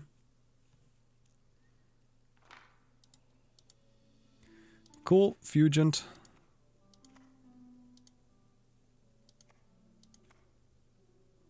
Spectate this.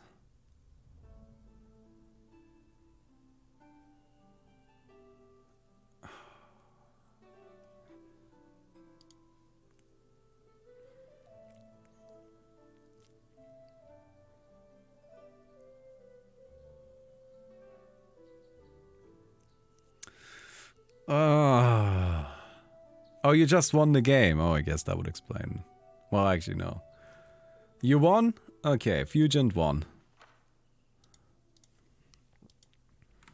So that means Fugent now needs to fight Fenderman. Can you maybe get back into this one?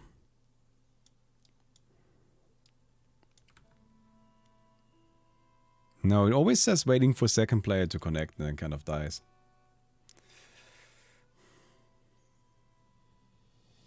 When is Cloud Cup getting buffed? I don't think he needs it, but he's a good boy and deserves it.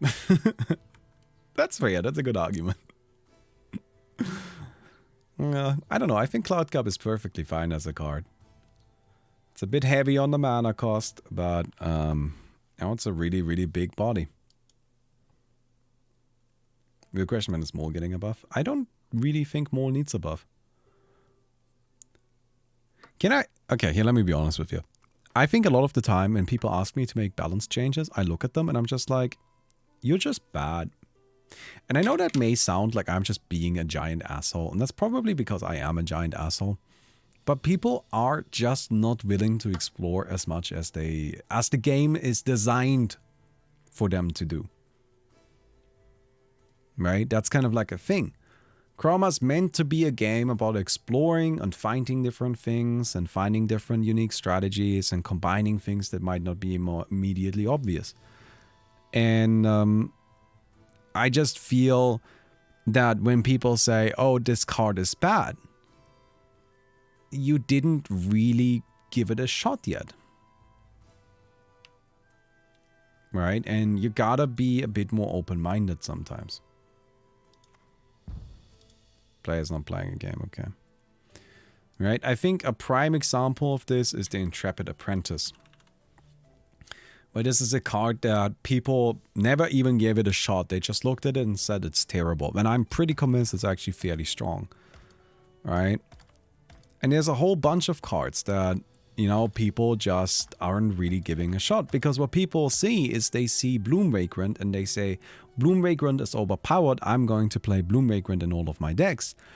And then we look at our top 8 in the tournament and there are no Bloom Vagrants. And I'm just thinking to myself, well, maybe you should have given it some more thought than that. And that's just a bit difficult. Because on the one hand, I say, I think that when players have concerns about cards, it actually doesn't matter whether or not their concern is true, because to them it feels true. If to a player, Eye of the Conqueror or Living Maelstrom. If to a player, Living Maelstrom is the best card in the game and it is so overpowered that they don't feel like playing the game anymore, then it doesn't matter whether or not that statement is true because they will stop playing the game either way.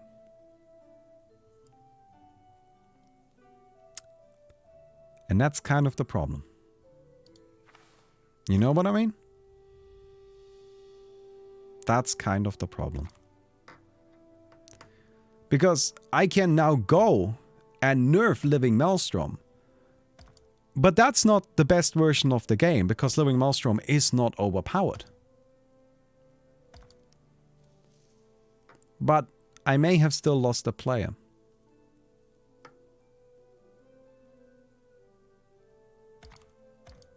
And that's kind of a difficult question.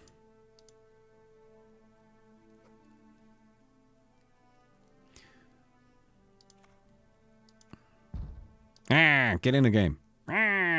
Stop playing. I want to start spectating again. Waiting for second player to connect. I don't know when I became Vario, but at some point today I became Vario. Alright, it's just Monsterkind, Swag, and Yasha. Wait, no, that's fine. No, Fenderman versus Fusion. That's like the last real match that we really can watch here.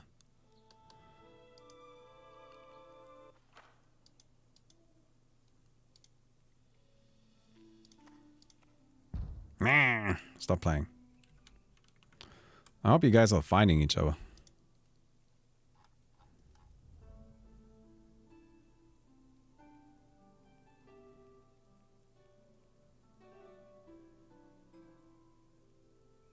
All right, it seems that they are adding each other.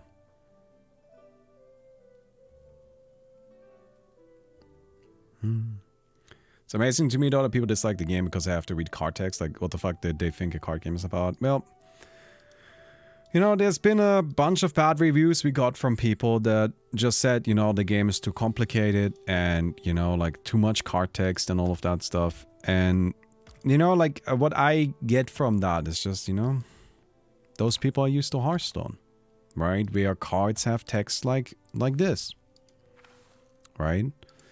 And they aren't necessarily used to a game where there might be a card that looks a bit more like this.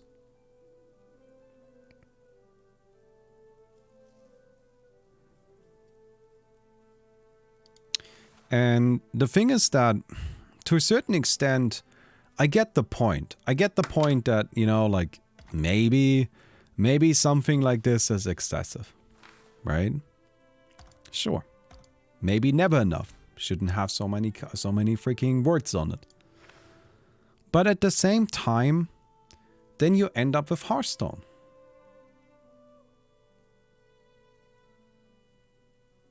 And if we're gonna end up with Hearthstone, then why even make the game? Right? Why even bother? What's the point? On top of that, Hearthstone just cheats. Like, they just cheat. I mean, let me show you what I mean with that. Alright? So, for example, Hearthstone has cards like Yogg Sauron.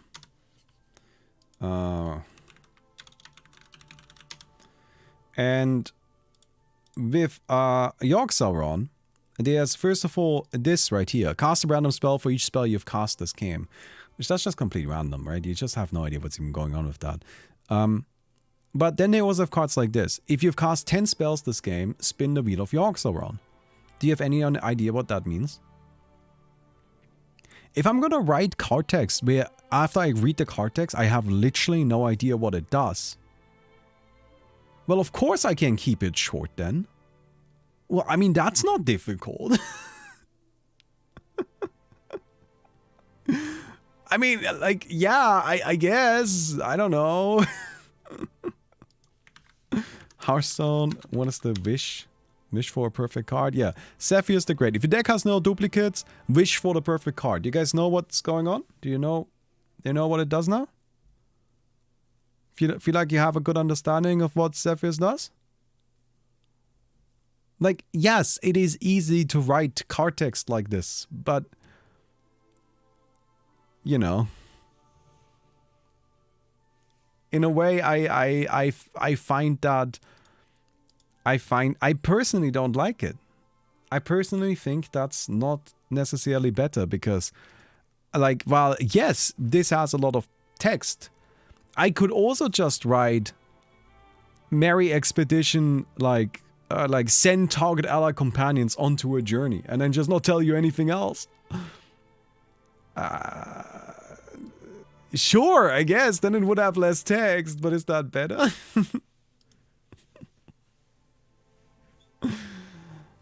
So, I don't know. Oh, hey, look, I unlocked some cool flavor text. Perhaps she will return. Yeah.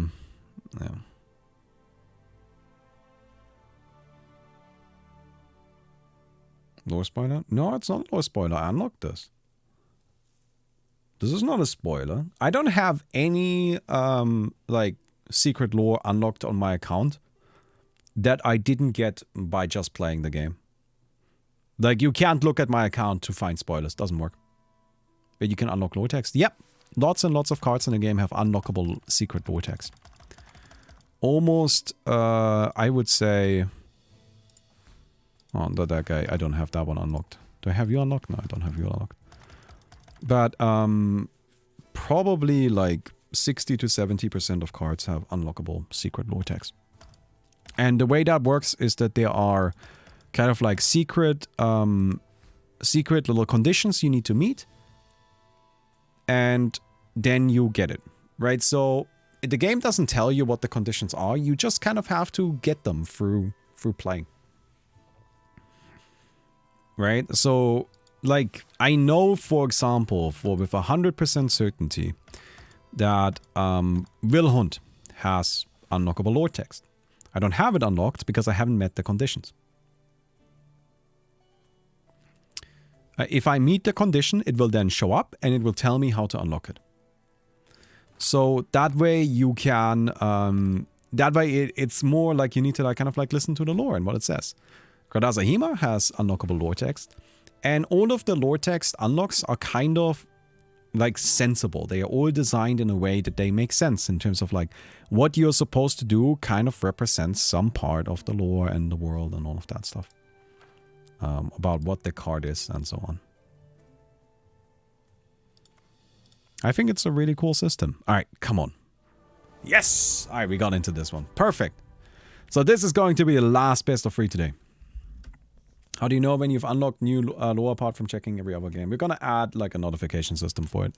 Right now you just have to kind of check it. And I know that's shit, and I know. Trust me, I know. Can you unlock lore in single player? No. Although, I don't know.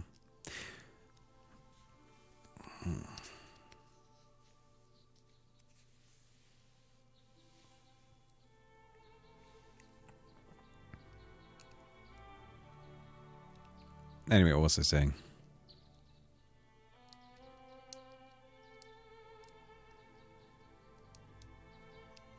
But yeah, there's a huge amount of unlockable lore text. And there's some really cool stuff in there.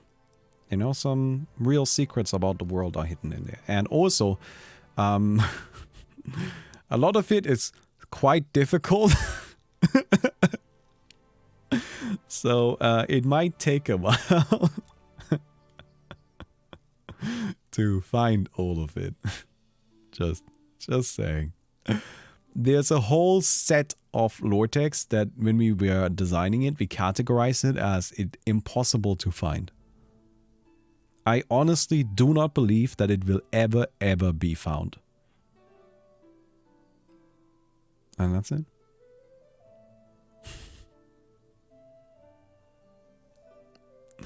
So, good luck with that, I guess.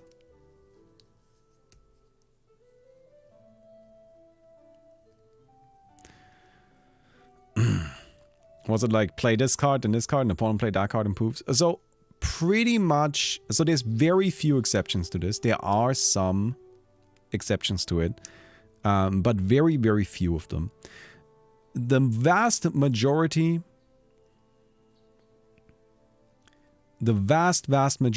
of hidden lore texts are proactive, so that you are the one that can find them. You don't need your opponent to do anything.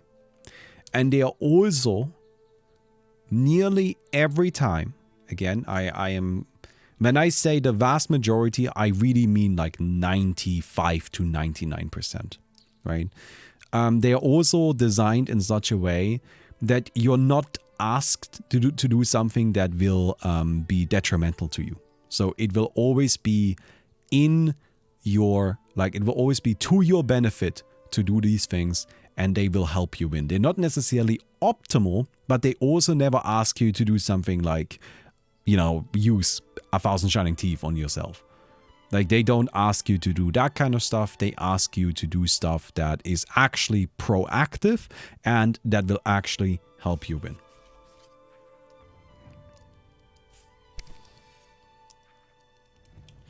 All right.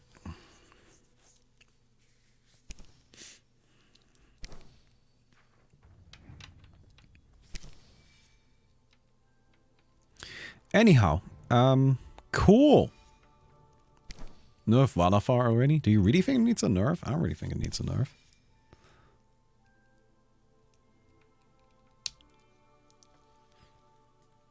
I think it's mostly fine. Maybe what I should do is I should make it cost 5 red mana. Just so that Bebu can't play it anymore. I think the problem isn't Valafar Incident. I think it's just that Bebu can play it too easily. It needs a rework. It has absolutely 0 interaction. It's a 10 mana card, dude! Monster Kai, you wanna sit with your removal and never do anything and sit there and just be like, oh, I'm just gonna keep clicking the removal button for the next 5 hours. I mean, what the fuck, man? No! No! There gotta be cards that actually end the game. And this is one of the cards that actually ends the game. Does it have a lot of interaction? No, because it's 10 fucking mana. And when you play 10 fucking mana card, it better win you the fucking game. And if you complain about it because you can't remove it, then that's because not everything needs to be removable, because sometimes things need to just fucking end the game, because otherwise we end up with people on the Discord complaining about the fact that every game takes 45 minutes even though they don't, because they actually take 15 minutes because we actually have data. But that's okay, that doesn't really matter. But you know what? Like, come on, man. Not everything needs to actually be dealt with, because sometimes you need to actually be able to fucking win the fucking game. Sorry. I'm not mad. No yelling stream.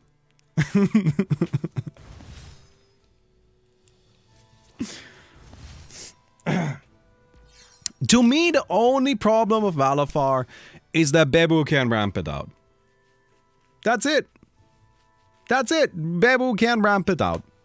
Like, the problem isn't that Valafar is being played on turn 10. The problem is that Valafar is being played on turn 6. That's the problem. That's the problem. So, really, what it should do, it should be 5 mana. 5 Valor. If it's 5 Valor, Bebu can't play it anymore. But I find it ridiculous, right? Like, people complain that there's too much removal in the game, and then here is a card that makes it so that removal isn't good anymore. And then they say, oh, that's the card that needs to be changed. No! No, this is the one card that actually shits on fucking removal. This is the one that needs to be changed. Like, pick one of these. You can't. Sorry. It's just frustrating, you know. It's just frustrating because, like, I want to listen to you guys. I want to do what you guys want to see, but at the same time, sometimes I just don't really get. Like, I don't feel like you understand the implications of what you're asking for. Right? That's all I'm saying.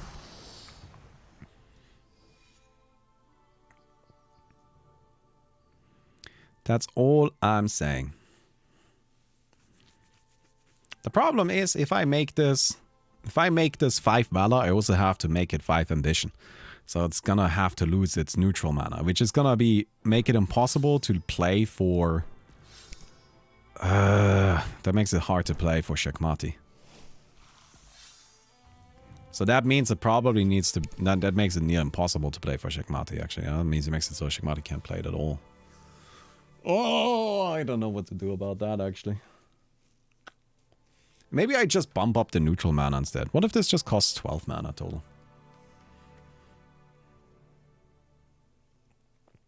Okay.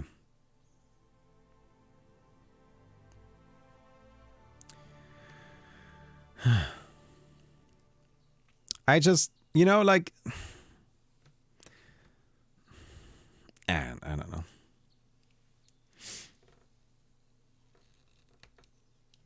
Well, as far as promoting solitaire gameplay, Shikmati can do it, but it's much slower and more interactive. Babysist is actually just goldfishing until the opponents explode. Well, yeah, I'm not saying that I think it's fine that it's being played early. Like, I feel like you're not listening to what I'm saying, right? Because what I'm saying is, I agree that it shouldn't be played on turn 6. Right? But I fundamentally disagree with the statement that, oh, you can't interact with it. You don't have to interact with it, because if you're spending 10 turns doing fucking nothing, maybe you should have started doing something a little bit sooner. Right?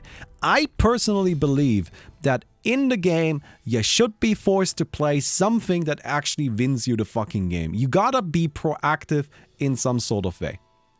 Right? You have to play things that will actually push you towards victory. Because if all the game is everybody playing cards that are 100% reactive, then we end up with 45-minute matches where nobody does anything and they're boring as hell.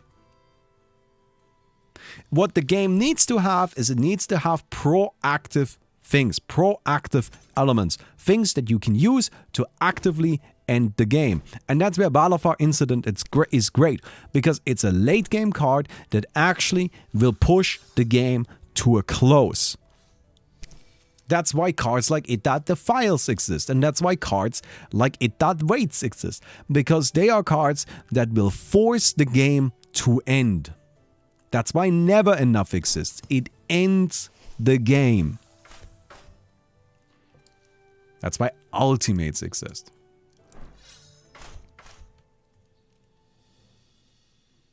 Alright? That's a lot of Idad Defiles in your hand, my boy. That's kind of brutal. I don't know if Valafar Incident needs to be changed. I don't know. We'll see. I gotta think about it a bit more. But I'm just tired. I'm just tired. That's it. I'm just tired. For hire, for sale. Oh. Right? In a way, that's actually what I like personally about Bloom Vagrant. Do you know why I like Bloom Vagrant? Because it's proactive. If I nerf Bloom Vagrant, the game loses something that actually pushes a finish. Similarly, Will of the Wood. When Will of the Wood comes down, the game is gonna start getting to a close, and we end up with 10, 15-minute games instead of 45-minute games. Just because you want to play control doesn't mean that every card in the game needs to be like balanced to your whims. I don't know, sorry.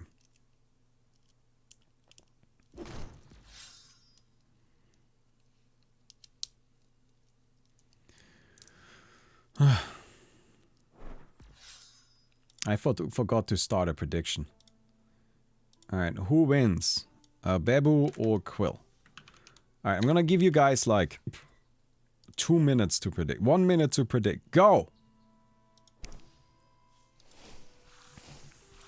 1 minute to predict. Predict, predict, predict.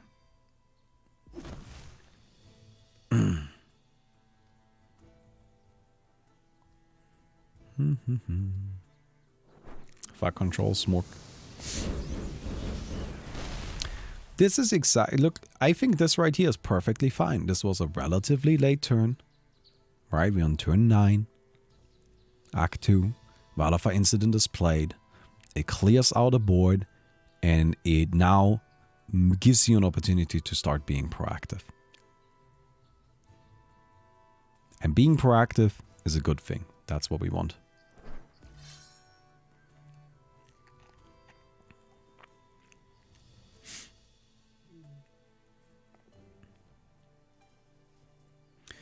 Right, so for example, I think another hero that's good for this kind of stuff, for being proactive is Gyari. Gyari forces the game to a finish pretty quickly. I don't know.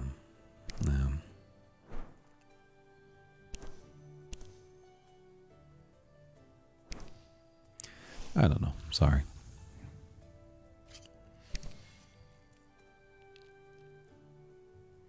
Okay. Well, Mole. You know, Mole keeps growing bigger and bigger and bigger and becomes more and more threatening. And that's a good thing. Alright, that's gonna be Gradaza Hema. Ooh. Attacks immediately. Play Valafar. Wait, what do you have? Blight Baptism. Ah, very good.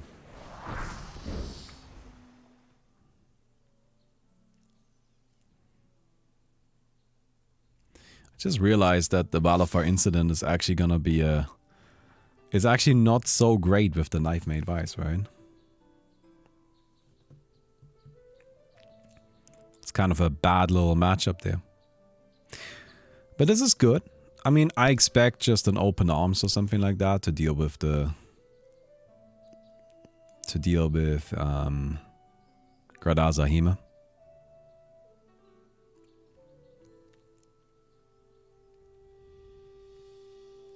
But, you know, that's okay.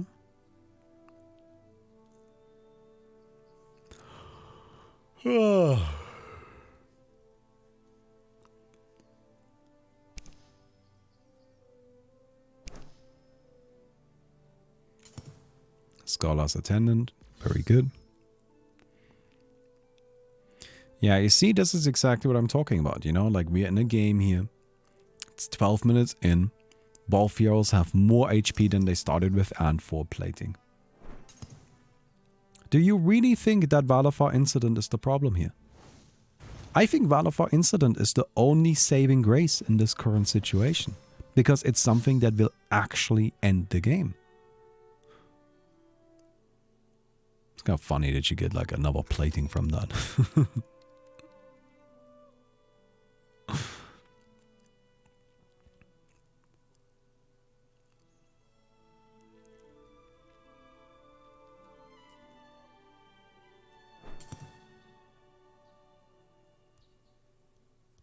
Alright, for hire, for sale.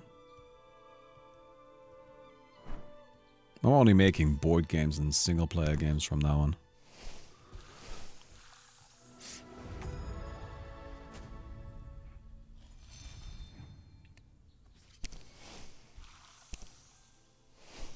Because it turns out the kind of multiplayer games I enjoy, I think a lot of people, and the kind of multiplayer games I want to make, it's just not really something that people are open to.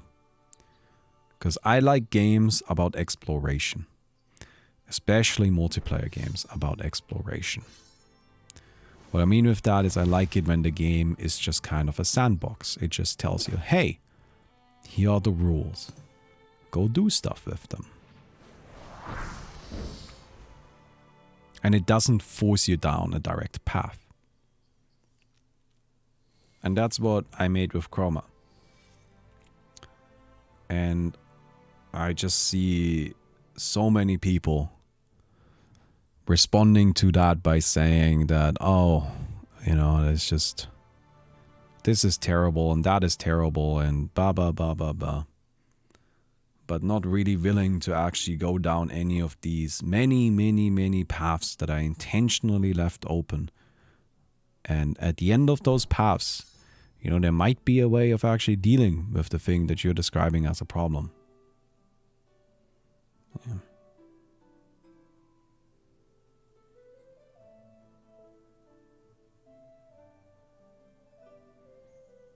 And, yeah. I don't know.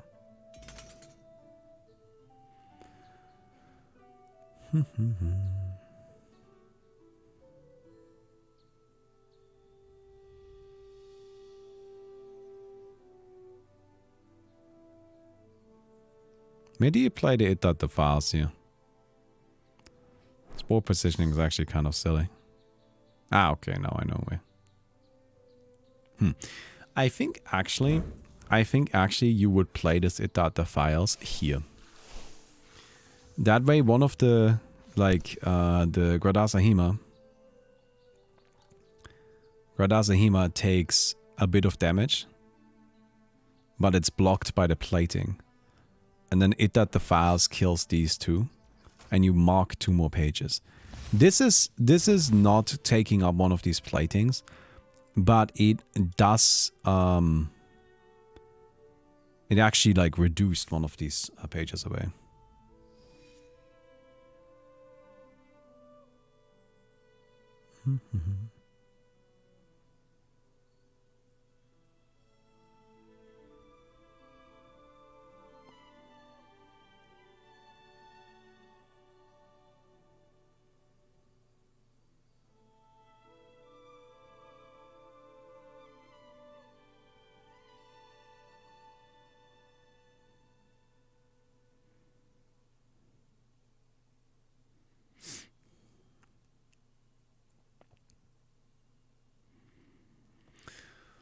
Alright, I already know what this Quill is up to. She's just chilling.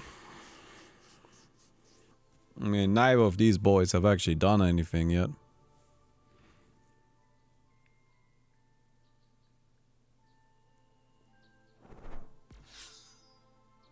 Oh, and it that waits. Are we copying the it that waits?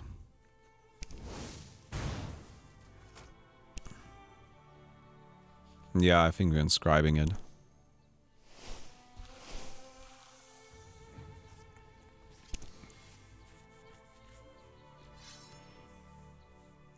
So,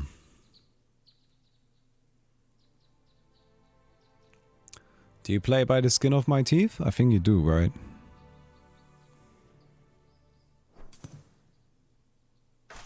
That's actually not right. What?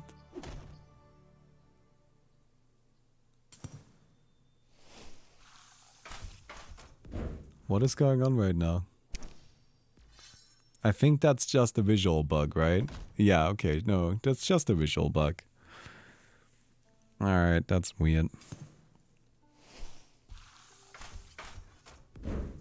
I've never seen that. I wonder what's going on there. Yeah.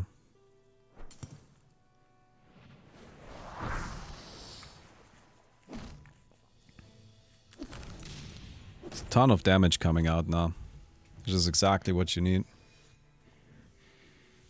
That's an interesting god and bottle nerf, yeah.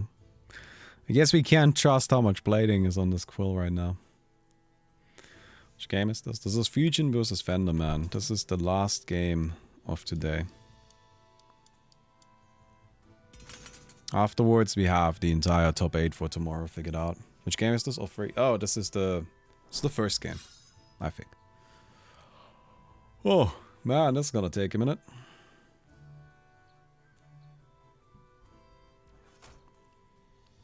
I mean, there's a lot of damage on the board, though. I mean, like, this arm is kind of annoying, but... I mean, you just chill, right? Like, whatever. Put everything into the guarded stance. Hope to draw an Animus Mirror.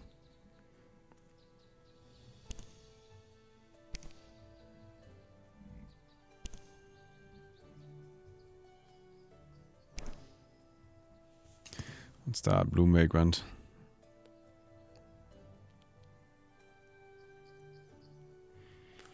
Alright, we're inscribing something. Fun fact about Quill's ability icons.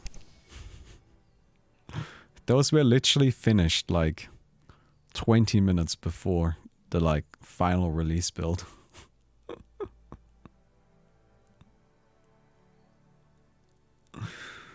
Oh man.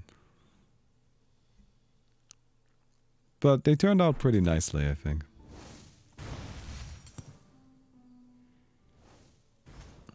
Yep, it's nice, smart thinking. Doesn't bounce there.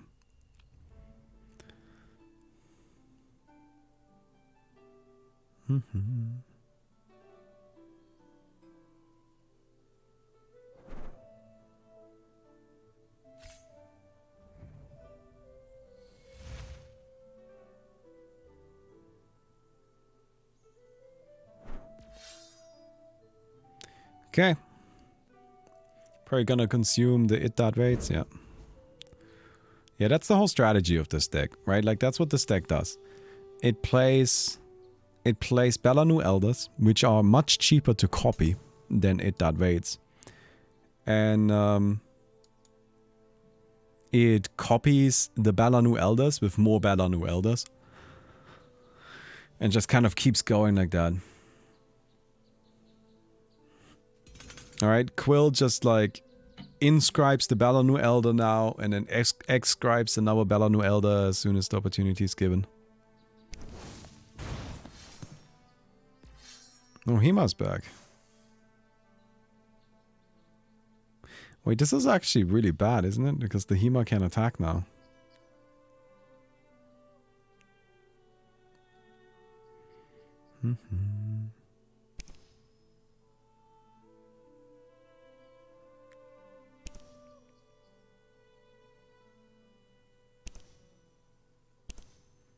There we go.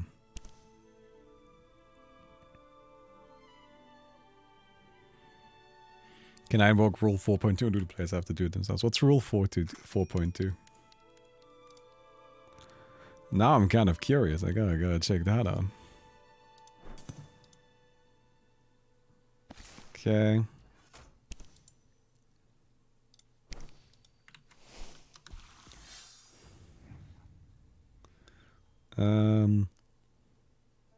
In case of a significant bug that has impact on the progress of the game, the player should contact an admin. The admins may choose to rehost the game if necessary.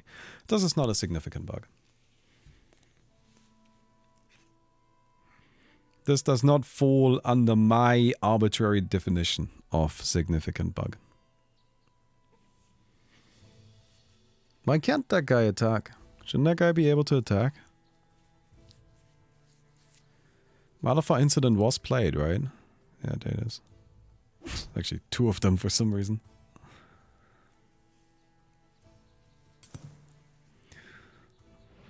Yeah, there's another Blight Baptism. They just keep coming. Oh, man.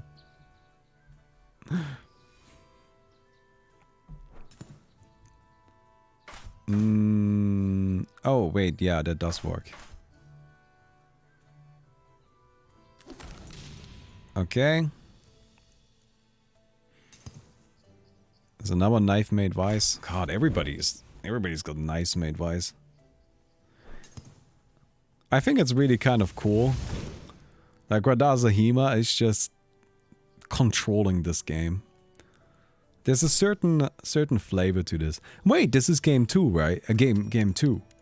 This is not game 1. I'm actually wrong about that. Because Gradaza Hema isn't in the main board. Unless this is a different deck list.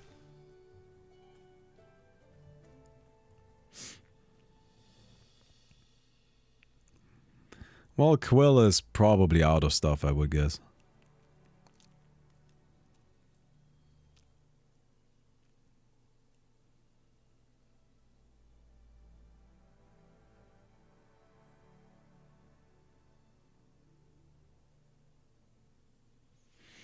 I'm guessing that Quill probably doesn't have much left here.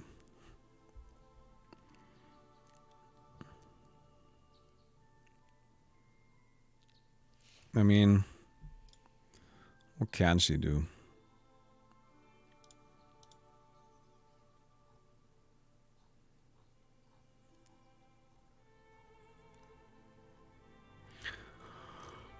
Kind of depends on what she's got inscribed. This is not my list. We can build this on his own. Ah, okay. So Gradaza could. No, this is definitely game. I don't know. My brain is mush. My brain is fried. For sure, a little mush. For sure, a bit fried. Okay, there's another Bella Nuelda. Which is gonna probably get the files, like weights again. They're just not that useful right now, really. Like, it gets rid of plating, I guess. Healing is nice. Well, you're dead.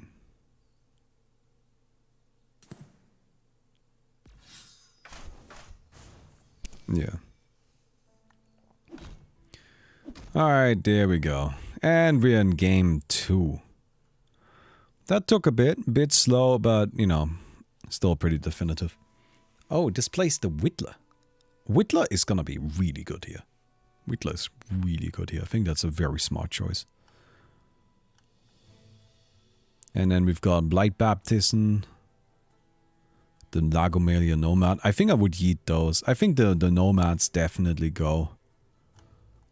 And probably God in a Bottler goes as well. Just get rid of all of this garbage, you know, and just start playing, you know, Whittlers and Prey and all of that.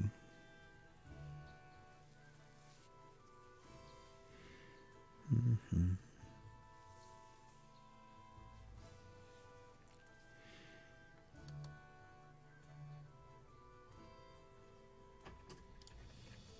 Hello. Hey, What's up? do you want dinner now? Well, not right now, but after this game, yeah. Is this 3 or 2? This is game 2.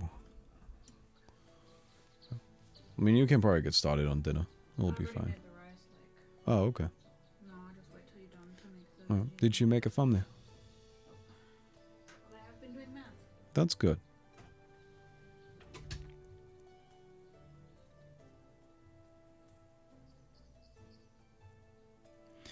Alright, just kind of waiting this out really quick.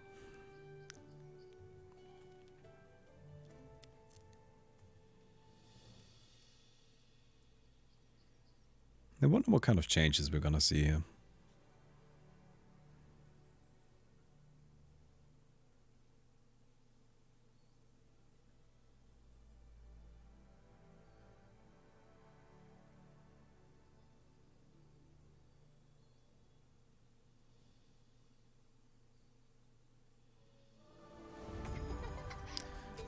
All right. This will make for a great story. This is kind of something that gets me a bit worried because I look at this hand of cards, right? And I don't really see anything that I'm excited about. But I didn't really see anything I was excited about in the first hand of cards either.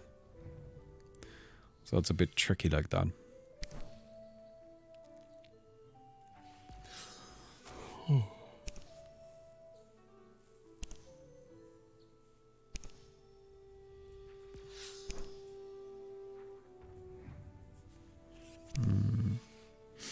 So the brains by Chroma, it's the perfect middle from overly simplistic and overly complicated, so give it up, guys. Thanks. You still doesn't have any information. Oh crap, I forgot.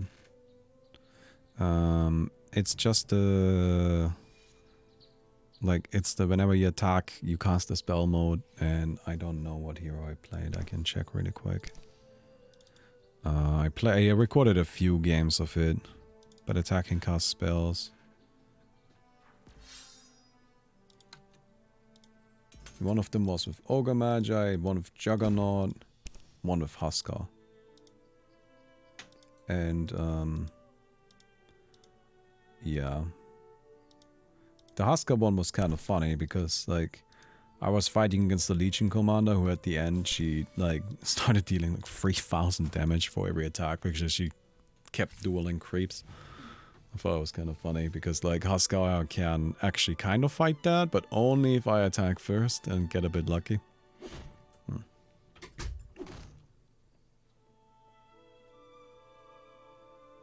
I'm mildly confused about For the Wicked here, but it's a cool card, so I'm just glad to see it. Yeah, I think For the Wicked here is... It's probably just kind of saying, hey, you know, this deck is trying to get big threats out. And this way I can bring them back. And in a way I can actually really agree with that. Because it's sort of just a counter to like trying to be defensive. Right? People are trying to be defensive, and For the Wicked just kind of says, alright, you know what? I'm gonna go ahead and just keep pumping out threats over and over and over again. Like, that's where it's really, really nice. There's the files. Yeah, get rid of those nerds. And that's a juicy the files, absolutely.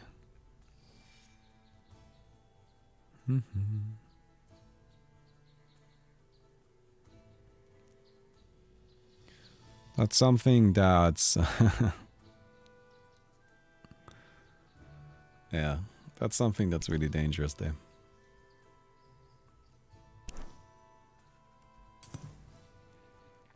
Alright, Spire Protector. Yeah, not a big deal. Something that's kind of funny, you can actually use the the files ability here to yeet the Sky into this page.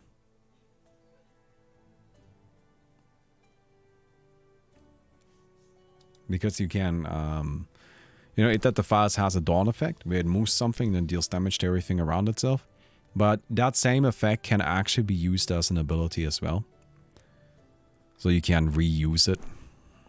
And while right now it wouldn't deal any damage because it's got 0 attack. You know, later it will be able to. And mostly right now you could actually use it to... what am I saying here? Really? On the elephant, okay. Ah, that's clever. You play the Scholar's Attendant again, get the Dawn, and then that refreshes the health. You get back a Blight Baptism anyway, and then you play the second Blight Baptism, if you want to, on the the files. That's actually really clever. I like that. That's a good way of kind of reusing things.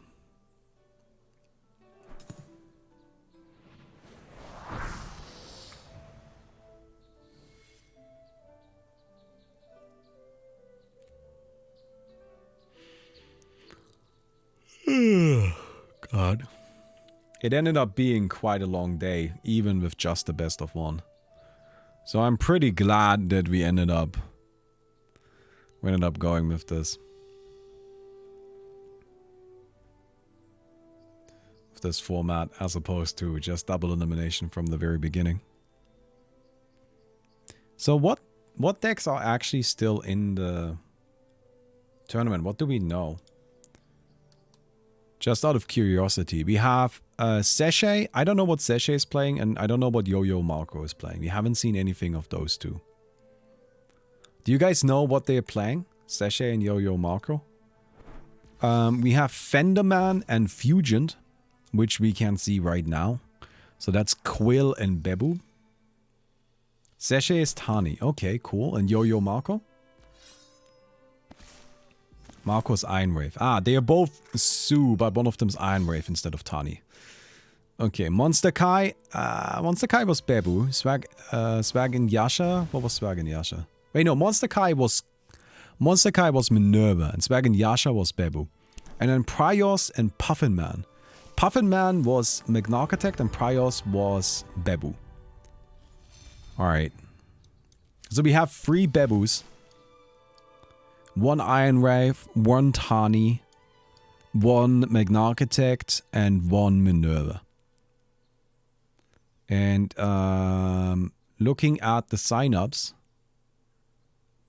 we had 7 Bebus who signed up, 10 Tanis, and 5 Siege Barons. Those were the 3 most popular heroes. And out of those, only 1 Tani made it, no Siege Baron, and 3 Bebus.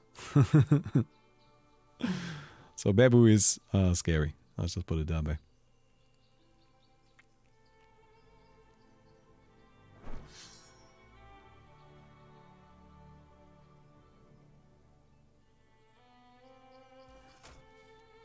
kind of cool to see Quill make it all the way though. Wait, what was that?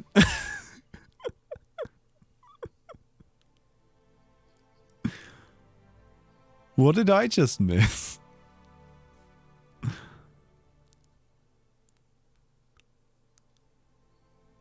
Huh? Why did this guy die? Okay, I wasn't... Oh, this wasn't and it reached back. Okay, yes, that's why that died. Yeah, so please don't nerf Siege Baron. I wasn't really planning on it. I wasn't planning on nerfing Siege Baron directly. Right? My current only plans for changes is I want Tani to not draw a card. I want Tani to not draw a card when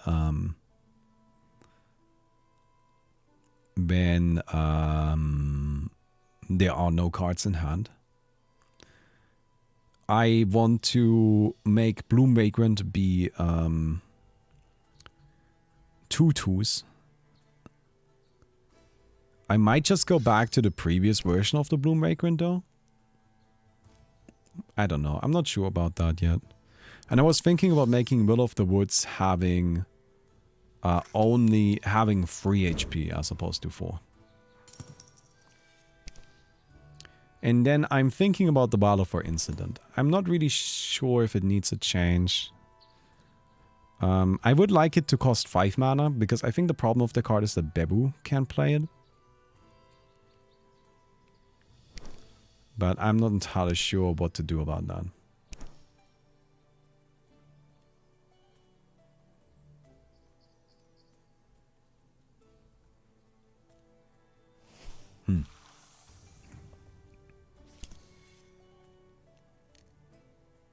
But I don't even know. I don't even know. I don't even think that the Balefire incident is overpowered, honestly. I don't even think it's overpowered in the Bebu deck. I think that... It's just me speaking right now, obviously, but... I think it's just been a good matchup. I think lots of people, like, prepared to counter Zoo, because, you know, Zoo was the hype. And then the Balefire incident decks just ended up being the thing that really like utilized that niche, right? Where everybody prepared for Zoo, and that just kind of left an opening for the Balefire incident decks to abuse that. And I really think that's what's going on. I don't necessarily think Balefire incident is overpowered because of that.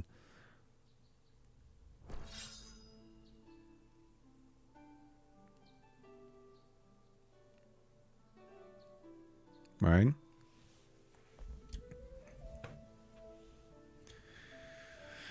I don't know. With Tiny Zoo doing so bad at the tournament, do we need Nurse to Ballfaker and Will of the Woods? Well, I think that... I don't think that Tani really has anything to do with those two nerfs. I think that those two nerfs are just... I don't know if I want to nerf Bloom Vagrant. I think Bloom Vagrant just feels a bit mean right now. Just feels like it's bullying you, you know, when it comes down. Or maybe we swap it. Maybe we make it 2-3 instead of a 3-2. I don't know. Maybe that's worse. But there's actually lots of ways to deal free damage in Chroma.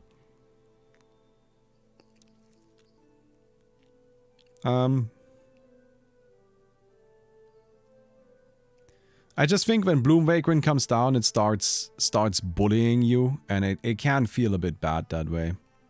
Yeah, now you can't hex paint it anymore. Nah, that wouldn't be a good idea.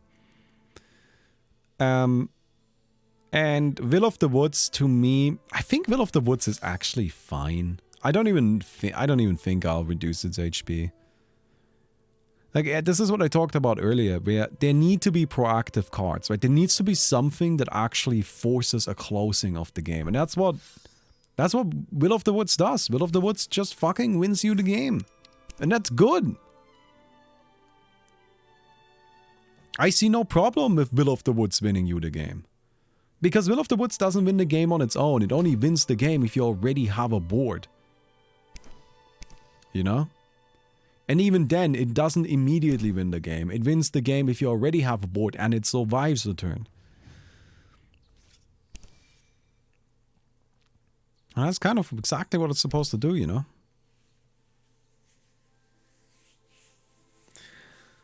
Yeah, this right here I think is really, really rough. Because the Whittler is starting to just be a big deal. Right, discarding a card every turn, it's just gonna matter. It's just really going to matter. It's like even the milling is gonna matter in this particular matchup.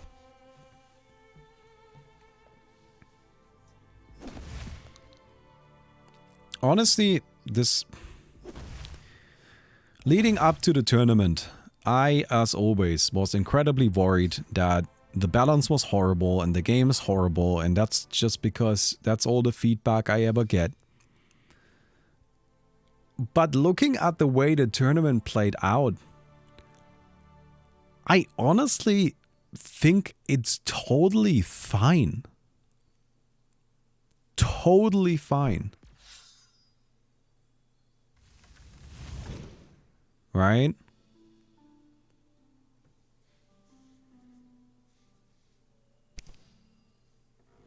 My main concern aren't actually the aggro decks. If you were to ask me what the bigger problem is, it's the fact that there are so many decks that feel so comfortable playing nothing for 15 minutes.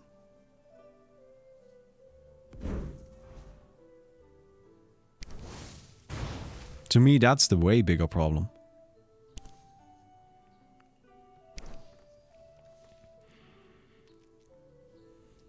I'm glad somebody's playing Quill though. I know Quill is weird, but I kind of like that she's weird.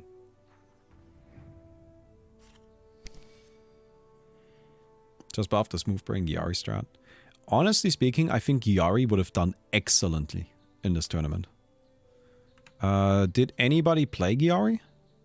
There was one Giari deck. So I think it's a safe assumption that there's probably not been a lot of experimentation with Giari. But I think optimized Giari deck would have done incredibly well on this tournament.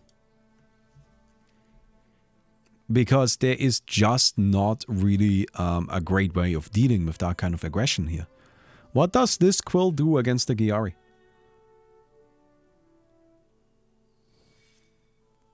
That's what I asked. What does this Bebo do against Giari? Sure, you have your big guys and whatnot, but by the time you play them, you are at 10 HP. Like, good luck, I guess, you know? I look at these sideboards, and I just like, well, these are all teched to counter, like, I don't know. These decks are all teched to counter, Zoo and to counter like Ash's interaction and such. But Giari is neither of those things, and Giari is powerful.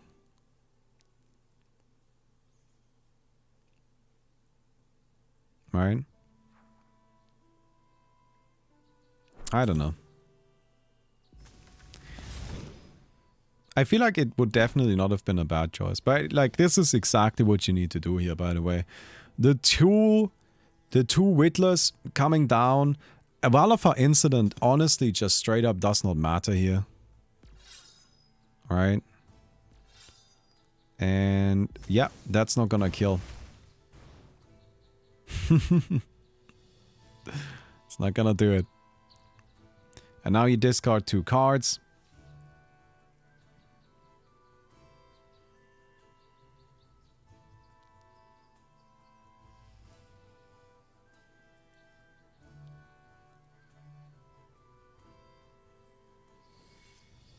There you go.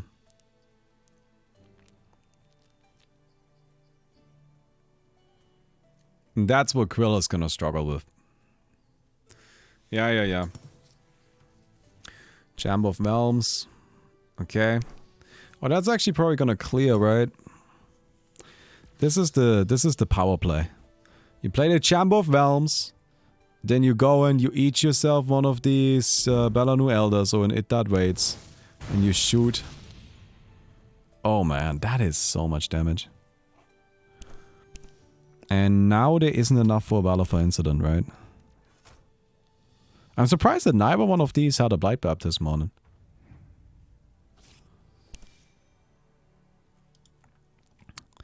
What do? By the skin of my teeth? You probably like play this here, get by the skin of my teeth, and then blast these two. Problem of by the skin of my teeth is that it doesn't that it uses all of your valor, which you don't really, you kind of want to use that later.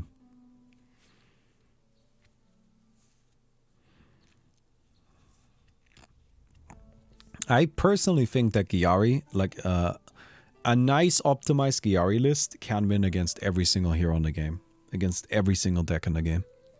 Because it's just so much damage so quickly that it is really difficult to compete with. And I think in this particular tournament it would have been quite favorable. But, you know.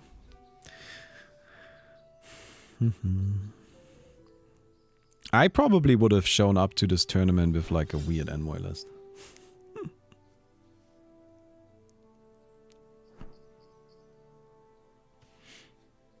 Alright, my skin of my teeth. I kind of want to participate in a tournament sometime myself. Now I am half your age and months, sub to you, Pog. Hey, Brecky, thank you very much. Appreciate it. You built a weird envoy list. I did build a weird envoy list, and it saw play, and it should have won. I honestly think that the envoy deck I gave me the Chosen Yuan should have won that game against the Venora. 100%. And it should probably have gone a little bit further in the tournament than it ended up doing it. But it's a bit of a tricky deck to pilot, and there were quite a few misplays.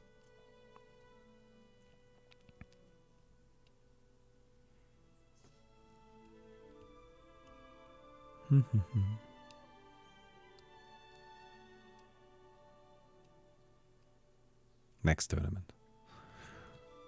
Announcing right now. Next tournament, next month. On at the end of next month. What's the weekend at the end of March? 27 and 28th again. Alright. Are there any plans for Bright Garden Keyboards? There's some secret deck no one's discovered where it's good because I want to play it, but it's so hard to make work. Well, you know, maybe give it some more time. Oh, you're dead. That's it. Alright, we're going into game 3.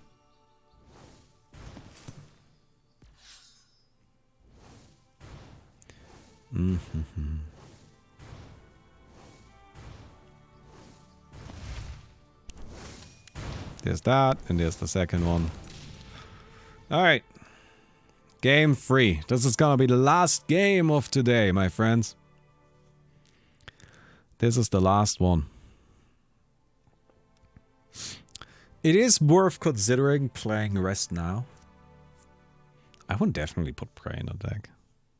There's a bunch of enchantments.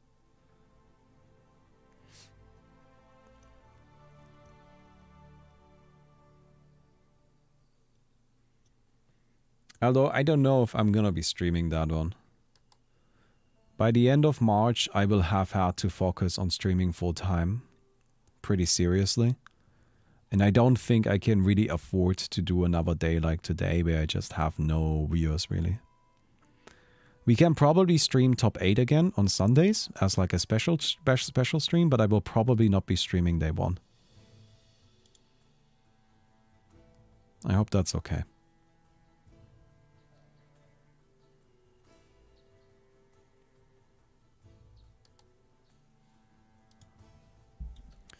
Just kind of like thinking about how to do things going forward.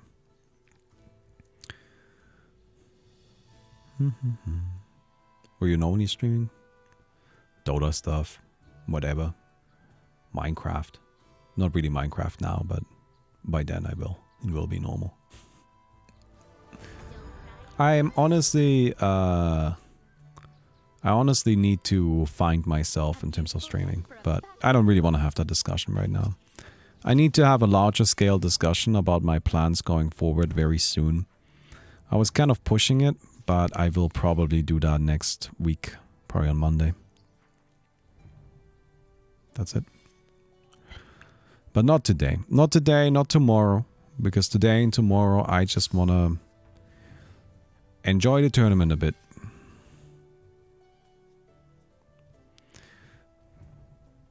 Oh, prediction. Yes. Quill won.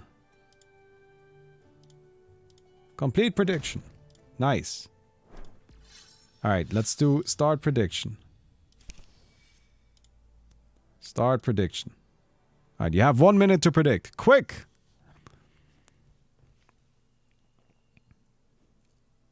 Who wins? This is actually... I honestly have no idea. I don't know about you guys, but I have no clue. Is it gonna be Bebu or is it gonna be Quill? Because it is a one-on-one. Like, it's both players have, you know, have won one game. Geo gets it. It's okay, one step at a time. Yeah. No, I'm just... Honestly, I'm a little terrified. But again, we're gonna talk about this, I think, on Monday. I want to take some time on Monday. Maybe not on Monday, maybe on Tuesday. Sometime next week. I probably need to sit down and just write it out. I don't think I can do it impromptu. And I don't think I really should do it impromptu. But yeah. Yeah, I gotta take some time sometime. Maybe tonight. Maybe. No, not tonight. No. I want to finish the tournament first. Okay then. Next turn could be it at the files. This turn... Oh wait, this turn already? Oh yes, the Bag of Crowns. Brutal. That's rough. That's rough.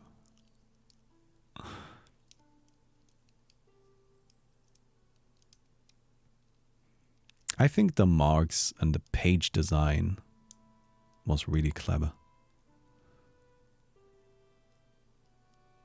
I don't know if I'm being an arrogant ass, but I think so many parts of the design of this game were so clever. I think I did a really good job with it.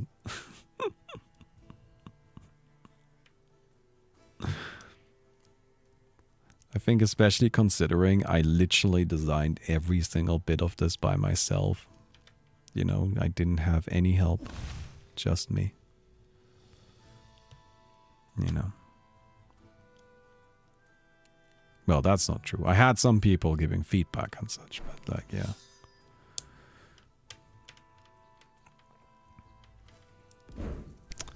I don't know why this guy attacked there. That just created an additional mark. That's really weird.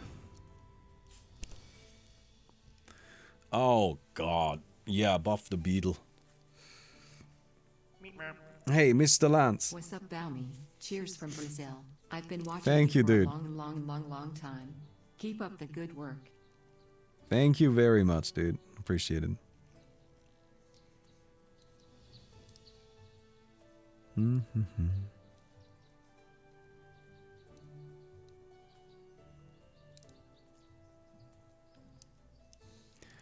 Do you start swinging here? I think you should start swinging here, right? Wait, what is this? Is this already an it dot? No. I was like, well, damn. No, this is Cinder Symbiont, which is not that scary, honestly.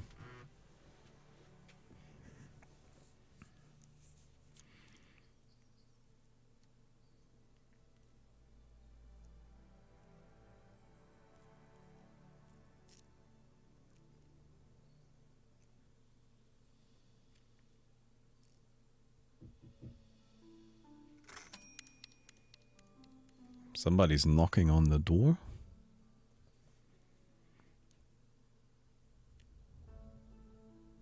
Kind of weird.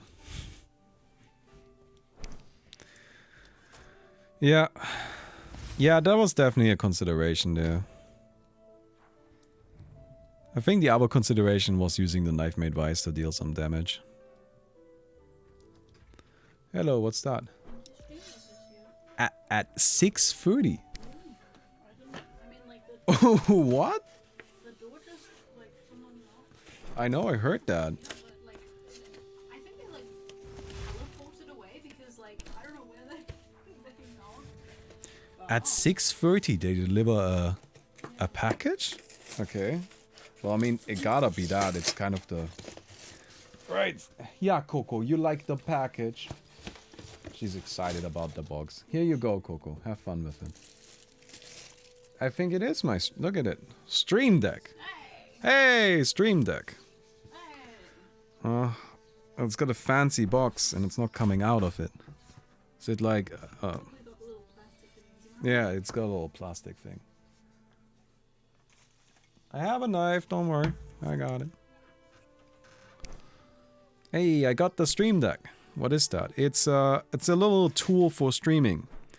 You know how right now, when I want to swap scene, let's say, for example, right now, I want to swap the scene to my face instead of showing you.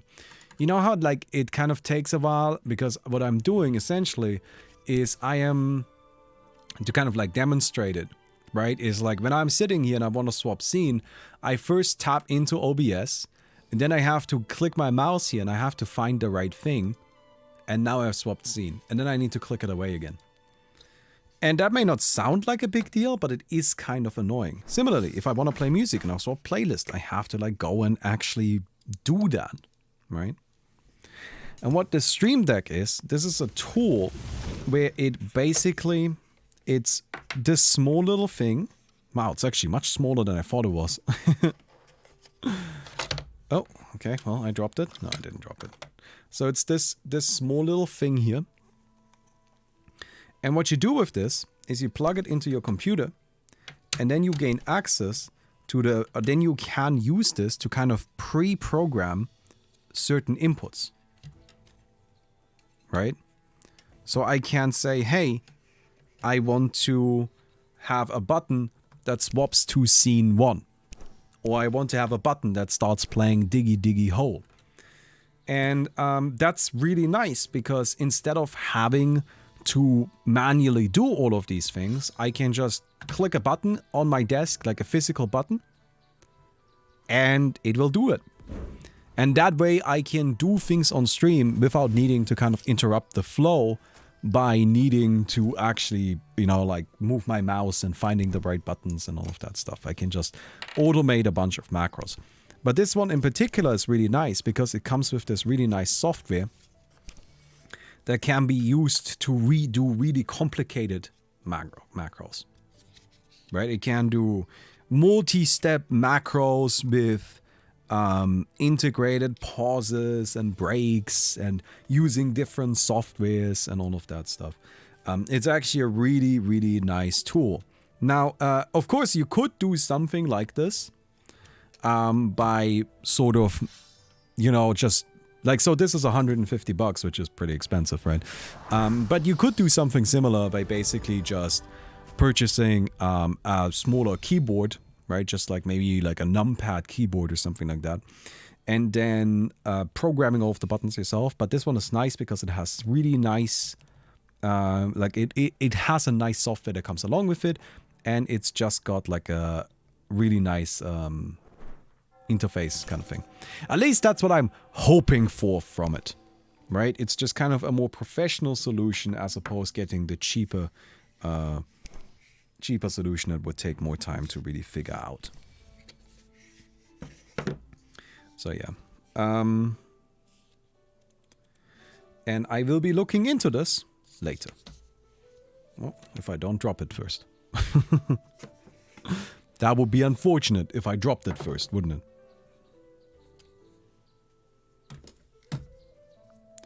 But yes. Anyway, apologies. What do you have? Oh, you're still this guy. Really? I'm surprised. Oh, there's a It That Waits in the Ashes now. Yeah, that's what we're trying to get in there. This is where actually this Whittler is kind of bad. Because it is just filling up the ashes with you know, cards you can discard.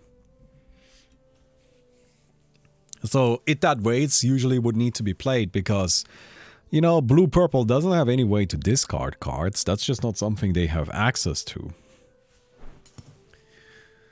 Oh, get the it that waits.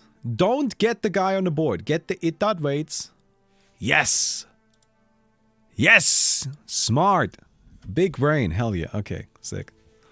No, that was definitely the right play. 100% of the time is that the right play. Because right now you actually have a winning strategy just by utilizing that Whittler. You just have the Whittler, you play cards, you mill your opponent's deck, they have to discard a card every turn. You're going to build up enough card advantage just with that. You don't have to do anything else. Right? And, yeah. Hey, Sandwich Man Dan, thanks for the Twitch Prime, dude. Appreciate it. I'm kind of excited about my stream deck. Although it is much smaller than I thought it was going to be. Look at how tiny this is.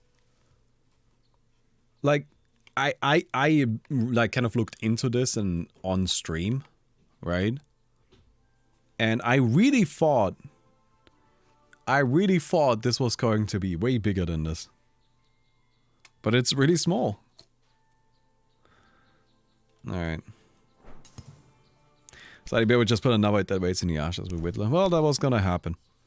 It's fine. Oh, but this is kind of... Oh, now things are maybe gonna... Nah, I think actually okay. You just have to kill this. Alright. Yeah, this is where we're inscribing again. And then we're trying to generate ink. I don't know if you have enough. This is actually kind of fine. You could even do something weird. You could do, like, by the skin of my teeth. And then... Whittler. Not Whittler. And then use not yet ready on your opponent. You use not yet ready on your opponent? No, wait, there's a way better play. You play War Chronicler. And you steal. You steal their stuff. This is actually way better. You use by the skin of my teeth here, we play a War Chronicler and you just steal their fucking stuff. No! Don't! You need the mana! Okay, it's fine.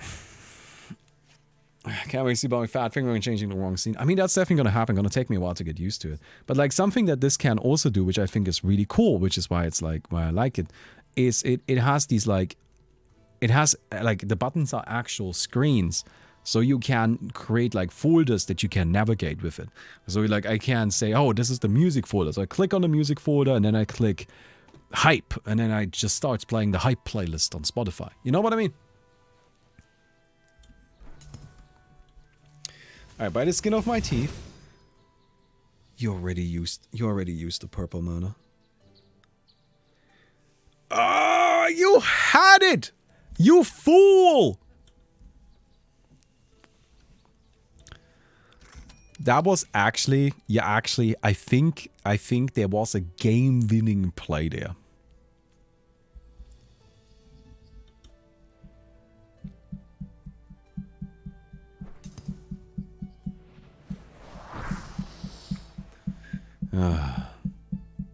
A great investment for quality of stream. That's kind of what I was thinking, you know? Since I do stream professionally, it just felt like something that's probably worth spending some money on. Now I just need to start getting used to it. You know, I'm trying to like up my quality of the stream. The next thing I need to do is I need to probably get a nicer background. Because honestly speaking, look at my mess. Look at my mess. Or is this okay? Is this part of the charm? Is my mess part of the charm?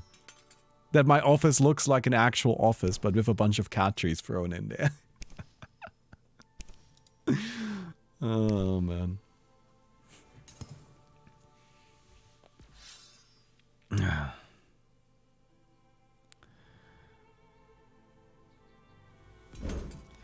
Okay.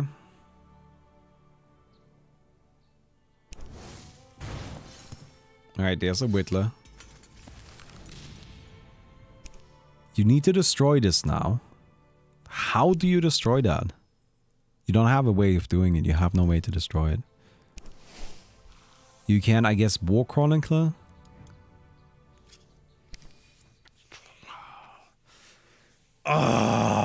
This babu totally had a game-winning play last turn. This turn, what do? We play the War Chronicler. We need to destroy this somehow. And then we need to use the ability. So if we use both abilities, that is 6 mana. We currently have 15 mana available. We play this, that's 10. We need to use... And then we need to buy the skin of my teeth. That's actually fine. That is actually possible. You play this. Yes, that's right. That's right. You activate... No.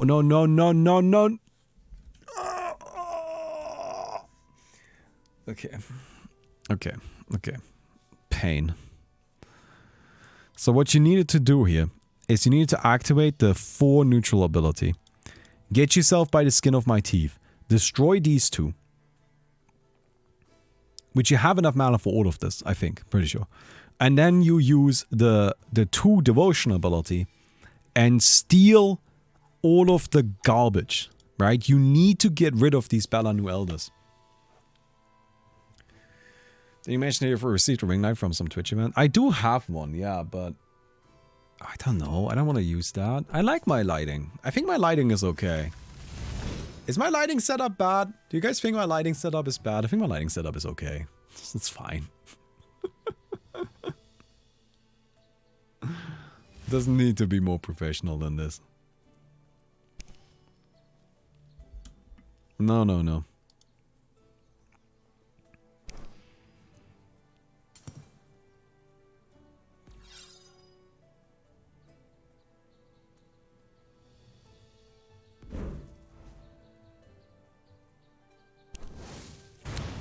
Damn it. Don't die. Oh man, if Fusion loses this, I'll be so mad. But Fusion is dead, right? Guarded stance. Fusion, do you have a way to kill this?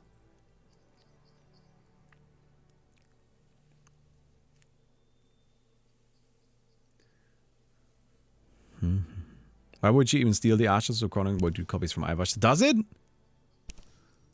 Fuck, I might be I might not know how my own game works. Oh yeah, Iva Ashes. Okay, never mind. No, you could have done it with Rest Now! You could have done it with Rest Now! You needed to play Rest Now earlier! God. There was a line here. There was a way to win. It's not gonna happen now as this game is over, right? But like there was... I'm 100% confident there was a way to win here. Alright? Rest now and then not yet ready your opponent. That's one! That's smart! They were ways. They were lines. They were opportunities. And they weren't used. I actually never really considered that before. Rest now into not yet ready is actually really clever. That is nice.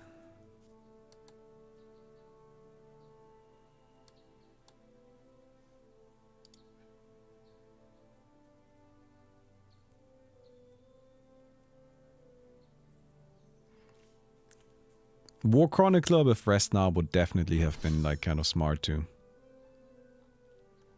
No, but you're right. What I described wouldn't even have worked.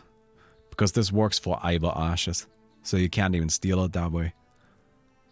But I mean, Rest Now exists for a reason. Can you mill? No, there's too many cards left.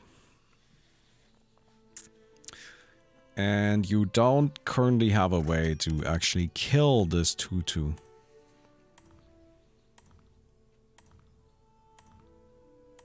Wait. Oh. Server connection has been interrupted. Alright, something went wrong, but I think we know how this ended. Yeah, okay. Alright, okay, don't worry about it. We know what happened, right? Fusion, you lost. Fusion died. Because there was no way to kill that guy, and that guy was lethal on board next turn. So, there you have it. Alright then. That was day 1 of our tournament here. I'm just gonna upload this immediately. And tomorrow we're gonna do something hopefully a bit more exciting. We're gonna do the top 8. And I hope you're here for that. Alright, I'll see you then.